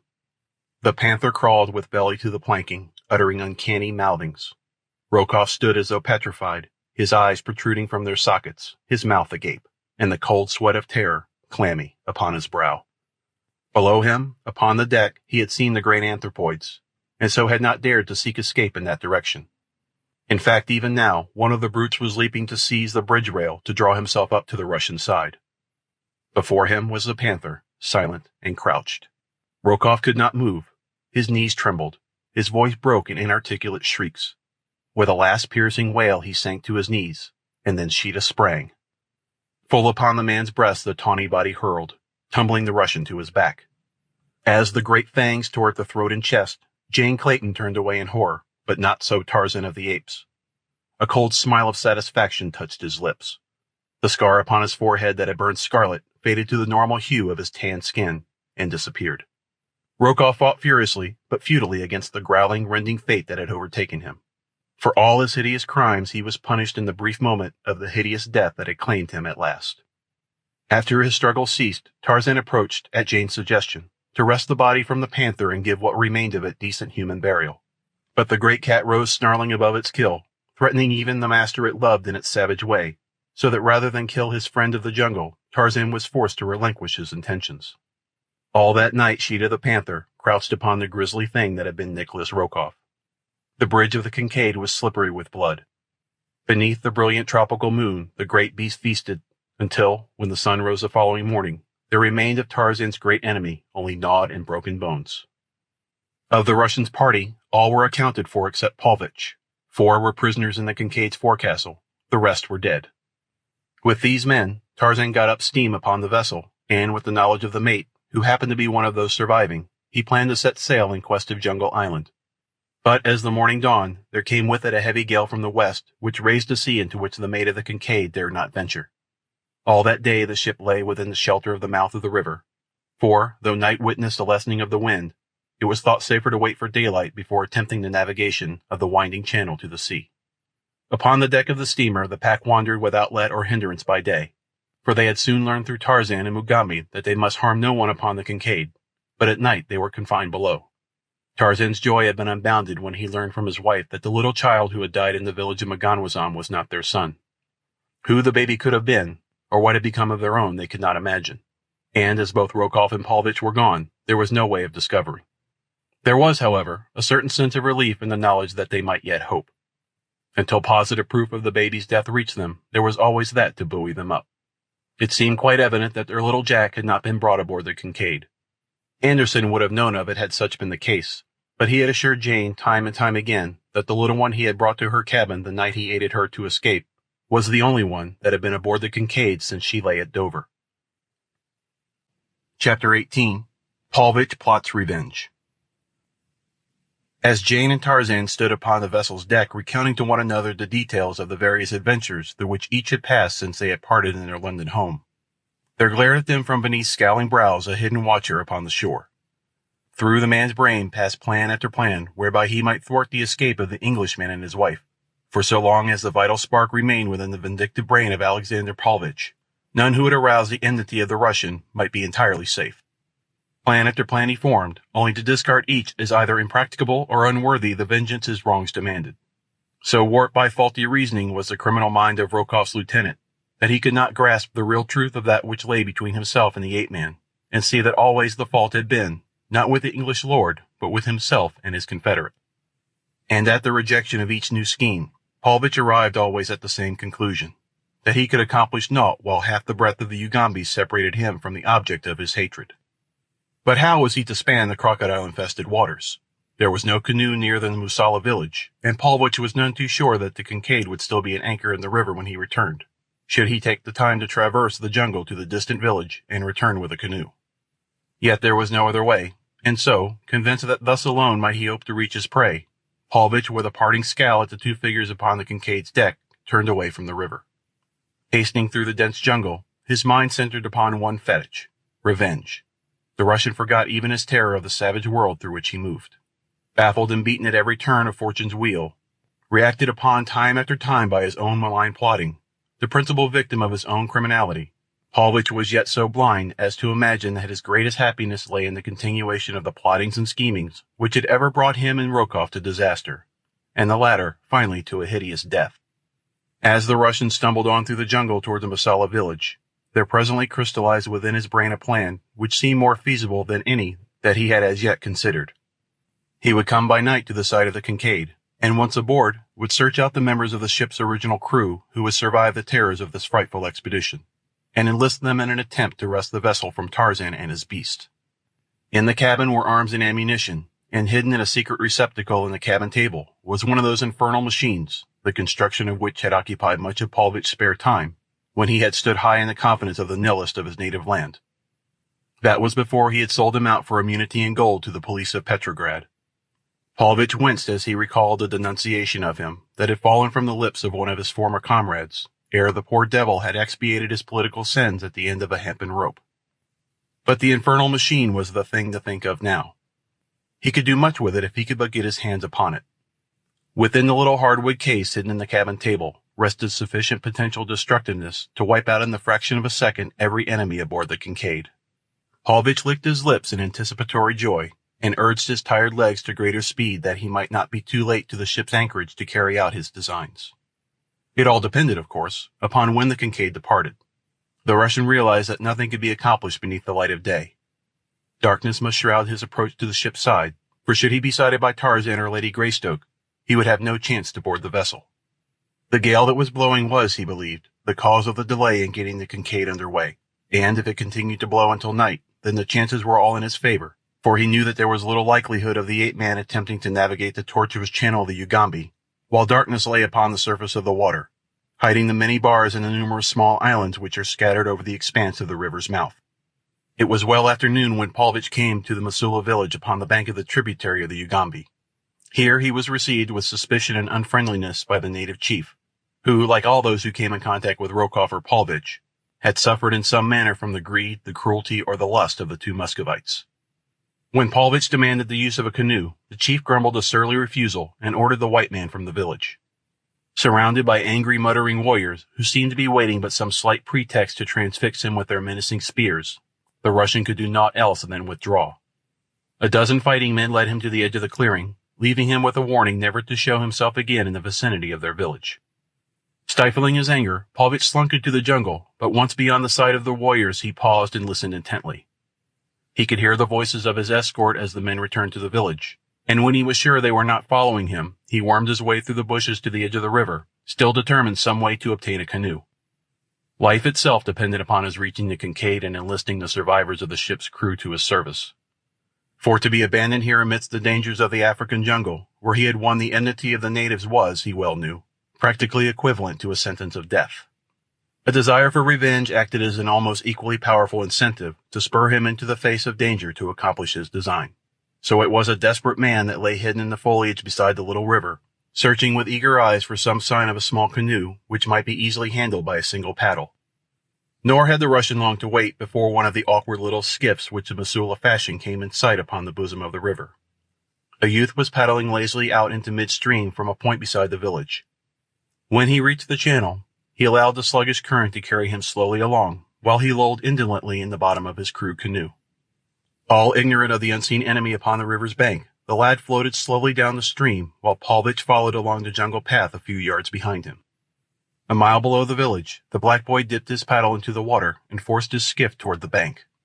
Paulvitch, elated by the chance which had drawn the youth to the same side of the river as that along which he followed, rather than upon the opposite side where he would have been beyond the stalker's reach, hid in the bush close to the point at which it was evident the skiff would touch the bank of the slow-moving stream, which seemed jealous of each fleeting instant which drew it nearer to the broad and muddy Ugambi, where it must forever lose its identity in the larger stream that would presently cast its waters into the great ocean.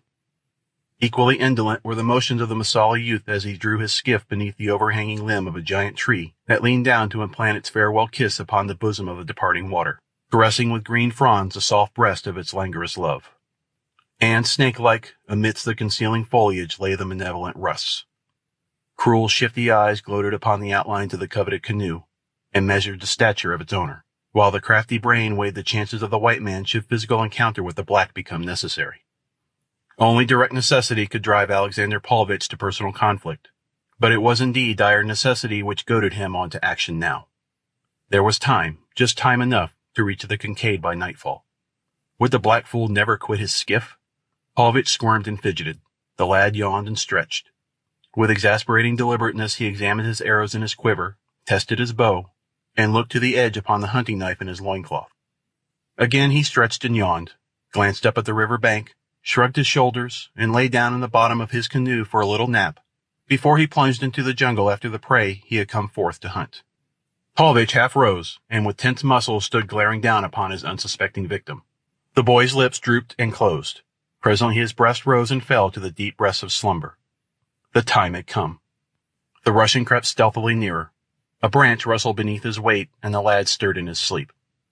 Paulvitch drew his revolver and leveled it upon the black. For a moment he remained in rigid quiet, and then again the youth relapsed into an undisturbed slumber. The white man crept closer. He could not chance a shot until there was no risk of missing. Presently he leaned close above the Masala, the cold steel of the revolver in his hand insinuating itself nearer and nearer to the breast of the unconscious lad. Now it stopped but a few inches above the strongly beating heart. But the pressure of a finger lay between the harmless boy and eternity. The soft bloom of youth still lay upon the brown cheek. A smile half parted the beardless lips.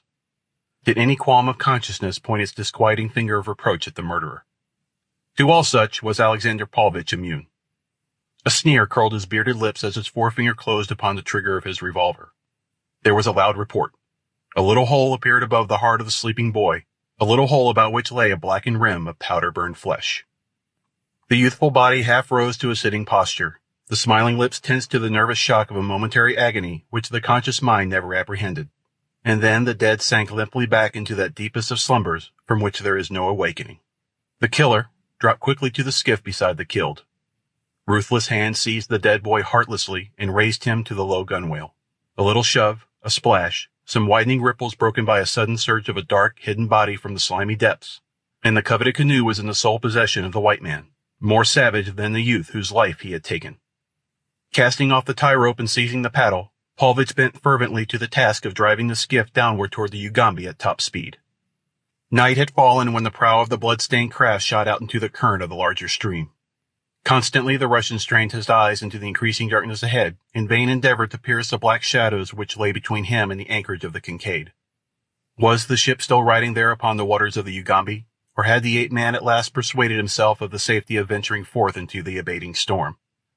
As Paulvitch forged ahead with the current, he asked himself these questions and many more beside, not the least disquieting of which were those which related to his future, should it chance that the Kincaid had already steamed away, leaving him to the merciless horrors of the savage wilderness. In the darkness it seemed to the paddler that he was fairly flying over the water, and he had become convinced that the ship had left her moorings, and that he had already passed the spot at which she had lain earlier in the day, when there appeared before him beyond the projecting point which he had just rounded, the flickering light from a ship's lantern. Alexander Paulvitch could scarce restrain an exclamation of triumph. The Kincaid had not departed. Life and vengeance were not to elude him after all. He stopped paddling the moment that he descried the gleaming beacon of hope ahead of him. Silently he drifted down the muddy waters of the Ugambi, occasionally dipping his paddle's blade gently into the current that he might guide his primitive craft to the vessel's side. As he approached more closely, the dark bulk of a ship loomed before him out of the blackness of the night. No sound came from the vessel's deck. Paulvitch drifted unseen close to the Kincaid's side. Only the momentary scraping of his canoe's nose against the ship's planking broke the silence of the night. Trembling with nervous excitement, the Russian remained motionless for several minutes, but there was no sound from the great bulk above him to indicate that his coming had been noted. Stealthily, he worked his craft forward until the stays of the bowsprit were directly above him. He could just reach them. To make his canoe fast there was the work of but a minute or two, and then the man raised himself quietly aloft. A moment later, he dropped softly to the deck. Thoughts of the hideous pack which tenanted the ship induced cold tremors along the spine of the cowardly prowler. But life itself depended upon the success of his venture, and so he was enabled to steel himself to the frightful chances which lay before him. No sound or sight of watch appeared upon the ship's deck. Paulvitch crept stealthily toward the forecastle. All was silence. The hatch was raised, and as the man peered downward he saw one of the Kincaid's crew reading by the light of a smoky lantern depending from the ceiling of the crew's quarters. Paulvitch knew the man well, a surly cutthroat upon whom he figured strongly in the carrying out of the plan which he had conceived. Gently the Russ lowered himself through the aperture to the rounds of the ladder which led to the forecastle. He kept his eyes turned upon the reading man, ready to warn him to silence the moment that the fellow discovered him. But so deeply immersed was the sailor in the magazine that the Russian came unobserved to the forecastle floor. There he turned and whispered the reader's name. The man raised his eyes from the magazine, eyes that went wide for a moment as they fell upon the familiar countenance of Rokoff's lieutenant, only to narrow instantly in a scowl of disapproval. "The devil!" he ejaculated. "Where did you come from? We all thought you were done for and gone where you ought to have gone a long time ago. His lordship will be mighty pleased to see you." Paulvitch crossed to the sailor's side. A friendly smile lay upon the Russian's lips, and his right hand was extended in greeting, as though the other might have been a dear and long-lost friend. The sailor ignored the proffered hand, nor did he return the other's smile. "I've come to help you," explained Paulvitch. "I'm going to help you get rid of the Englishman and his beast. Then there will be no danger from the law when we get back to civilization. We can sneak in on them while they sleep, that is, Greystoke and his wife, and that black scoundrel Mugambi. Afterward it will be a simple matter to clean up the beast. Where are they?" "They're below," replied the sailor. "But just let me tell you one thing, Paulvitch. You haven't got no more show to turn us men against the Englishmen than nothing. We had all we wanted of you and that other beast. He's dead, and if I don't miss my guess, the whole lot of you will be dead too before long. You two treated us like dogs, and if you think we got any love for you, you better forget it." "You mean to say that you're going to turn against me?" demanded Paulvitch. The other nodded, and then, after a momentary pause during which an idea seemed to have occurred to him, he spoke again. "Unless," he said, "you can make it worth my while to let you go before the Englishman finds you here." "You wouldn't turn me away into the jungle, would you?" asked Paulvitch. "Why, I'd die there in a week." "You'd have a chance there," replied the sailor. "Here you wouldn't have no chance. Why, if I woke up my mateys here, they'd probably cut your heart out of you before the Englishman got a chance at you at all. It's mightily lucky for you that I'm the one to be awake now, and not one of the others." "You're crazy," cried Paulvitch. "Don't you know that the Englishman will have you all hanged when he gets you back to where the law can get a hold of you?" "No, he won't do nothing of the kind," replied the sailor. "He's told us as much, for he says that there wasn't nobody to blame but you and Rokoff. The rest of us was just tools, see? For half an hour the Russian pleaded or threatened as the mood seized him. Sometimes he was upon the verge of tears, and again he was promising his listener either fabulous rewards or cogent punishment, but the other was obdurate. He made it plain to the Russian that there were but two plans open to him. Either he must consent to being turned over immediately to Lord Greystoke, or he must pay to the sailor, as a price for permission to quit the Kincaid unmolested, every cent of money and article of value upon his person and his cabin. "And you'll have to make up your mind mighty quick," growled the man, "for I want to turn in. Come on now, choose. His lordship or the jungle?" "You'll be sorry for this," grumbled the Russian.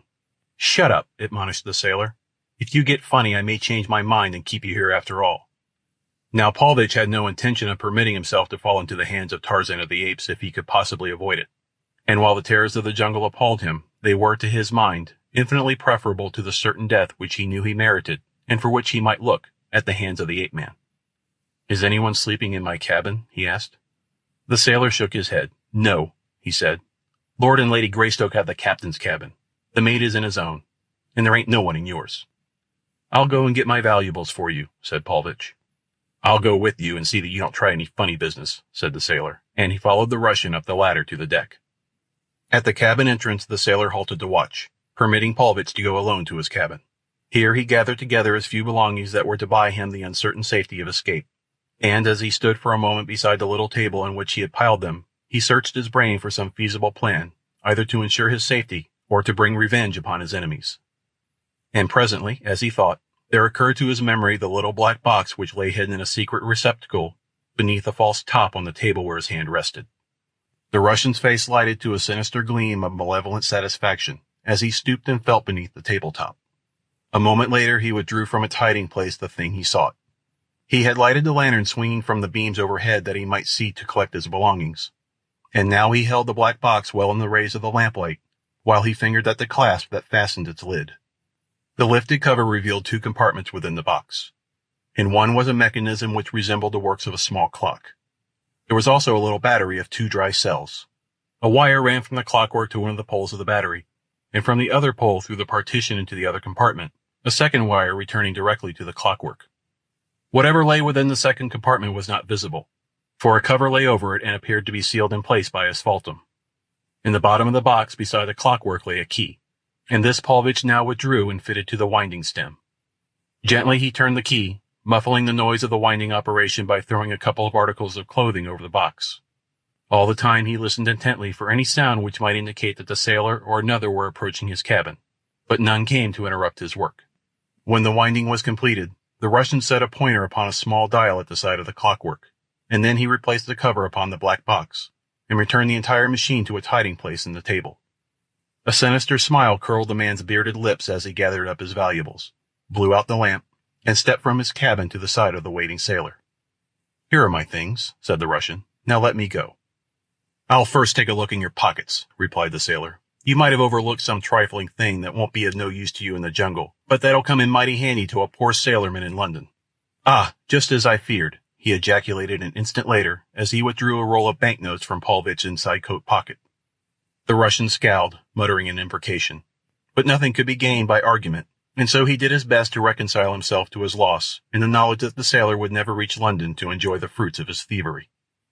It was with considerable difficulty that Paulvitch restrained a consuming desire to taunt the man with a suggestion of the fate that would presently overtake him and the other members of the Kincaid's company. But fearing to arouse the fellow's suspicion, he crossed the deck and lowered himself in silence to his canoe. A minute or two later, he was paddling toward the shore to be swallowed up in the darkness of the jungle night, and the terrors of the hideous existence from which, could he have had even the slight foreknowledge of what awaited him in the long years to come, he would have fled to the certain death of the open sea rather than endure it. The sailor, having made sure that Paulvitch had departed, returned to the forecastle, where he hid away his booty and returned to his bunk, while in the cabin that belonged to the Russian there ticked on and on through the silence of the night the little mechanism in the small black box, which held for the unconscious sleepers upon the ill-starred Kincaid the coming vengeance of the thwarted Russian. Chapter 19. The Last of the Kincaid. Shortly after the break of day, Tarzan was on deck noting the condition of the weather. The wind had abated. The sky was cloudless. Every condition seemed ideal for the commencement of the return voyage to Jungle Island, where the beasts were to be left, and then home. The ape-man aroused the mate and gave instructions that the Kincaid sail at the earliest possible moment.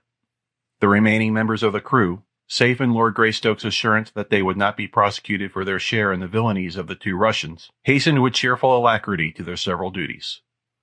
The beasts, liberated from the confinement of the hold, wandered about the deck, not a little to the discomfiture of the crew, in whose minds there remained the still vivid picture of the savagery of the beast in conflict with those who had gone to their deaths beneath the fangs and talons, which even now seemed itching for the soft flesh of further prey. Beneath the watchful eyes of Tarzan and Mugambi, however, Sheeta and the apes of Akut curbed their desires, so that the men worked about the deck amongst them in far greater security than they imagined. At last the Kincaid slipped down the Ugambi and ran out upon the shimmering waters of the Atlantic. Tarzan and Jane Clayton watched the verdure-clad shore receding in the ship's wake, and for once the ape-man left his native soil without one single pang of regret. No ship that sailed the seven seas could have borne him away from Africa to resume his search for his lost boy with half the speed that the Englishman could have desired, and the slow-moving Kincaid seemed scarce to move at all to the impatient mind of the bereaved father. Yet the vessel made progress even when she seemed to be standing still, and presently the low hills of Jungle Island became distinctly visible upon the western horizon ahead. In the cabin of Alexander Paulvitch, the thing within the black box ticked, ticked, ticked, with apparently unending monotony. But yet, second by second, a little arm which protruded from the periphery of one of its wheels came nearer and nearer to another little arm, which projected from the hand which Paulvitch had set at a certain point upon the dial beside the clockwork. When these two arms touched one another, the ticking of the mechanism would cease. Forever.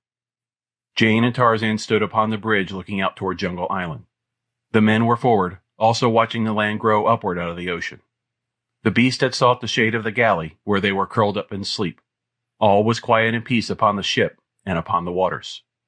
Suddenly, without warning, the cabin roof shot up into the air. A cloud of dense smoke puffed far above the Kincaid. There was a terrific explosion which shook the vessel from stem to stern. Instantly, pandemonium broke loose upon the deck. The apes of Akut, terrified by the sound, ran hither and thither, snarling and growling. Sheeta leaped here and there, screaming out his startled terror in hideous cries that sent the ice of fear straight to the hearts of the Kincaid's crew. Mugambi, too, was trembling. Only Tarzan of the Apes and his wife retained their composure. Scarce had the debris settled than the ape-man was among the beasts, quieting their fears, talking to them in low, pacific tones, stroking their shaggy bodies and assuring them, as only he could, that the immediate danger was over.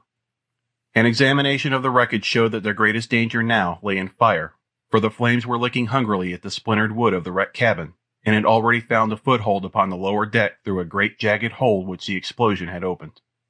By a miracle, no member of the ship's company had been injured by the blast, the origin of which remained forever a total mystery to all but one, the sailor who knew that Paulvitch had been aboard the Kincaid and in his cabin the previous night. He guessed the truth, but discretion sealed his lips. It would, doubtless, fare none too well for the man who had permitted the arch-enemy of them all aboard the ship in the watches of the night, where later he might set an infernal machine to blow them all to kingdom come. No, the man decided that he would keep this knowledge to himself.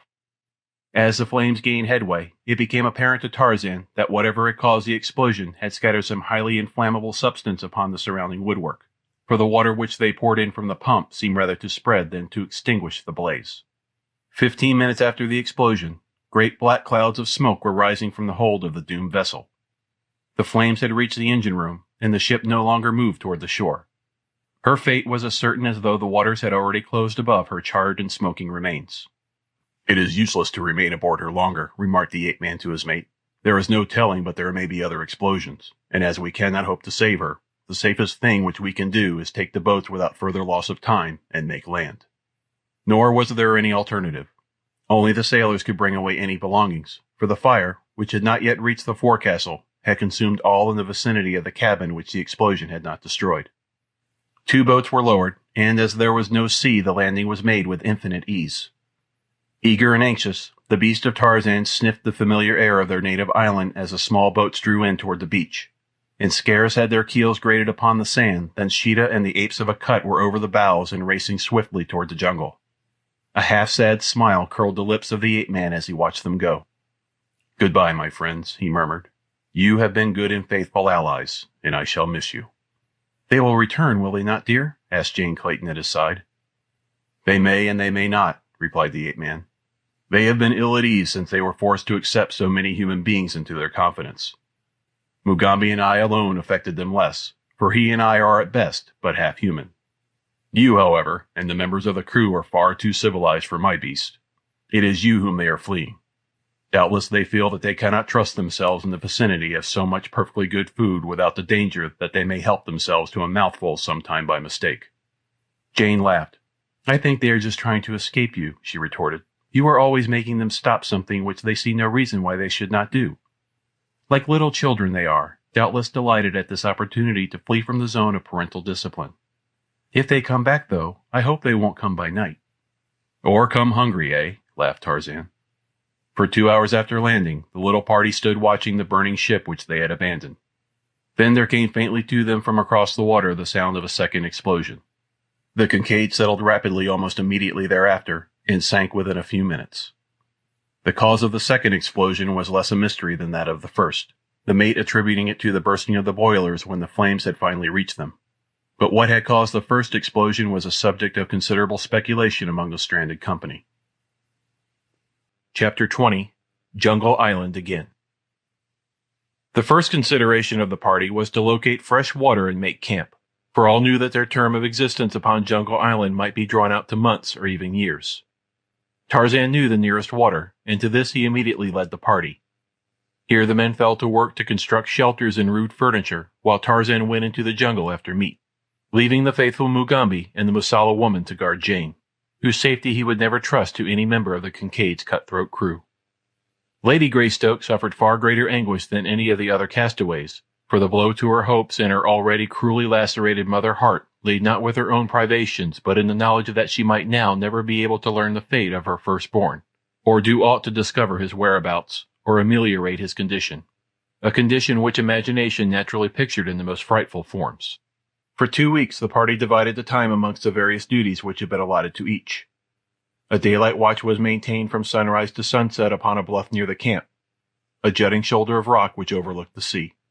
Here, ready for instant lighting, was gathered a huge pile of dry branches, while from a lofty pole which they had set in the ground there floated an improvised distress signal fashioned from a red undershirt which belonged to the mate of the Kincaid.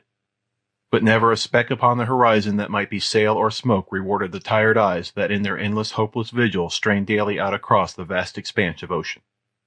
It was Tarzan who suggested, finally, that they attempt to construct a vessel that would bear them back to the mainland. He alone could show them how to fashion rude tools, and when the idea had taken root in the minds of the men, they were eager to commence their labors. But as time went on, and the Herculean nature of their task became more and more apparent, they fell to grumbling and quarreling amongst themselves, so that to the other dangers were now added dissension and suspicion. More than ever before did Tarzan now fear to leave Jane among the half-brutes of the Kincaid's crew, but hunting he must do, for none other could so surely go forth and return with meat as he. Sometimes Mugambi spelled him at the hunting, but the black spear and arrows were never so sure of the results as of the rope and knife of the ape-man. Finally the men shirked their work, going off into the jungle by twos to explore and to hunt. All this time the camp had seen no sign of Sheeta or a cut in the other great apes, though Tarzan had sometimes met them in the jungle as he hunted. As matters tended from bad to worse in the camp of the castaways upon the east coast of Jungle Island, another camp came into being upon the north coast. Here in a little cove lay a small schooner, the Cowrie, whose deck had but a few days since run red with the blood of her officers and the loyal members of her crew. For the Cowrie had fallen upon bad days, when it had shipped such men as Gust and Mamula the Maori, and that arch-fiend Kai Shang of Fachan. There were others too, 10 of them all told, the scum of the South Sea ports. But Gust and Mamula and Kai Shang were the brains and cunning of the company. It was they who had instigated the mutiny, that they might seize and divide the catch of pearls which constituted the wealth of the Cowrie's cargo. It was Kai Shang who had murdered the captain as he lay asleep in his berth, and it had been Mamula the Maori who had led the attack upon the officer of the watch. Gust, after his own peculiar habit, had found the means to delegate to the others the actual taking of life. Not that Gust entertained any scruples on the subject, other than those which induced him a rare regard for his own personal safety. There was always a certain element of risk to the assassin, for victims of deadly assault are seldom prone to die quietly and considerately. There was always a certain element of risk to go so far as dispute the issue with the murderer.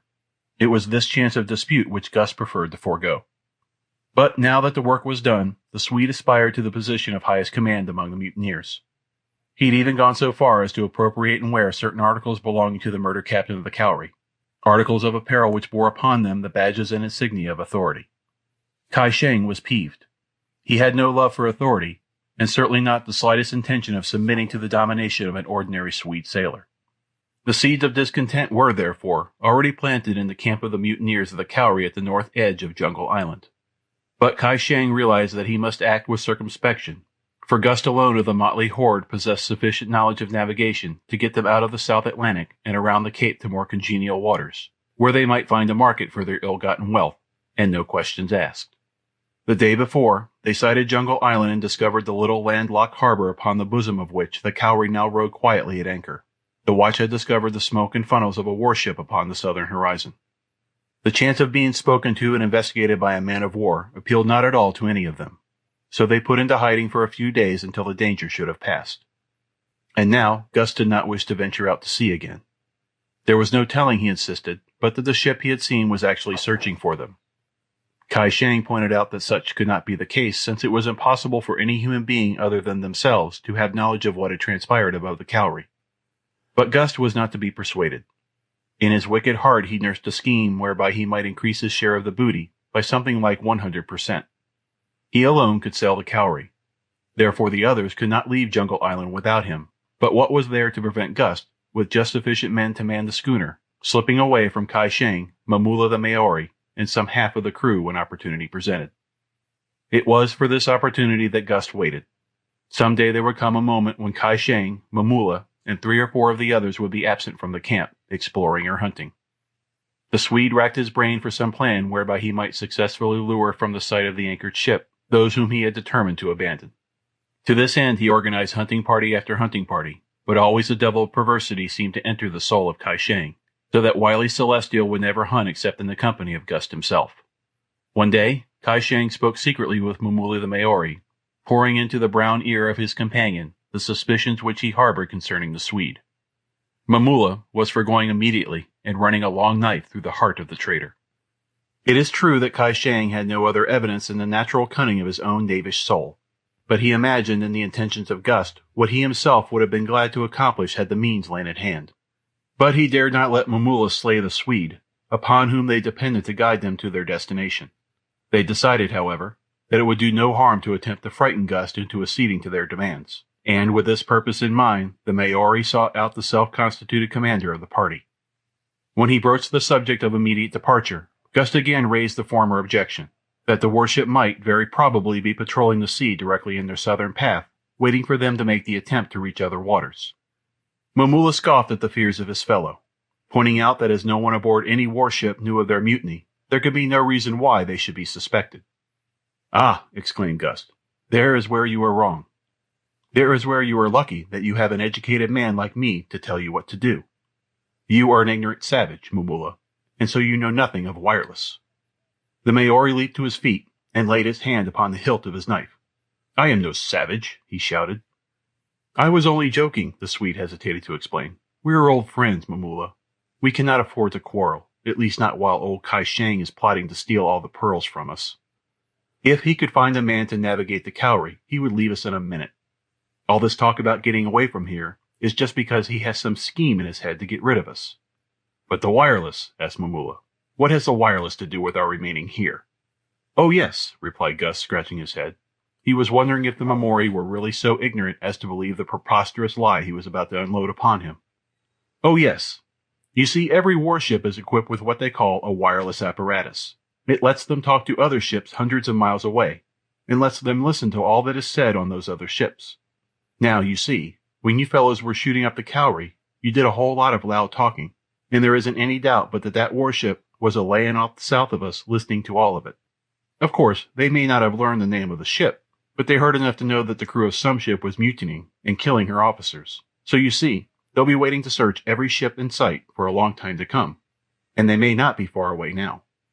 When he had ceased speaking, the Swede strove to assume an air of composure, that his listener might not have his suspicions aroused as to the truth of the statements that had just been made.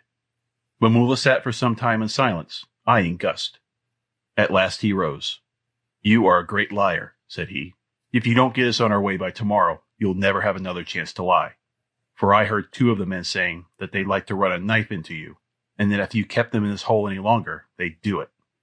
"Go and ask Kai Shang if there is not a wireless," replied Gust. "He will tell you that there is such a thing, and that vessels can talk to one another across hundreds of miles of water. Then say to the 2 men who wish to kill me that if they do so, they will never live to spend their share of the swag, for only I can get you safely to any port."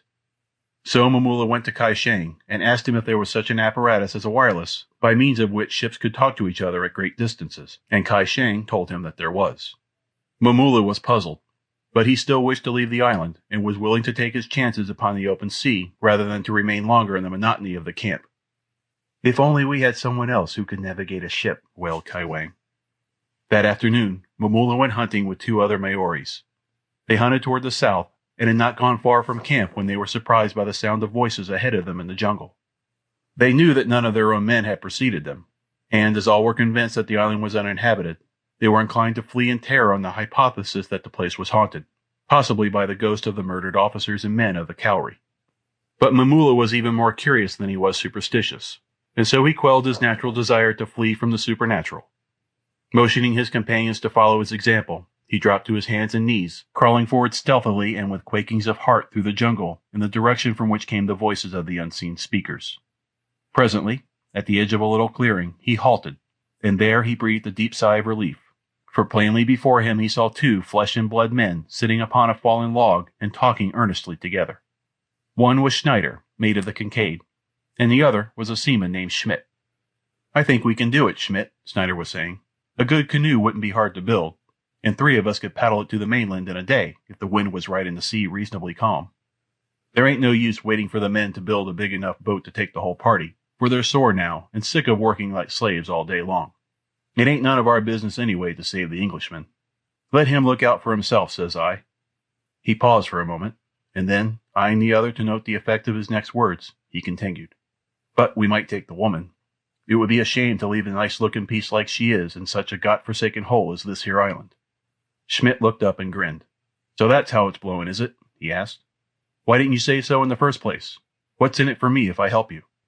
"She ought to pay us well to get her back to civilization," explained Schneider. "And I tell you what I'll do. I'll just whack it up with 2 men that helps me. I'll take half and they can divide the other half. You and whoever the other bloke is. I'm sick of this place, and the sooner I get out of it the better I'll like it. What do you say?" "Suits me," replied Schmidt. "I wouldn't know how to reach the mainland myself, and I know that none of the other fellows would. So as you're the only one that knows anything in navigation, you're the fellow I'll tie to." Momulla the Maori pricked up his ears. He had a smattering of every language that is spoken upon the seas, and more than a few times he had sailed on English ships, so that he understood fairly well all that had passed between Schneider and Schmidt since he had stumbled upon them. He rose to his feet and stepped into the clearing. Schneider and his companion started as nervously as though a ghost had risen before them. Schneider reached for his revolver. Momulla raised his right hand, palm forward, as a sign of his specific intentions. "I am a friend," he said. "I heard you, but do not fear that I will reveal what you have said. I can help you, and you can help me." He was addressing Schneider. "You can navigate a ship, but you have no ship. We have a ship, but no one to navigate it. If you come with us and ask no questions, we will let you take the ship where you will after you have landed us at a certain port, the name of which I will give you later. You can take the woman of whom you speak, and we will ask no questions either. Is it a bargain?"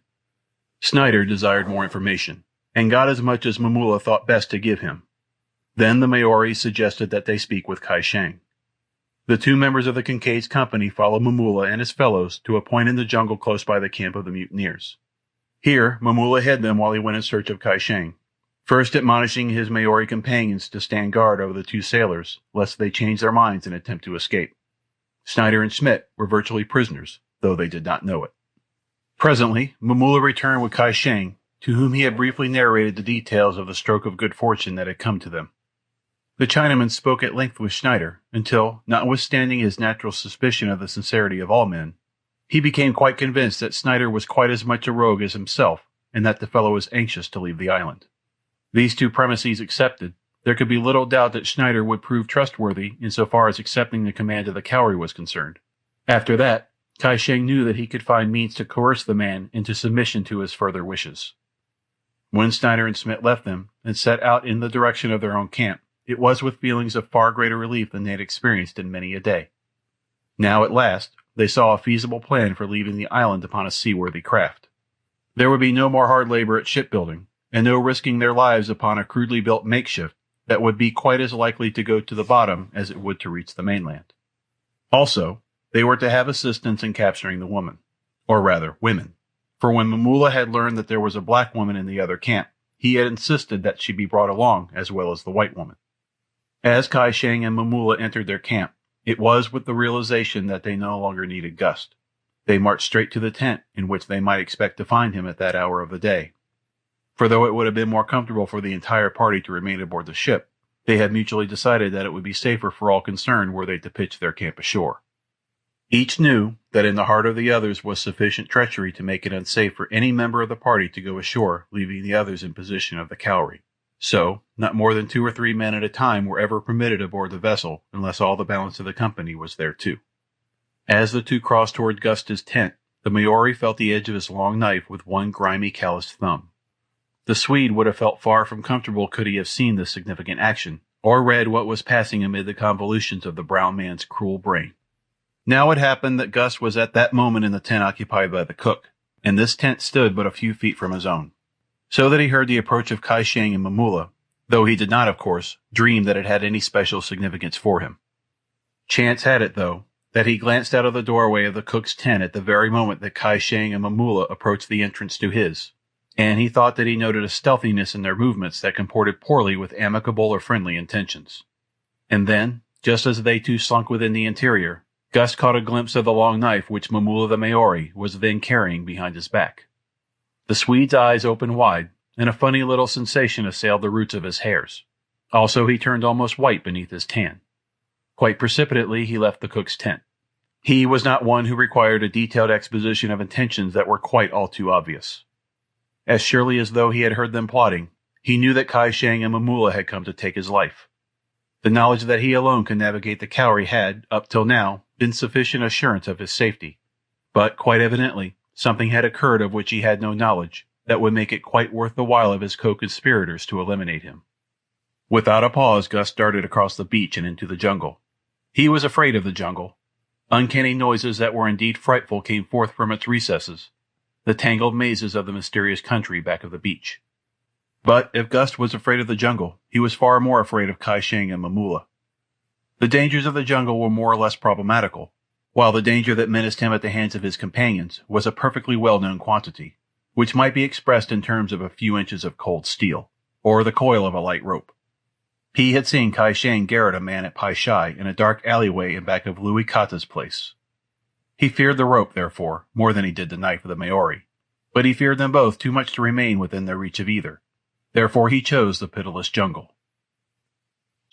Chapter 21: The Law of the Jungle. In Tarzan's camp, by dint of threats and promised rewards, the ape-man had finally succeeded in getting the hull of a large skiff almost completed. Much of the work he and Mugambi had done with their own hands, in addition to furnishing the camp with meat. Schneider, the mate, had been doing considerable grumbling, and had at last openly deserted the work and gone off into the jungle with Schmidt to hunt. He said that he wanted a rest, and Tarzan, rather than add to the unpleasantness which already made camp life almost unendurable, had permitted the two men to depart without a remonstrance.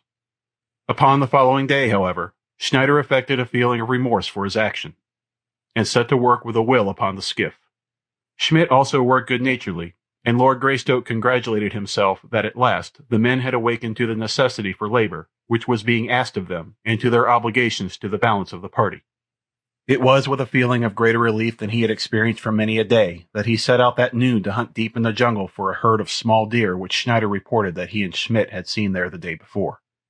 The direction in which Schneider had reported seeing the deer was toward the southwest, and to that point the ape-man swung easily through the tangled verdure of the forest. And as he went, there approached from the north a half-dozen ill-featured men, who went stealthily through the jungle as go men bent upon the commission of a wicked act. They thought that they traveled unseen, but behind them, almost from the moment they quitted their own camp, a tall man crept upon their trail. In the man's eyes were hate and fear, and a great curiosity. Why went Kai Shang and Mamula and the others thus stealthily toward the south? What did they expect to find there? Gus shook his low-browed head in perplexity, but he would know. He would follow them and learn their plans, and then if he could thwart them, he would. That went without question. At first he thought that they searched for him, but finally his better judgment assured him that such could not be the case, since they had accomplished all they really desired by chasing him out of camp. Never would Kai Shang or Mamula go to such pains to slay him or another unless it would put money into their pockets. And as Gust had no money, it was evident that they were searching for someone else. Presently, the party he trailed came to a halt. Its members concealed themselves in the foliage bordering the game trail along which they had come. Gust, that he might the better observe, clambered onto the branches of a tree to the rear of them, being careful that the leafy fronds hid him from the view of his erstwhile mates. He had not long to wait before he saw a strange white man approach carefully along the trail from the south. At sight of the newcomer, Mamula and Kai Shang arose from their places of concealment and greeted him. Gust could not overhear what passed between them. Then the man returned in the direction from which he had come. He was Schneider. Nearing his camp, he circled to the opposite side of it, and presently came running in breathlessly. Excited, he hastened to Mugambi. "Quick," he cried. "Those apes of yours have caught Schmidt, and will kill him if we do not hasten to his aid. You alone can call them off. Take Jones and Sullivan. You may need help. And get to him as quick as you can. Follow the game trail south for about a mile. I will remain here. I am too spent with running to go back with you." And the mate of the Kincaid threw himself upon the ground, panting as though he was almost done for. Mugambi hesitated. He had been left to guard the two women. He did not know what to do, and then Jane Clayton, who had heard Schneider's story, added her pleas to those of the mate. "Do not delay," she urged. "We shall be right here. Mr. Schneider will remain with us. Go, Mugambi. The poor fellow must be saved." Schmidt, who lay hidden in a bush on the edge of the camp, grinned. Mugambi, heeding the commands of his mistress, though still doubtful of the wisdom of his action, started off toward the south, with Jones and Sullivan at his heels. No sooner had he disappeared than Schmidt rose and darted north into the jungle, and a few minutes later the face of Kai Shang of Fat Chan appeared at the edge of the clearing. Schneider saw the Chinaman and motioned to him that the coast was clear. Jane Clayton and the Missoula woman were sitting at the opening of the former's tent, their backs towards the approaching ruffians. The first intimation that either had of the presence of strangers in camp was the sudden appearance of a half-dozen ragged villains about them. "Come," said Kai Shang, motioning that the two arise and follow him. Jane Clayton sprang to her feet and looked about for Schneider, only to see him standing behind the newcomers, a grin upon his face. At his side stood Schmidt. Instantly she saw that she had been made the victim of a plot. "What is the meaning of this?" she asked, addressing the mate. "It means that we have found a ship, and we can now escape from Juggle Island," replied the man. "Why did you send Mugambi and the others into the jungle?" she inquired. "They are not coming with us, only you and I, and the Masala woman." "Come," repeated Kai Shang, and seized Jane Clayton's wrist. One of the Maoris grasped the black woman by the arm, and when she would have screamed, struck her across the mouth. Mugambi raced through the jungle toward the south. Jones and Sullivan trailed far behind. For a mile he continued upon his way to the relief of Schmidt, but no sign saw he of the missing man or of any of the apes of Akut. At last he halted and called aloud the summons which he and Tarzan had used to hail the great anthropoids. There was no response. Jones and Sullivan came up with the black warrior as the latter stood voicing his weird call. For another half-mile the black searched, calling occasionally. Finally, the truth flashed upon him, and then, like a frightened deer, he wheeled and dashed back toward camp. Arriving there, it was but a moment before full confirmation of his fears was impressed upon him. Lady Greystoke and the Missoula woman were gone. So, likewise, was Schneider. When Jones and Sullivan joined Mugambi, he would have killed them in his anger, thinking them parties to the plot. But they finally succeeded in partially convincing him that they had known nothing of it. As they stood speculating upon the probable whereabouts of the women and their abductor, and the purposes which Schneider had in mind in taking them from the camp, Tarzan of the Apes swung from the branches of a tree and crossed the clearing toward them. His keen eyes detected at once that something was radically wrong, and when he had heard Mugambi's story, his jaws clicked angrily together as he knitted his brows in thought. What could the mate hope to accomplish by taking Jane Clayton from a camp upon a small island from which there was no escape from the vengeance of Tarzan? The ape-man could not believe the fellow such a fool, and then a slight realization of the truth dawned upon him. Schneider would not have committed such an act unless he had been reasonably sure that there was a way by which he could quit Jungle Island with his prisoners. But why had he taken the black woman as well? There must have been others, one of whom wanted the dusky female. "Come," said Tarzan. "There is but one thing to do now, and that is to follow the trail." As he finished speaking, a tall, ungainly figure emerged from the jungle north of the camp. He came straight toward the 4 men. He was an entire stranger to all of them, not one of whom had dreamed that another human being than those in their own camp dwelt upon the unfriendly shores of Jungle Island. It was Gust. He came directly to the point. "Your women were stolen," he said. "If you ever want to see them again, come quickly and follow me. If we do not hurry, the Cowrie will be standing out to sea by the time we reach her anchorage." "Who are you?" asked Tarzan. "What do you know of the theft of my wife and the black woman?" "I heard Kai Shang and Mamula the Maori plot with 2 men of your camp. They had chased me from our camp and would have killed me. Now I will get even with them. Come." Gust led the 4 men of the Kincaid's camp at a rapid trot through the jungle toward the north. Would they come to the sea in time? But a few more minutes would answer the question. And when at last the little party did break through the last of the screening foliage and the harbor and the ocean lay before them, they realized that fate had been most cruelly unkind, for the Cowrie was already under sail and moving slowly out of the mouth of the harbor into the open sea. What were they to do? Tarzan's broad chest rose and fell with the force of his pent emotions. The last blow seemed to have fallen, and if ever in all his life Tarzan of the Apes had occasion to abandon hope, it was now that he saw the ship bearing his wife to some frightful fate moving gracefully over the rippling water, so very near and yet so hideously far away. In silence he stood watching the vessel. He saw it turn toward the east and finally disappear around a headland on its way he knew not whither. Then he dropped upon his haunches and buried his face in his hands. It was after dark that the 5 men returned to the camp on the east shore. The night was hot and sultry. No slightest breeze ruffled the foliage of the trees or rippled the mirror-like surface of the ocean. Only a gentle swell rolled softly in upon the beach. Never had Tarzan seen the great Atlantic so ominously at peace. He was standing at the edge of the beach gazing out to sea in the direction of the mainland, his mind filled with sorrow and hopelessness, when from the jungle close behind the camp came the uncanny wail of a panther. There was a familiar note in the weird cry, and almost mechanically Tarzan turned his head and answered. A moment later, the tawny figure of Sheeta slunk out into the half-light of the beach. There was no moon, but the sky was brilliant with stars.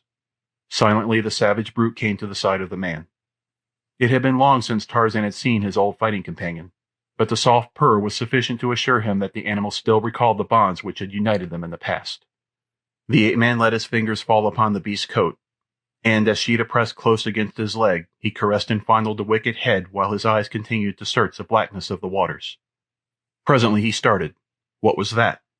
He strained his eyes into the night. Then he turned and called aloud to the men smoking upon their blankets in the camp. They came running to his side, but Gust hesitated when he saw the nature of Tarzan's companion. "Look," cried Tarzan, "a light, a ship's light. It must be the Cowrie. They are becalmed." And then, with an exclamation of renewed hope, "We can reach them. The skiff will carry us easily." Gust demurred. "They are well armed," he warned. "We could not just take the ship, just 5 of us." "There are 6 now," replied Tarzan, pointing to Sheeta, "and we can have more still in a half-hour. Sheeta is the equivalent of 20 men, and the few others I can bring will add a full 100 to our fighting strength. You do not know them." The ape-man turned and raised his head toward the jungle, while there pealed from his lips, time after time, the fearsome cry of the bull ape who would summon his fellows. Presently from the jungle came an answering cry, and then another and another. Gust shuddered. Among what sort of creatures had fate thrown him? Were not Kai Shang and Mamula to be preferred to this great white giant who stroked a panther and called to the beast of the jungle? In a few minutes the apes of Akut came crashing through the underbrush and out upon the beach, while in the meantime the 5 men had been struggling with the unwieldy bulk of the skiff's hull. By dint of Herculean efforts they had managed to get it to the water's edge. The oars from the 2 small boats of the Kincaid, which had been washed away by an offshore wind the very night that the party had landed, had been in use to support the canvas of the sailcloth tents. These were hastily requisitioned, and by the time Akut and his followers came down to the water, all was ready for embarkation. Once again the hideous crew entered the service of their master, and without question took up their places in the skiff. The 4 men, for Gust could not be prevailed upon to accompany the party, fell to the oars, using them paddle-wise, while some of the apes followed their example, and presently the ungainly skiff was moving quietly out to sea, in the direction of the light which rose and fell gently with the swell. A sleepy sailor kept a poor vigil upon the Cowrie's deck, while in the cabin below Schneider paced up and down arguing with Jane Clayton. The woman had found a revolver in a table drawer in the room in which she had been locked, and now she kept the mate of the Kincaid at bay with the weapon. The Missoula woman kneeled behind her, while Schneider paced up and down before the door, threatening and pleading and promising, but all to no avail. Presently, from the deck above came a shout of warning and a shot. For an instant, Jane Clayton relaxed her vigilance and turned her eyes towards the cabin skylight. Simultaneously, Schneider was upon her. The first intimation the watch had that there was a craft within 1,000 miles of the Cowrie came when he saw the head and shoulders of a man poked over the ship's side. Instantly, the fellow sprang to his feet with a cry and leveled his revolver at the intruder. It was his cry, and the subsequent report of the revolver, which threw Jane Clayton off her guard. Upon the deck, the quiet of fancied security soon gave place to the wildest pandemonium. The crew of the Cowrie rushed above, armed with revolvers, cutlasses, and the long knives that many of them habitually wore, but the alarm had come too late. Already the beasts of Tarzan were upon the ship's deck, with Tarzan and the 2 men of the Kincaid's crew. In the face of the frightful beasts, the courage of the mutineers wavered and broke. Those with revolvers fired a few scattering shots, and then raced for some place of supposed safety. Into the shrouds went some, but the apes of a cut were more at home there than they. Screaming with terror, the Maoris were dragged from their lofty perches. The beasts, uncontrolled by Tarzan, who had gone in search of Jane, loosed their full fury of their savage natures upon the unhappy wretches who fell into their clutches. Sheeta, in the meantime, had felt his great fangs sink into but a singular jugular. For a moment he mauled the corpse, and then he spied Kai Shang darting down the companionway toward his cabin. With a shrill scream, Sheeta was after him, a scream which awoke an almost equally uncanny cry in the throat of the terror-stricken Chinaman. But Kai Shang reached his cabin a fraction of a second ahead of the panther, and leaping within slammed the door, just too late. Sheeta's great body hurled against it before the catch engaged, and a moment later Kai Shang was gibbering and shrieking in the back of an upper berth. Lightly Sheeta sprang after his victim, and presently the wicked days of Kai Shang of Fachan were ended, and Sheeta was gorging himself upon tough and stringy flesh. A moment scarcely had elapsed after Schneider leaped upon Jane Clayton and wrenched the revolver from her hand, when the door of the cabin opened and a tall, half-naked white man stood framed within the portal. Silently he leaped across the cabin. Schneider felt sinewy fingers at his throat. He turned his head to see who had attacked him, and his eyes went wide when he saw the face of the ape-man close above his own. Grimly the fingers tightened upon the mate's throat. He tried to scream, to plead, but no sound came forth.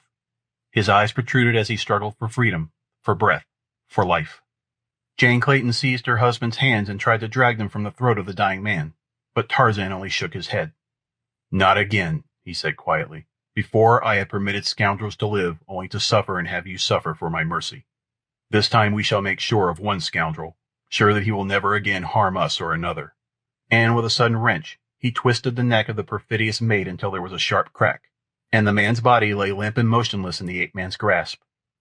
With a gesture of disgust, Tarzan tossed the corpse aside. Then he returned to the deck, followed by Jane and the Masala woman.